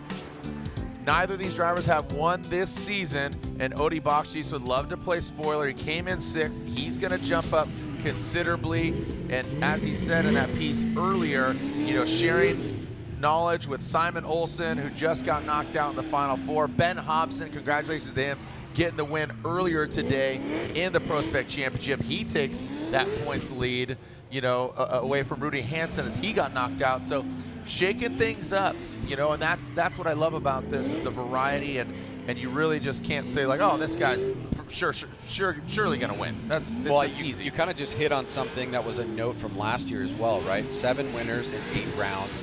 Now we're gonna have 5 rounds, 5 different winners. And it doesn't seem like that trend is really breaking. You know, the years that, you know, we had James Dean winning 3 championships back to back to back, there were multiple event wins from those guys. Yep. You know, in the COVID year, there were multiple event wins from Vaughn Gittin Jr. And we're just not seeing that in the modern era as much. It's really great to see diversity on the podiums, different guys getting different opportunities, and the championship being so tight. Absolutely. All right, so here we go. Odie Bakchis, look at this. He will lead. He outqualifies Frederick Aasbo, 5th compared to 7th of Frederick Aasbo. Simon Olsen does get 3rd place. He waits there, so Simon Olsen does get 3rd place. There you go. That's right. Simon Olsen, 3rd place. A back-to-back podium, gets 2nd in New Jersey, and now 3rd place here in St. Louis. But who's going to get the win? Will it be the field suspension teammate of Odie Bakchis, or will Frederick Aasbo? We should lock the one more time button. Ryan's meaning, let's not go one more time. Come on, boys. Let's get a winner. Signed, sealed, delivered. Send it. Come on. Odie Bakchis initiates in that first outside zone, hammering down to the throttle. Good angle here from Odie Bakchis. Frederick Aasbo, you talk about peaking and getting out there. Is Frederick Aasbo peaking right now, or is Odie Bakchis really good execution on that 3rd outside zone? There goes Odie Bakchis in that last outside zone. Tell you what, seems like they tuned it up just a little bit. Give it that little extra sauce. Maybe they cut some body weight there with all the panels missing. But overall, that was a really good lead run from Odie Bakchis. Yeah, the open question of, you know, how does Odie deal with a situation like he did? Is it like a Tom Cruise freak out in Jerry Maguire, or does he really use that to his advantage? He seems to be using that to his advantage here. Very smooth and consistent. Gets into the beginning of outside zone 2 right towards the edge, but then moves back, and now he starts gapping Aasbo a little bit here. I mean, when does that really happen? Not very often. No. Keeps that rear wheel right at the edge of outside zone 4 and finishes up strong. Here's another look from the FPV. Right to the edge of outside zone 1 from Odie Bakchis. Aasbo cutting through that smoke line. Pretty close on proximity there. Odie gets on the throttle. Huge plume of smoke being emitted. gaps Aasbo for a little bit, and then right into outside zone 4 to finish up strong. And Ryan, you keep talking about Odie and that mental fortitude and kind of just rising to the occasion. Look at Frederick Aasbo. I mean, you know, his path has not been easy here, you know, between Alec Robbins and then he had to go through Thorne and then Jonathan Hurst, and then not once, not twice, but 3 one more times against Simon Olsen. So, you know, that perseverance and that attitude and that wherewithal, kudos to him as well. It hasn't come easy at all. What champions are made of. Exactly. So here we go. 3-time champion Frederick Aasbo. He now leads that Rockstar Energy Drink, Toyota GR Supra, and also the points lead here in St. Louis. But he'd love to cap it with an overall win here in St. Louis. Into that second outside zone goes Frederick Aasbo. Look at the proximity from Odie Bakchis. He's going to that third outside zone. Frederick Aasbo uses all of it. Now that last and final outside zone, filling all of it. Odie Bakchis not as deep as Frederick Aasbo. All right, so again, taking a look. So again, Odie Bakchis, Frederick Aasbo. What do you think, Ryan? Well, let's get a look here. Aasbo initiates. Odie's right there from the onset. Aasbo clears outside zone 1, gets into outside zone 2. Maybe got a little bit deeper than Odie, but Odie is not letting him get away. This is where we saw a little bit of a gap there. But on this last section, if Aasbo gets any back, it's on this section of the course right here. Odie's a little bit shallower, was back just for a hair. So is there enough for the judges to make a decision on those 2 runs? Oh, wow, I heard a yes, sir. They can I heard a yes, sir. Yep, so no one more times. The event is over. We have a new winner at round 5. That is guaranteed. Who is it? We'll find out. We'll bring them in front of the stands. For those hardcore fans that stuck around, thank you. For the fans tuning in around the world, I know Norway's going nuts right now. Again, Simon Olsen will join them. Get in your car, get over here, boys. Send them over there in front of the bleachers.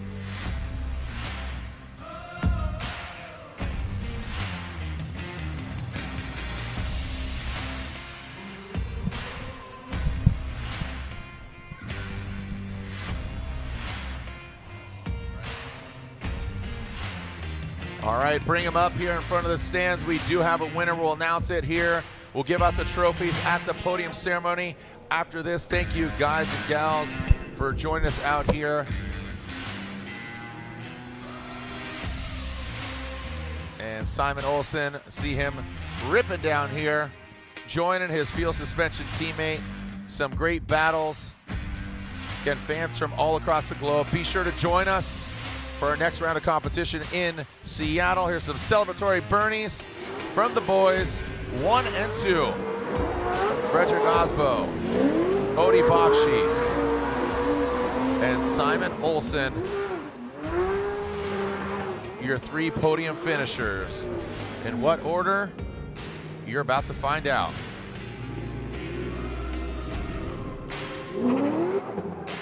Let's see what we got here. Bring them all down. Again, we have Seattle after this, Utah, and then Irwindale, California, the House of Drift.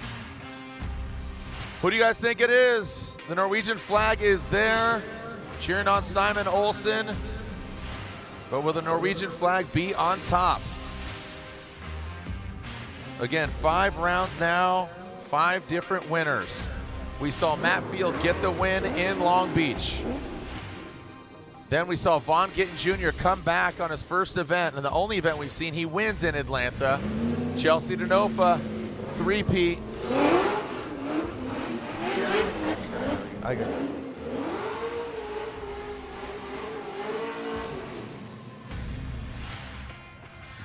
And after Chelsea Denofa, Adam LZ wins in New Jersey. There's your 3 vehicles as they step outside of their car. Look at the smile still on their faces. So 3rd place as he steps outside of his vehicle, 3rd place. There he is again, a Norwegian battle there. And there they are, the field suspension guys. 3rd place here at round 5 of the Formula Drift Pro Championship. Got 2nd place in New Jersey. Make some noise for Simon Olsen.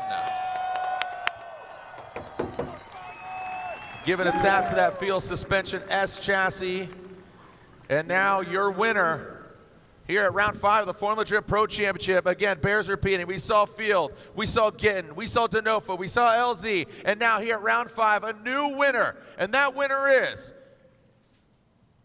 unanimously, Odie Bakchis gets the win unanimously. Odie Bakchis gets the win unanimously, and that means second place goes to the Rockstar Energy Drink pilot that is Frederick the Norwegian Hammer Aasbo. It's a win-win in pro spec for Ben Hobson, Odie Bakchis in pro, and Simon Olsen getting that final podium spot here in pro. Without further ado, Lorette Nickel, down to you. Congratulations to Odie Bakchis. What does he have to say? Odie's last wins came in 2021, and your last win was at Irwindale. That year you had 3 wins. You have been searching for that win ever since. Odie, it looked like with all the strife that you had, you just focused and put down the best possible runs. Yeah, I mean, it was challenging, that's for damn sure. These guys are on it. So yeah, the boys, my team, just kept the cars going. Simon and I were beating up our cars. My whole crew had to not only work on my car, on Simon's car, so they put in the work tonight, you know, and I got to drive and smile behind the wheel. So huge thank you to my crew. They're absolutely killing it. And we got a hell of a team, and I'm really, really enjoying how it's all coming together. Absolutely. Besides your team, what can you pinpoint to what was working so well with your driving and your car here tonight? You know, honestly, I think we just had the setup correct. We had a really good baseline going into this round, and then we were very attentive. You know, we had guys on our team that were adjusting it. Chris is always pushing us to do more and more, and we made some changes, strategized, and just dialed cars. And you can see it with, you know, Ben Hobson and Pro Spec, and then Simon, and then me. Just good setup. I love that, and I love that smile. Ladies and gentlemen, put your hands together for your winner, St. Louis, Odie Bakchis. And of course, he has finished second. Congratulations, Frederick. What that means now is that you've moved into the lead of the championship. So it looks like that reset has really worked for you, and now you have that momentum to carry you forward. That's awesome. That's what my mom told me to come here and do, you know, try and get back in the lead. And we were fighting a little bit in practice, but we got back on the horse, and I think the highlight today was battling Simon. That was, how good of a driver is Simon, people? Now, you said you were battling in practice. What were you battling against? I was trying to figure out that corner 1. I was struggling with that all weekend long, dropping tires or too far in, and somehow it started clicking against Simon. So that was not a second too late. And against Odie, I was trying to do the same, but he had such a rocket ship out of turn 2, so I simply could not hang. Congratulations on second place. Ladies and gentlemen, get loud. Frederick Aasbo finishes second. Thank you so much, Lorette Nickel. And again, I know you don't have, you know, we'll talk to Simon Olsen on the podium, but what a day, a long day, you know. And from Thursday to yesterday with Pro Spec, congratulations to Ben Hobson winning. We pushed because of Mother Nature. Ryan, your closing thoughts as far as, I'm going to be up on the podium giving out those trophies, but your thoughts? You know, this sport never ceases to amaze me. It's been an incredible evening, ups, downs, sideways, left, right. I got to tell you how much I appreciate what you've done here. You've literally been talking since 9:30 this morning, and now you're going to go do it again. So good on you, buddy. Thank you. And congratulations to all the drivers. Hats off to the judges. Oh, my again, gosh. The yeah, judges, just as insane. you said, a lot of back and forth, reversing a call one more times. Mother Nature, last night you're stressed out. Let's just call it what it is. Between the rain, maybe making a truncated track. We love it all, so thank you so much. We went into deep waters. Yeah, we literally treaded deep waters. Guess what? We'll see you in Seattle. Thank you so much. Congratulations to Odie Bakchis. That man wins here, round 5 in St. Louis. That's right. We'll see him on the box. Thank you to the fans, both in the building and in the stands. Let's give out some trophies. And again, we'll see you in Seattle. On behalf of the whole Formula Drift staff, my name's Jared Dienda. Send it. We'll see you online, or we'll see you another time, and we'll see you in Seattle.